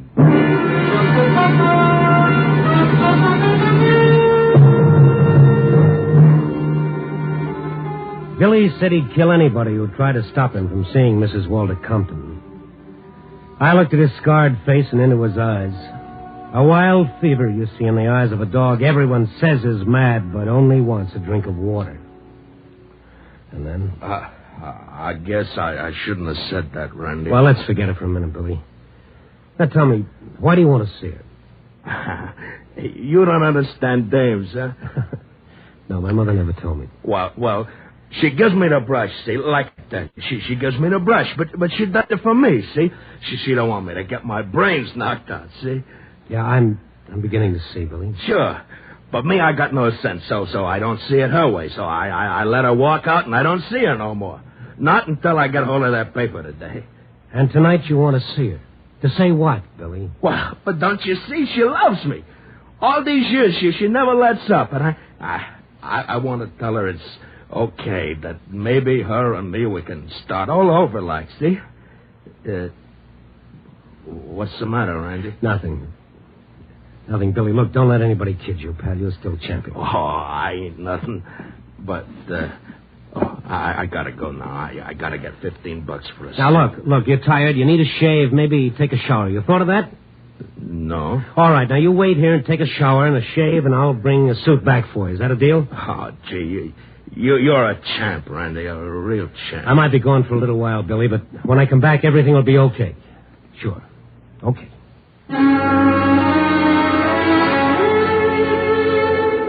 There was only one thing for me to do, go and see Mrs. Walter Compton. I made sure that Billy couldn't leave my apartment. I locked the door from the outside. I didn't want him picked up before he had the chance to see her. To see the woman around whom he'd built a whole world of fantasy in which he'd lived for so many years. I didn't want that world to come down around his ears. My newspaper pass got me in to see Mrs. Walter Compton, In her suite at the lakeshore. You're Mr. Stone. Yes, I am, Mrs. Compton. You're from the newspaper. Well, I'm not on newspaper business, Mrs. Compton. Not tonight. This is more personal. Really? Well, what can I, Do for me? Nothing. Then please get to the point, Mr. Stone. My husband will be here shortly with guests. How soon? An hour. Why? Well, because it concerns someone you used to know. Really? Who? Billy Candell. Billy Candell. Yes, he was better known as Billy the Kid, once middleweight champion of the world. Oh, I'd forgotten. And I was glad to. Mrs. Compton, he's coming here tonight to see you. What? He's coming. How stupid can you get? Well, for a lot of people, it's not hard to be stupid or heartless. Yours must be a rather sentimental column, Mr. Stone. Yes, it's about people. You'd better go. Look, please see, Billy, what can you lose? It's out of the question. Listen, all he wants is to tell you something. He wants to tell you that he knows that you still love him. What? Oh, no. Oh, now listen to me, please. So tomorrow he's going to... Well, he's going where he can rest. He's sick, Mrs. Compton. He's desperately sick. Let's not be so polite. The word is punch-drunk, I believe. You want me to see a lunatic? No, he's not. And I'll be here when he comes. We'll keep it between us three. Do you know what you're asking? Yes, I'm asking you to give a guy a few minutes of his world. Make it real for him. Tell him anything. Tell him you still love him. Then he'll go away. After tomorrow, you'll never see him or hear from him again. You're asking me to receive that thing and to bring him into this hotel where everyone can see him? Do you know what that means? Well, to him, yes. I'm talking about myself. Myself, Mr. Stone. Yes, I'd like to get off that subject for a moment. It's the only subject that matters. If you don't see him, he'll crack up all the way. That happened long ago. Good evening, Mr. Stone. 3 minutes of your time. I said no. Did you hear, Mr. Stone? I said no. Okay, lady, I'm going. Thank you for everything. It's been lovely. You needn't be sarcastic, Mr. Stone. Oh, needn't I be? Look, Queenie, I got a little spot announcement for you. Billy owes you a vote of thanks. You'll never know it, but you gave him the biggest break of his life when you walked out on him years ago. Oh, really? Yes, positively. Tonight you're giving him even a bigger break. Tell me about it, Mr. Stone. Yes, I'll tell you. The only thing that poor guy's got left is his memory of a girl named Edna. Any resemblance between that memory and you was strictly coincidental. Goodbye.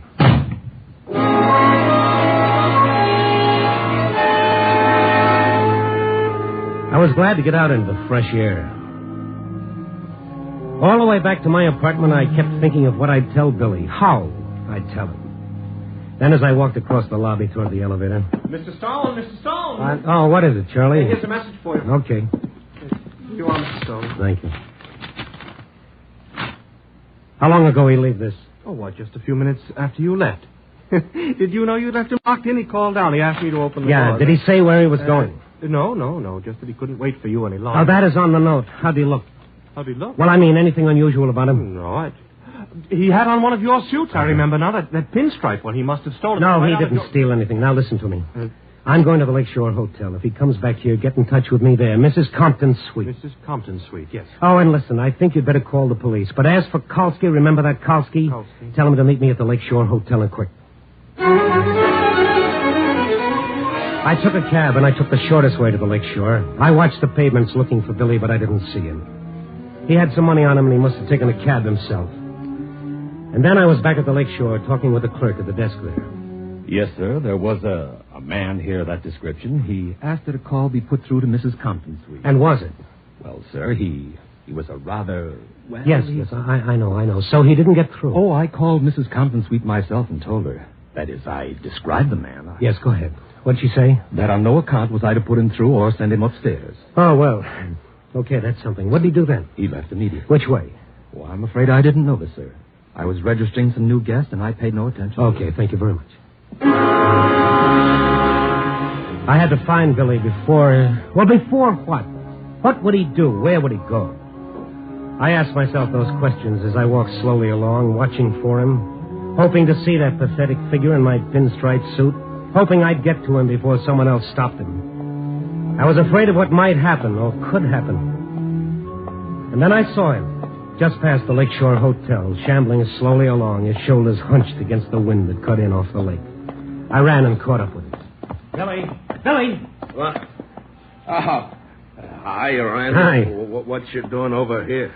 Oh, I just, looking around. Why'd you leave my apartment? What? Oh, well, you was gone so long, and I had to get going, see. Oh, sure. Come on, let's walk. Yeah. Hey, I borrowed one of your suits. It's a real champ suit, all right. You mind, huh? No, Billy, none at all. Did you see her? Oh, sure. What? You did? Yeah, I see her. Billy, they wouldn't let you go up, remember? Oh, yeah, but I went up the back. The back, Billy. Now look at me. Are you sure? Oh, sure. And she still loves me, Randy. I said everything was okay. She's crazy about me like she always was. What did she tell you? Well, she didn't want to talk to me. You know how she is. But then I told her I love her, and she loves me. Yeah? Billy? I'm tired, Randy. Lots of things happened tonight. Lots of things. Yeah, I know. What do you say we go someplace for coffee? Yeah, I'd like that. I'm awful tired. And when I get real rested good, I'll go back to see her. Her and me, we'll start over again. Hey, this is where she lives, you know. Yeah. Look, I gotta see her once more, Randy. Maybe she'll talk to me this time, huh? Not tonight anymore, Billy. But I want her to talk to me. Well, why don't you? Yeah, she will. She loves me. Billy, now listen to me. You let me go up there first. I'll talk to her and fix everything, okay? Well, tell her not to act like a kid. Tell her to talk to me. Yes, sure. I'll tell her, but you must put... Hey, Stone? Yes, Kolsky? You put in a call for us? Oh, yes, I did. It's okay now. I found him. What'd she call the cops for, Randy? Oh, Kolsky's not a cop. He's a pal of yours. Huh? He thinks you're the greatest fighter that ever lived. He always wanted to talk to you about your big fight. Oh, sure. But we're busy now. I'll talk to you about it later, Kolsky. I gotta see somebody. Billy, I promised you I'd see her, remember? You're gonna tell her I'll be waiting? Sure. Now, you just stay with Kolsky here. Tell him about the night you won the belt. Anything the matter, Stone? No. Just keep him here. I'll answer questions later. Now, Billy. Yeah? Promise me you'll stay right here. You won't stay long, huh? Just tell her she loves me and I want her to talk to me. Sure, I will. Okay, now you wait here.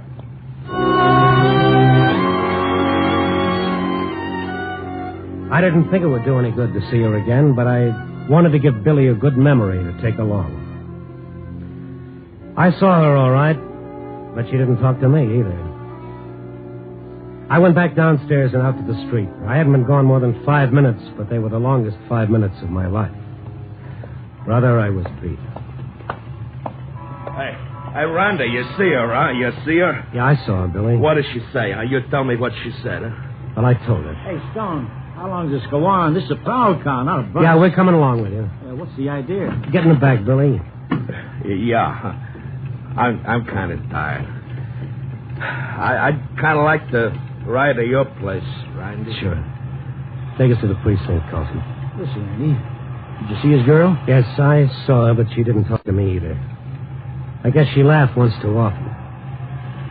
She's dead. Huh? All right, now just take it easy, Skalski. The poor guy doesn't even know that he killed her.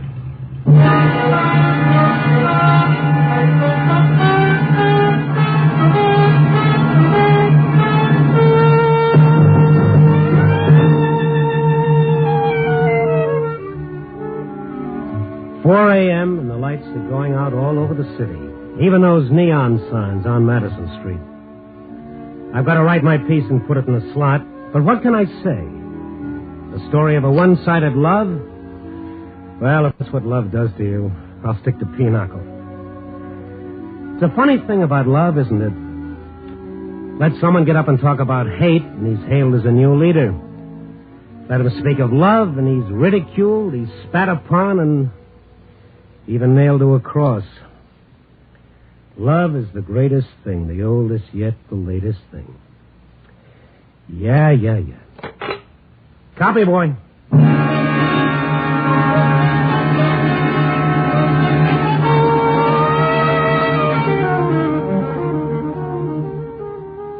Night Beat, a new dramatic series, stars Frank Lovejoy as Randy Stone. Tonight's story was written by Russell Hughes. Night Beat is edited by Larry Marcus and directed by Warren Lewis. Music by Frank Worth. The part of the prize fighter was played by Bill Conrad. Others in tonight's cast were Lorene Tuttle, Bill Lally, Larry Dobkin, and Leo Cleary. Frank Lovejoy will next be seen in Milton Sperling's production Rock Bottom, released by Warner Brothers.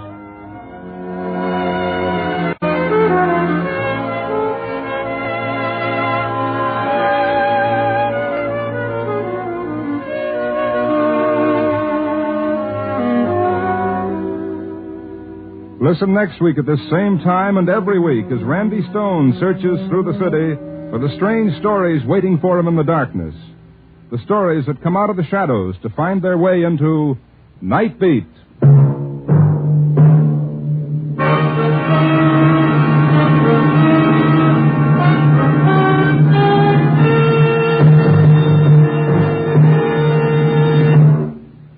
There's another great action-packed program you'll enjoy listening to on NBC every Sunday. It's Christopher London with Glenn Ford in the title role. Christopher London was created especially for radio by the world's most widely read mystery writer, Earl Stanley Gardner. You'll truly enjoy this fast-moving mystery adventure series when you tune to NBC next Sunday on most of these same NBC stations. Stay tuned for Brian Donlevy and Dangerous Assignment on NBC.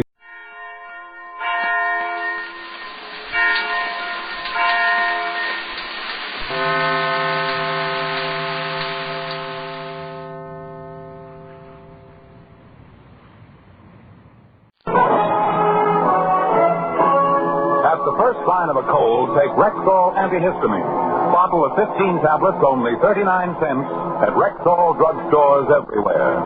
And now listen while the makers of Rexall drug products and 10,000 independent Rexall family druggists bring you Dick Powell as Richard Diamond, private detective.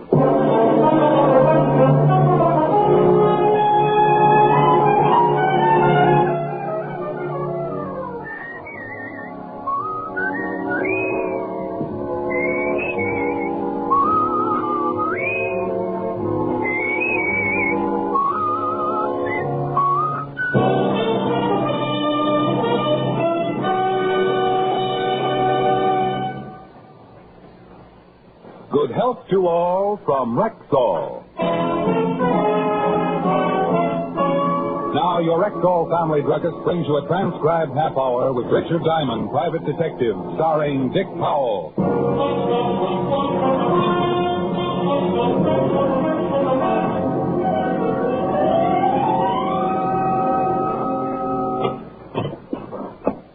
Mr. Diamond? Yeah? What's the matter? You got to do something for me. Hey, you're hurt. Yeah. Hey, now take it easy. Sit down. You gotta listen to me. You're bleeding all over the place. I'll call the doctor. No, please, Blake. But look, the nights I've been bad. I don't think I've got much time. Here, take this right behind me.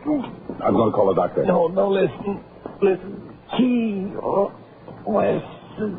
Get envelope to the... Oh. Hey, you. Oh, no. The man, whoever he was, had toppled over on his face and was very dead. He handed me a plain white envelope, sealed with no address on it. I went over to my desk to put in a called homicide when I heard someone moving around in the hall. I turned and saw the shadow of a man silhouetted against the glass section of my office door. I grabbed a pen and hurriedly scribbled the address of Lieutenant Walter Levinson, 5th Precinct Homicide, on the envelope, stuck a stamp on it, then headed for the hallway. I was about to open the door when the shadow was joined by another one. They opened it for me. Excuse me, gentlemen. Wait a minute, we want to ask... Later. I got to mail a letter. Hey, stop him! Don't let him rail that thing! They were both big men and could run. I beat them to the mail chute by a split second and dropped the envelope. They made a dive for it, and when they missed, they forgot it and started concentrating on me.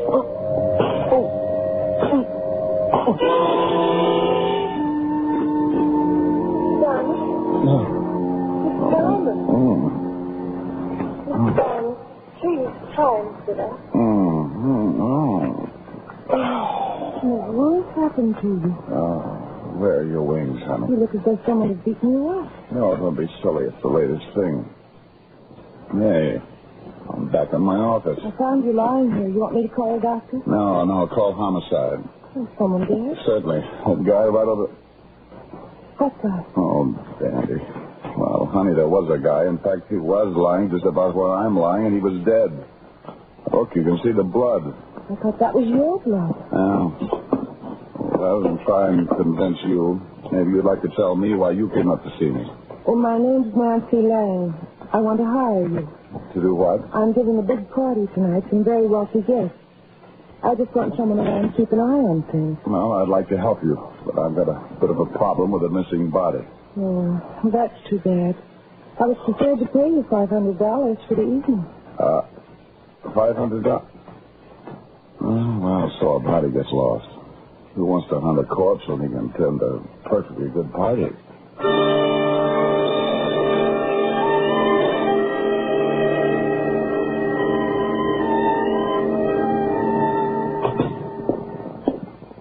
Well, good afternoon, Sergeant Otis.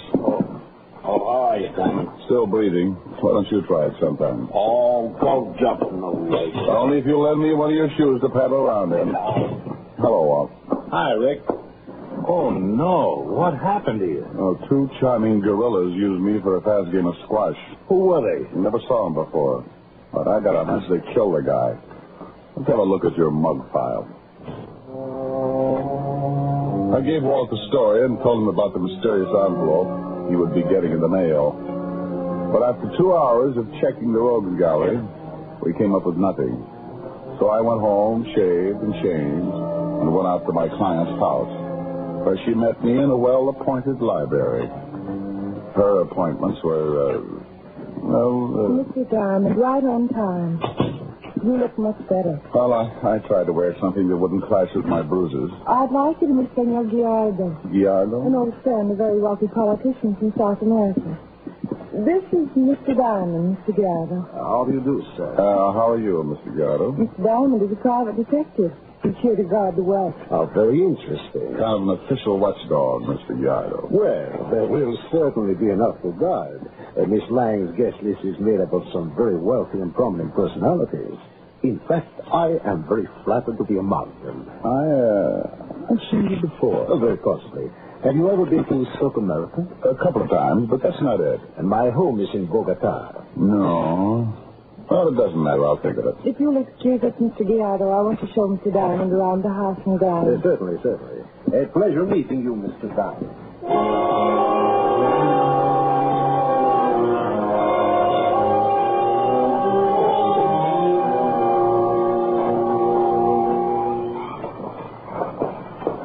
The house was my father's. He died several years ago. He used to love this garden. It's beautiful. Smell the jasmine? Yes. What made you become a private detective? Oh, I don't know. I make a pretty good living. My own boss. I was a cop for a long time. I like to work. And that's quite a fountain. Trying to give Rockefeller Center competition? It looks beautiful with the lights on. Yes. Yes, it certainly does. You're not the type to be a private detective. Oh, I'm definitely the type. Sure, like everything else, it gets dull sometimes, but when things start popping, it can get pretty interesting. Like this afternoon? Getting beaten up? The man you said was killed in your office? He wasn't killed there. He just died there. Besides, how many guys can wake up lying on their office floor and have a beautiful girl offer them $500 to come to a party? I see what you mean.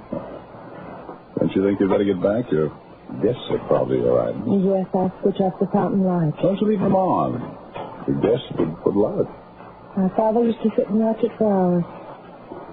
I don't like to show it to everyone. It's kind of like a part of the garden died. You certainly are strange now. Never noticed myself. Well, I have. I like you. Where did you meet Mr. Giardo? In South America. He was a good friend of my father's. Wealthy politician. That's right. Who's your darling? It's Rick. Rick. Yeah? Oh. I think we'd better go back to the party.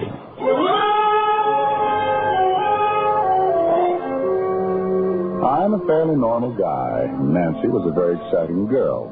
And the kiss in the garden was as nice as anybody could ask for. But there's one thing I do pride myself in, and that's a certain lack of stupidity. There was something wrong, nothing I could put my finger on, but I sensed it. Like being lost in a dark room with a loose high-tension wire.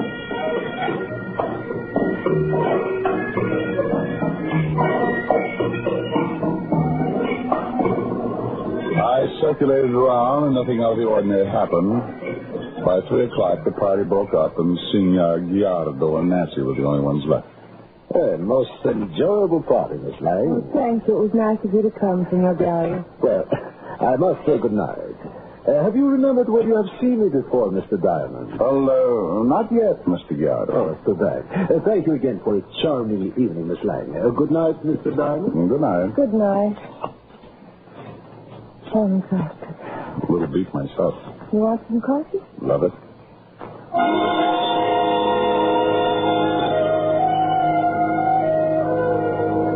We had some coffee and Nancy drove me home. I kissed her good night and left with a promise to call. As I reached my floor, I could hear my phone ringing. I opened the door and stumbled into the biggest mess I'd seen in a long time. My room was a wreck. Someone had torn it to pieces. Yeah? Diamond? It's 3:45 in the morning. What do you want, Fatty? We fished a body out of the river about an hour ago. Died from a knife wound in the back. Did he fit the description of the guy who died in my office? This one didn't fit any description. Someone was very careful to fix his face so we couldn't identify him. Check his fingerprints? You're playing around with some pretty gory individuals. They amputated his finger. Oh. Somebody's given my room a good going over. Maybe took it apart. It's an odds-on bet they were after that envelope. And when you get it tomorrow morning, give me a call. It might tell us everything we want to know. Okay. Walt, you ever heard of a man named Giardo? South American, supposed to be mixed up in politics? No. Why? Nothing. I met him at the party tonight. What's the racket? You met this guy at a party and what? Rick, what's the matter? Who is this? This is Lieutenant Levinson. Who is this? Mr. Diamond is unconscious. What? And if you ever want to see him alive again, listen carefully. Okay, go ahead. From Mr. Diamond's conversation, I understand you are to receive the envelope. When you do, go directly to the Staten Island ferry. Ride on it, all day if necessary. A man will meet you and pick up the envelope. Be alone. Do not notify the police, or Mr. Diamond will surely die.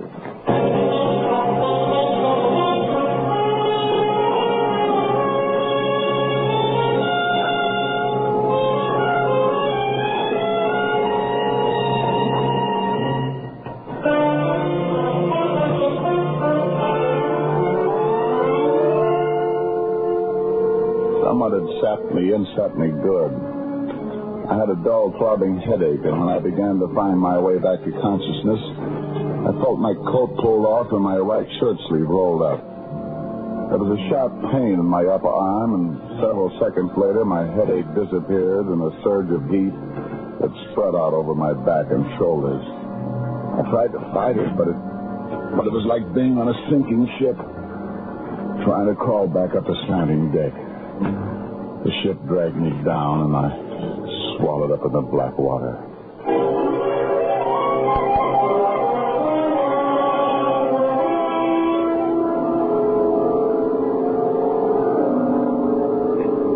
The next thing I remembered was a blinding circle of light overhead, like the sun if you were looking at it through a sheet of wrinkled cellophane.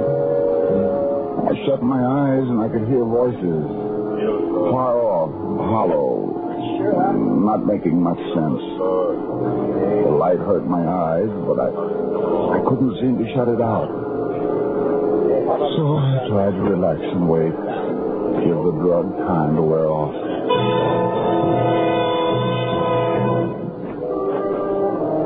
After what seemed like hours, the voices began to make sense. The light was easier to look at.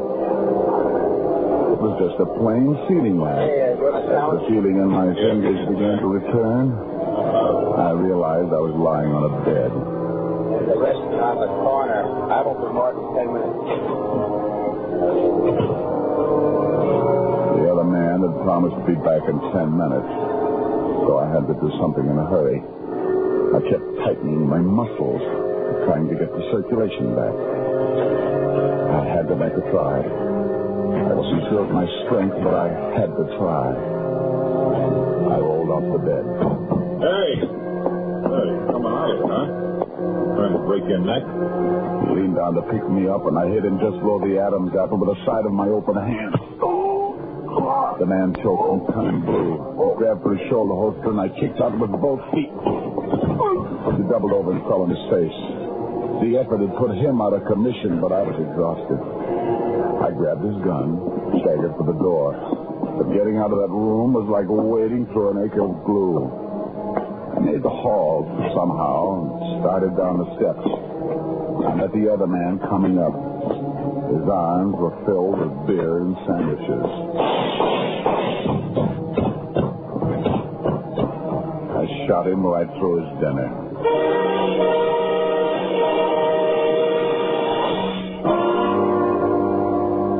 Feel better? Yeah, Walt. A little more coffee, huh? You really had a rough time. They pumped you full of this stuff. Yeah, I'm amazed. I was out nearly 14 hours, huh? Yeah, you lost a whole day. How you managed to get down here, I don't know. I guess I'll never know. Drink your coffee. Yeah. And, you gave them the envelope, huh? Yeah, about an hour before you staggered into the station. I rode that ferry all day. 5 o'clock, a man came up to me, and I gave him the envelope. Oh, I was smart. I had 3 men on the ferry and 3 men at each landing to tail him. He was a little smarter.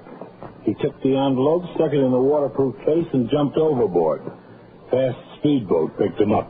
No identification on the guy I shot? No record, nothing on him by the time we got there. What did the other guy look like? I was so punchy I couldn't tell much. You'll have a sore throat for a long time. But they were the ones who beat you up yesterday at your office. They were. When you feel like it, I want you to take a look at that guy we dragged out of the river. See if you recognize his clothes or anything. He just might be the one who died in your office. All right. Now, what was in that envelope? Well, I had a photostat made before I took it to the ferry. Looks like part of a map. Here. So this is what's caused all the trouble. Boy, it must be worth a lot. Can you make anything out of it? Water, section of land, and here's a longitude reading, but no latitude reading. Probably on the other half. I wouldn't doubt it. Well, I've got a hunch about this. I want you to send Otis over to pick up Nancy Lang. Then take me over to the newspaper office and help me look at the files for something on a man named Guiardo.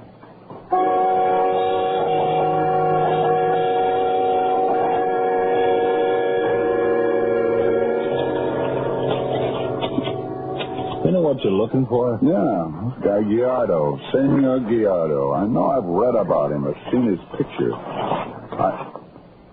Hey, Walt. You find something? Yeah, here he is. But his real name isn't Guiardo. It's Ortiz. Yeah, look at those headlines. Julio Ortiz assassinated. Rebel leader killed after plot to take over government failed. Yeah, listen to this. Ortiz was expecting a large amount of American dollars to finance his army.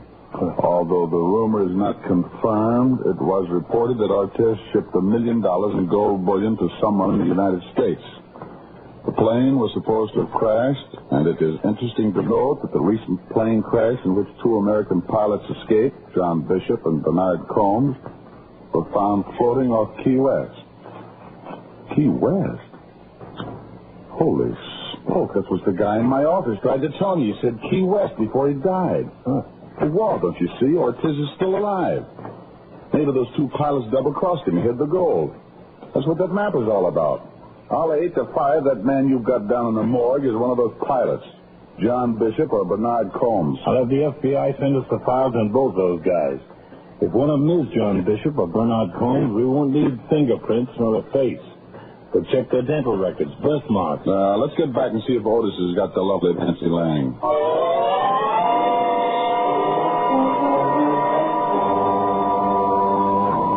That's right, Lieutenant. She ain't in town. She's got on a vacation, a butler said. Did he say where? No, he said he didn't know. He said this Miss Lang left town about 4 o'clock this afternoon. And I'll bet she's with Ortiz. Walt, will you talk to the FBI about those two pilots? Have them check Nancy Lang, too. I'm going to Key West.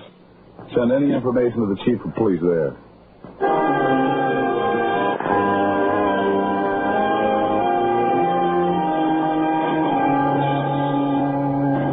Well, I'm glad to know you, Diamond. We just got a teletype from the lieutenant identifying the body. It was Bernard Combs, wasn't the pilot? Now, here's the half of the map. Tell me, does that look like any section of coastline around here? Well, now, that's hard to say. I'll have it checked. You ever heard of a man named John Bishop? He's the other pilot. Oh, sure. When them two boys was found floating around, they brought them into Key West. They was in the hospital here a couple of days. Bishop still lives in Key West. Well, I hope so. He may have died here very recently. And you think this here Ortiz is in Key West, too? I'll bet on it. He wants the other half of that map and may have it by now. He's got to go after that gold. He'll need a boat and some diving equipment. Well, what makes you think the gold's in the water? This map's got a shoreline, too. Well, those two pilots couldn't carry $1 million in gold bullion. It either went down with the plane or they dumped it and then bailed out and let the plane crash. Well, I'll get Bishop's address. We'll go over and have a talk with him.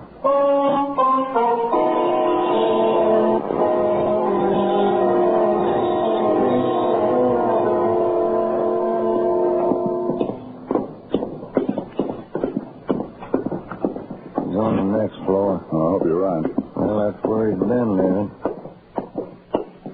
Right down here. Bishop? Hey, Bishop. The door's locked. You got a pass key? Yeah.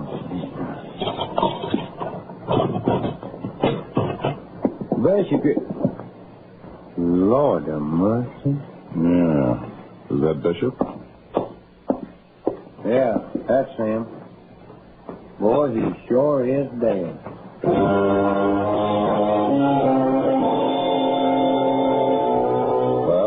The two pilots. So now all they had to do was find Julio Ortiz. They figured he now had both sections of the map, and his next move would be to hire a boat and diving equipment. There weren't many places in Key West where a man could rent a boat and diving equipment. So the chief rounded up his men, and we all started checking. It didn't take long. No, Captain. Party that hired my ship ain't come back yet. We ain't due to sail for now. What did the party look like? Pretty girl. Can't figure what she wants to go diving for, but I just ran him to keep my mouth shut.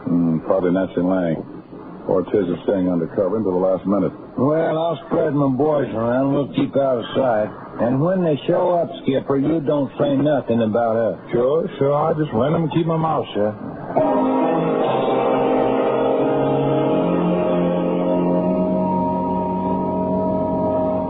About ready for that boat to sail? No, they'll wait till the last minute. Just imagine $1 million in gold, just like a pirate story. Not enough killings mixed up with it to be one. Hey, hold it. That's him? That's Nancy Lang. But Ortiz isn't with her. Or them too fast. I've never seen them before. Some of Ortiz's men. They're probably checking to see if everything's clear before Ortiz comes aboard. We got as close to the schooner as we could and waited. The two men walked over and checked the diving equipment while Nancy Lang went below. We kept waiting, and still Julio Ortiz didn't show. Hey, they started engine. I don't see Ortiz anywhere. They're casting off. We better take him. Yep. We're going to have to jump. Forgot about that, but he's got a gun. I've got him jumped. The other guy's running forward. Stop, you! He's going over. Well, I'm going to pick him up. Yeah, I'm going below. Hello, Nancy. How did you find him? Where's Ortiz? I don't know who you're talking about. Is this the girl? Nancy Lang, he's Key West Chief of Police. How do you do? Where's Ortiz? She says she doesn't know who he is. Okay, young lady, I'm going to hold you for the New York authority. Hold me for what? Murder. John Bishop and Bernard Combs, and we can make it stick. It might go easier on you if you tell us where Ortiz is at. Still don't know any Ortiz. Guillardo, the man I met at your party. That's ridiculous. Now, look, we know all about the gold. You don't have a chance of raising it, and eventually we'll get Ortiz. I'm back at the dock. If you don't help us, Nancy, it's pretty sure you'll get life for complicity. And if I do help? I can't promise a thing, but it will make a difference with the court. Julio's waiting 10 minutes on the coast. We just pick him up, then go out and raise the gold. He has the map? Yes. I'll tell the skipper to shove off again. We'll sail that 10 miles and grab Ortiz. What's your connection with Ortiz, Nancy? He's my husband. A dozen police officers came aboard and hit below decks. The skipper put out to sea and sailed parallel to the coast. Nancy told me all about her husband and his history as a rebel leader in South America.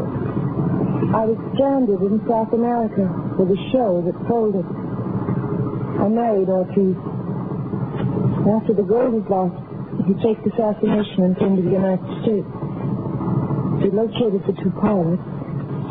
My husband was suspicious, so I played up to the one who came to your office.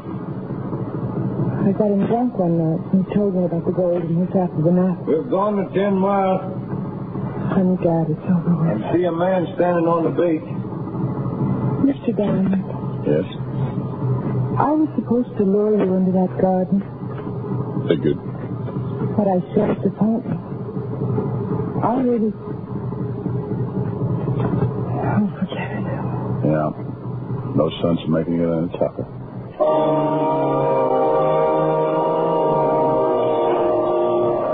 We pulled into a cove and got as close to shore as possible. Then we swung a dinghy over the side. The chief and I climbed in behind Nancy.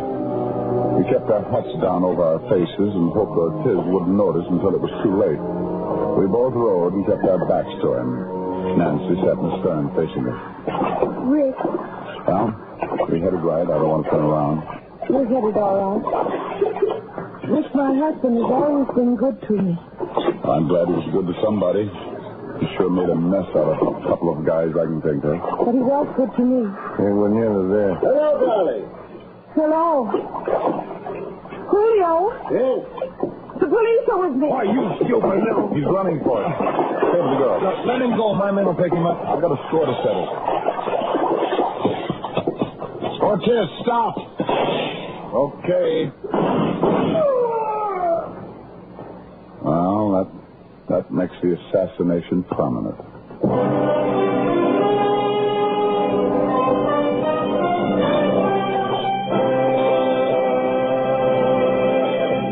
Again, here's your Rexall family druggist.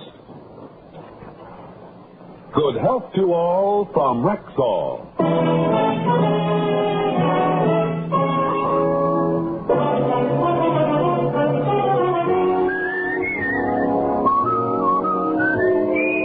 Richard Diamond, Private Detective, stars Dick Powell in the title role and was written by Blake Edwards with music by Frank Worth. Dick Powell may currently be seen in the Metro-Goldwyn-Mayer production, Right Cross, in which he co-stars with June Allison and Ricardo Montalban. Featured in tonight's cast were Barton Yarborough, Barney Phillips, Virginia Gregg, Wilms Herbert, Arthur Q. Bryan, and Lou Krugman.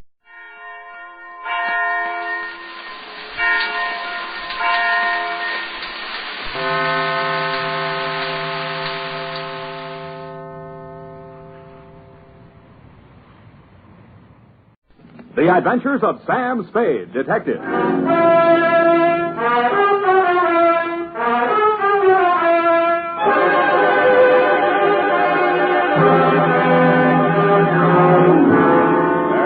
Date, fill it in. To Detective Lieutenant Dundee, Homicide Detail, San Francisco Police, from Samuel Spade, license number 17596. Subject, the Betrayal in Bumpass Hell.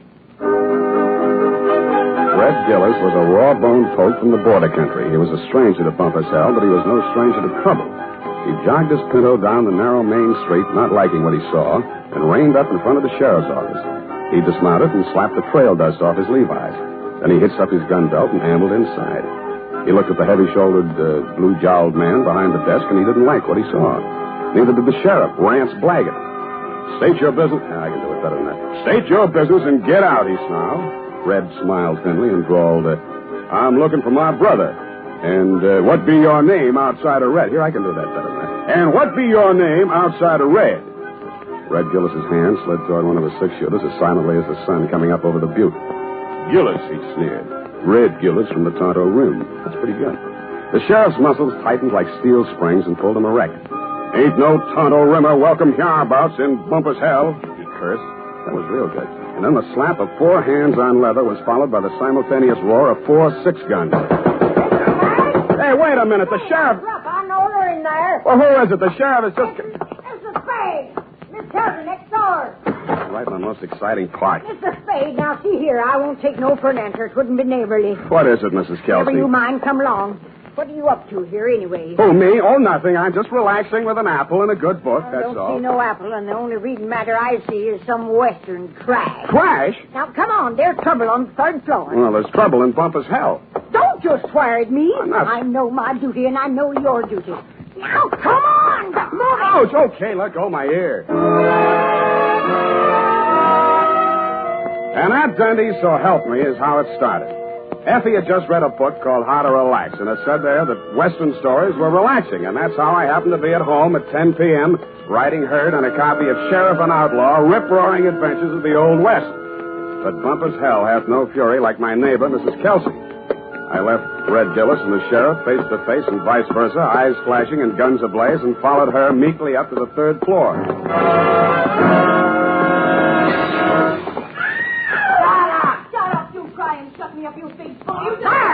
Sorry to hear that. Been at it for 3 hours they have. Won't be a stick of furniture left in the room, less than their shop. You speak to them? Did I speak to them? You see this lump?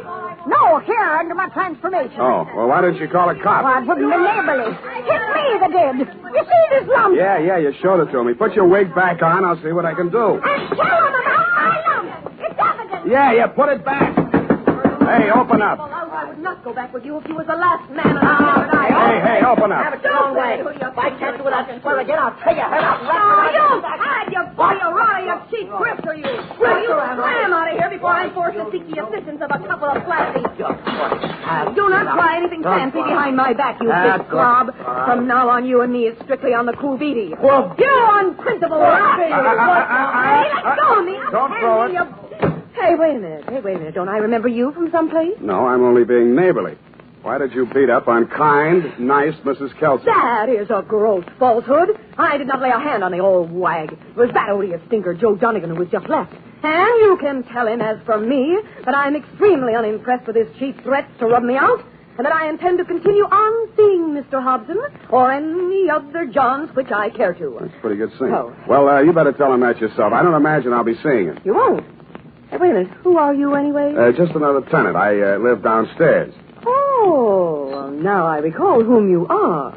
You are that Seamus, which lives on the 2nd floor rear. Shamus, we call it in the radio. Seamus. Would you care to come in and discuss a certain matter? Well, thanks. Another time. I got to get back to Bumpass Hell. Whoever she is, let her cool her heels for a few moments. No, you don't understand. This is an urgent matter which I would like to hash over right now and without further delay. Well, May I invite you in for a straight slug? Well, okay, but just one. In a glass. All right, make yourself comfy. Now, say when. Just after the lipstick mark. Here you are. Well, now to make a long story short, Mrs. Spade, my name is Rosemary Fell, which remains my stage name, notwithstanding the circumstance. But I am legally married to that barnacle which has just dusted this joint. Now, being as you are in the detective business... Now, wait a minute. Kindly permit me to finish, honey. Sorry, sweetheart. I'm not the type to jaw about my troubles just to pass the time of day. I'm sure you are. I am an actress. I knew that. And although I'm low in funds, due to being between jobs right now, on account of that knothead making a scene in the last joint at which I worked... Cheap ginger ale. Just to show you how the breaks fall, Mr. Spade, Belita Wilkerson, who just happens to be about the biggest talent agent in this city, if you have the time, I'm impressed. phoned me on the telephone, and arranged an audition. She also advanced me the sum of 100 clams. 100? Which I will pay you to put the B on that dog, Joe Donegan, the rat. Now, which is he? What do you mean, put the B on him? Listen, Sam, that grifter has got a record as long as my arm. And what I have got on him is longer than his arm. Please. In short, I should like him thrown into the can so that I can feel safe to sing on him. Look, Rosemary, so you had a fight with Joe. You're sore. You want to pay him off. Now, Right. why don't you just wait until morning and see how you feel Sam, then? listen to me. If that knuckle duster remains at large, I will be feeling no pain. Now, I know that from my flamboyant manner, you'd never guess it. But that is only the actress in me. In actuality, that flea intends to do me in. Oh, now, come, Rosemary. What? You disagree? Well, now, really, Rosemary. Why, a big pain in the neck. Rosemary. Drinking my... Pour that back in the bottle. Don, put it back in the bottle. Well, I'll be going now. Only trying to be neighborly. Well, back to Bumpass hell.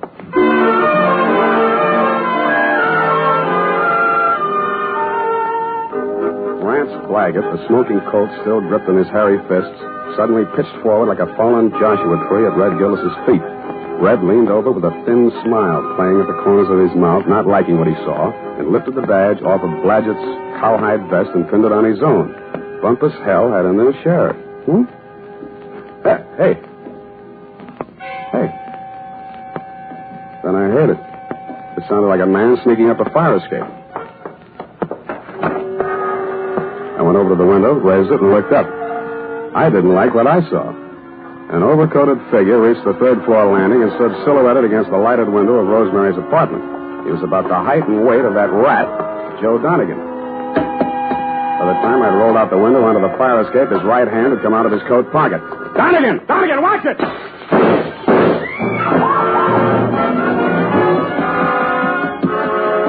He was a floor ahead of me, and I didn't want to get too close to him until I passed that lighted window. He made the roof just as I crossed in front of it. The flashes from his revolver told me that. They also told me he had 2 slugs left to throw at me. The only light up there was a feeble glow from the skylight, dead center. I headed for the cover of a brick chimney just to the left of it. I had 2 things in mind. The skylight was his most logical avenue of escape, and I hoped I could tease him into emptying his gun at me. It didn't work. I stuck my head out. No shots. But he did use his gun. I should have stood in Bumpass hell. The United States Armed Forces Radio Service is presenting the weekly adventure of Dashiell Hammett's famous private detective, Sam Spade.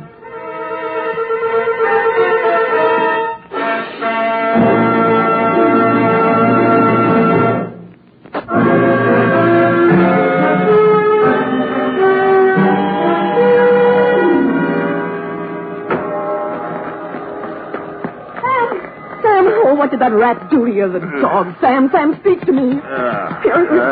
Send an Indian to Sutter's Mill.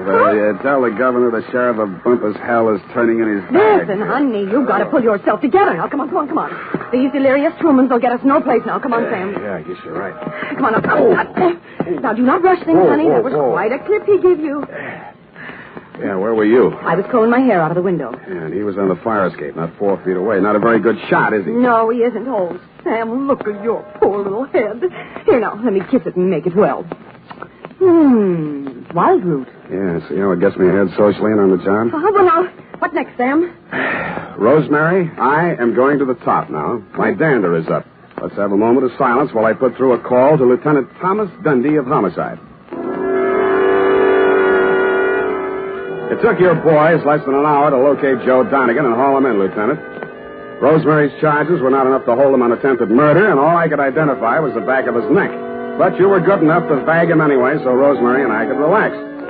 I went downstairs to bed and started Chapter 4. Aha. Red Gillis didn't trust Curly Mallard, the foreman of the Crooked S. Aha.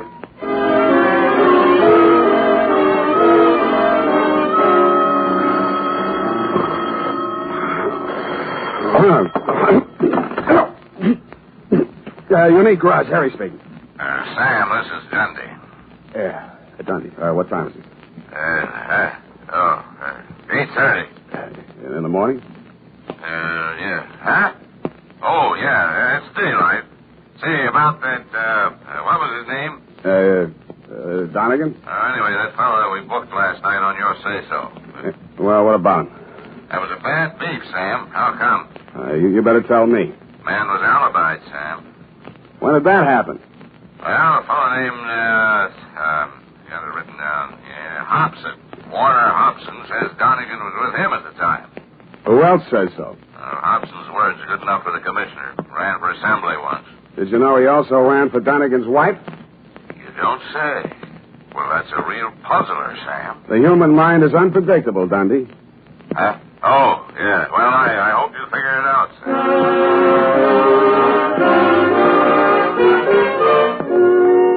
While I was shaving, I thought and thought. I wondered what Red Gillis would have done if such a situation had cropped up in Bumpass Hell. A thin smile began to play around the corners of my mouth as I climbed the stairs to Rosemary's apartment. When I got there, I didn't like what I saw. There was a note pinned to the door. It said, Dear Sam, I have been called to do another audition. If anything crops up, you can reach me at Grace Room 34292.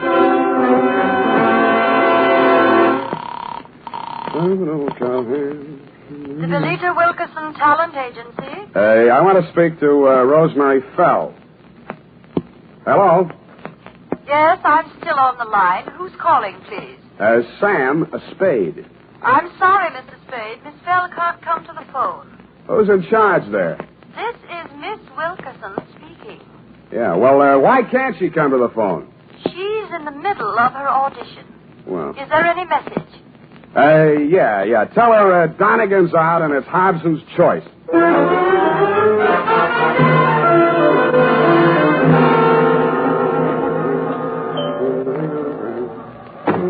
Yes? Mr. Hobson? Yes? My name is Spade. Oh, yes, Mr. Spade. Come in. Why did you phony up that alibi for Rosemary's husband, Mr. Hobson? Huh? Oh, because I knew he's not the man who fired those shots at her. Were you there? As a matter of fact, I was. Would you like to hear about it? I would. Well, first, I'd better tell you a little about myself. Now, for the past year, I've been interested in politics, if I do say so myself. Yes, I know. You ran for assembly. Come to the point. Well, in a way, this is the point. My wife's a professional woman, and her own career keeps her busy a good deal of the time. Well, like the movie magazines say, a clash of careers and so on. That's how I happened to take up with Rosemary. I didn't know she was married, and of course, when I found out, I dropped her like a hot potato. Potato. And then she started blackmailing me. Did you know about that? I still don't. Well, I think I can convince you. Go ahead. Well, I received a series of threatening phone calls from Rosemary. And I finally decided to go to Donegan and tell him the whole story. Oh, he was as mad as a wet hen. Wet hen? Well, he said he'd stop her. And I believed he was the right man to do it. Well, last night he phoned me. He said he'd had a little caucus meeting with her and assured me I'd have no more trouble. But no sooner had I hung up that phone when she called again, making another outrageous demand. I decided then and there to take things into my own hands. So happens I'm a crack shot. And I knew that I could come close enough to frighten her without actually hurting her. You were laboring under a false impression. Huh? Oh, yes. Well, you believe me now? Up to a point. Well, I'm afraid that's all I have for you, Mr. Spade. Well, I have something for you. What's that? Look up here. You see this bruise on my head? Oh. Well, all in the game, you know. Touché. Now, hold it. I only... Lie still. I'll get it. Yeah? This is Rosemary again. Listen, I want to talk... You cheap ward healer. If you don't have that dough for me tonight, I will have no other recourse but to smear your fat puss all over the front pages. Yeah, look, Rosemary... And I am just the individual to do that. You may think you are a wolf in sheep's clothing, but in my opinion, you are nothing but a worm. Yeah, well, look... Goodbye, you rats. And rats. Hey, Rosemary. Hello. Nuts. Oh, wait a minute, Spade. Well, what did she say? You can read it in my report, along with a bill for my services.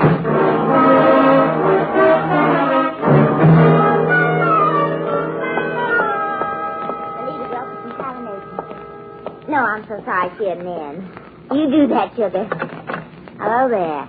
Likewise. Are you talented or just interested? I could be. In the meantime, is Rosemary Fell still here? Did you have an appointment today? Yes, honey. I called this morning. She was here then. You must be mistaken, darling. No. The office didn't open till noon today. Yeah. Could I talk to Miss Wilkerson? She isn't here just now. Oh, she never gets in till 1. Not till 1. She's over at KQW cutting a transcription for our new show, Goal of the Golden Gate. Oh, no. I mean, Gale of the Golden Goat. Don't you mean Gale of the Golden Gate? That's it. Girl of the Golden Gate. You said it, and I'm glad. Well, anyway, she isn't here. Oh. Good morning, Maggie. Any calls for me? Oh, yes, Miss Wilkerson, your husband. Oh, Miss Wilkerson, I was telling Miss German you weren't here. Obviously, I am. Did you have an appointment? I talked to you on the phone this morning. Spade. Oh, Rosemary's friend. Well, you might talk. She'll be out in a moment. What a distressing business that was last night. Rosemary tells me you saved her life. Well, that's a slight exaggeration. In fact, the whole thing was a mistake. Oh, really? I understood that... Oh, here she is. Rosemary, here's your friend. Sam, I ever glad to see you. Yeah. What's the matter? Plenty. Oh. Well, thanks loads, Miss Wilkerson. I hope the recording is better on this one. I'm sure it is, Rosemary. We'll call you when the client makes up his mind. Oh, well, thanks again. Come on, Sam. Goodbye, Mr. Spade. Goodbye. Sam, what is this new development that appears to be griping you? Why didn't you tell me you were shaking Hobson down? Uh-huh. And who's been feeding you this pile of gross falsehoods? Look, Rosemary, you may be an actress, but with me, your audition is over, and you did not get the part. And just what are your future intentions in regards to me? None whatsoever. I'm sorry I ever met you, and I'm going back to Bumpass hell.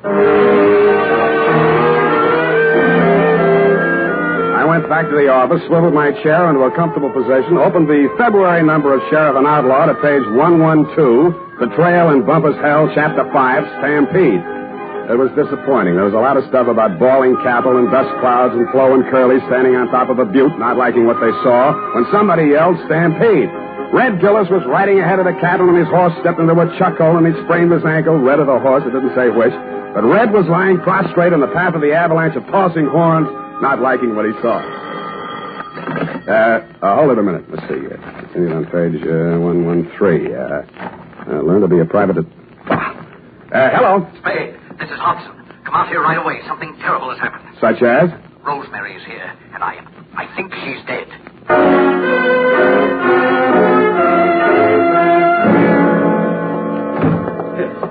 In here, Spade. Oh, I don't know how she got in. Oh, yes, I do remember I must have left the door unlocked. Where were you? Why, I just stepped out to get some cigarettes. Did you prove it? Why, no, I'm afraid not. I got halfway and found I didn't have any money and came back. You came back, walked through this room, went in the bedroom, and didn't see the body until you started back? Why, yes, the lights were off. I stumbled over it. This is the gun? Yes. She did it with my own gun.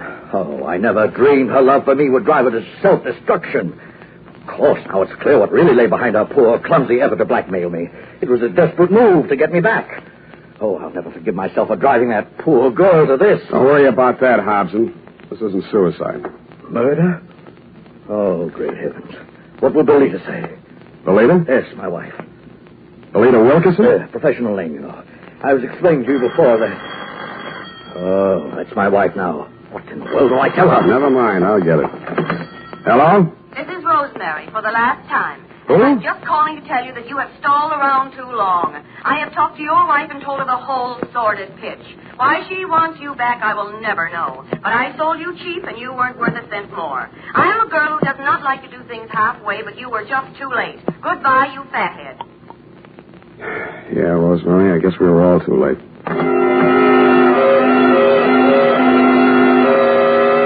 I called you, Dundee, and then, like the rat I am, made off with your prize suspect before you and your boys from Homicide arrived.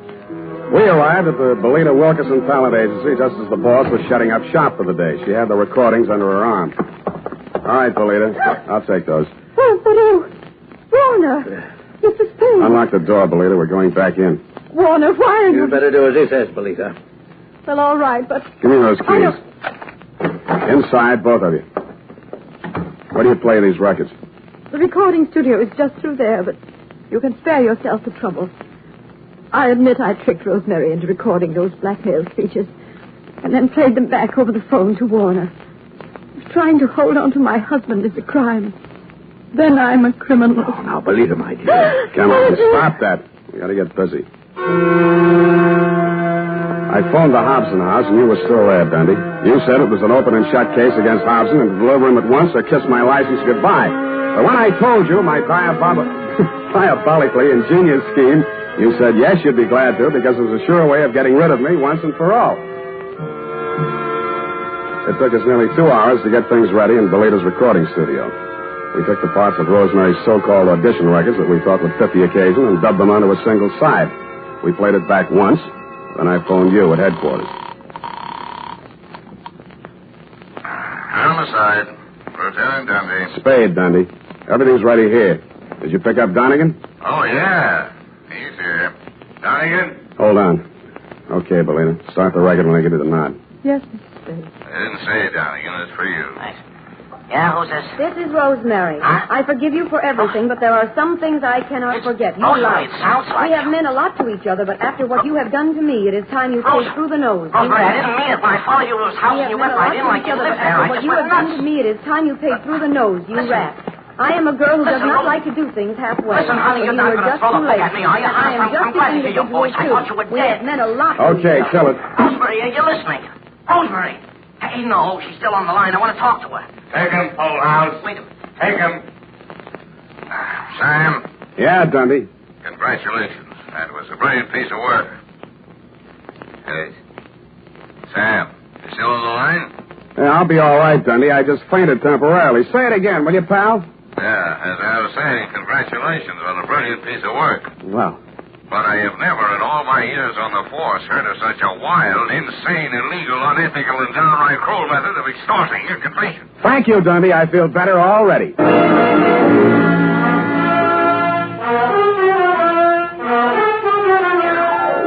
Period. End of report. But Sam, what happened? Effie, I thought I had made that abundantly clear. No.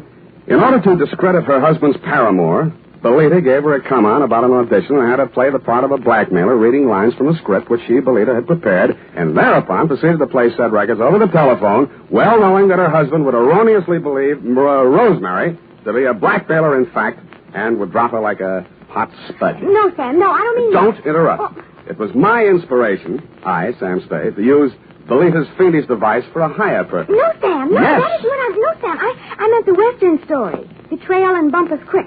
It is not Crick, Effie. You can't say H over the radio, Sam. Oh, yes, you can. Bumpass Hell is the post office designation of a hamlet right here in California. It is? Mm-hmm. Well, anyway, what happened? Did Red Gillis ever find his brother? I didn't quite finish, Ev. Go type that up and I shall.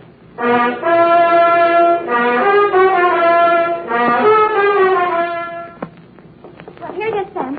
Oh, Sam, what's the matter? You don't look at all well. Can't be. It didn't happen. It's a misprint. That's what it is. What, Sam? What? Maybe the writer was tired. Oh, Sam, it's only a story. That's what you think. Well, did Red Gillis find his brother? I won't tell. Oh, now, Sam, now, don't be childish. Oh, well, all right. Remember the sheriff he shot on page 1? What? Yeah, turned out to be the new schoolmarm. Oh, how ornery. A woman, huh? Nice. Get up. Good night, sweetheart. This is the United States Armed Forces Radio Service, the voice of information and education.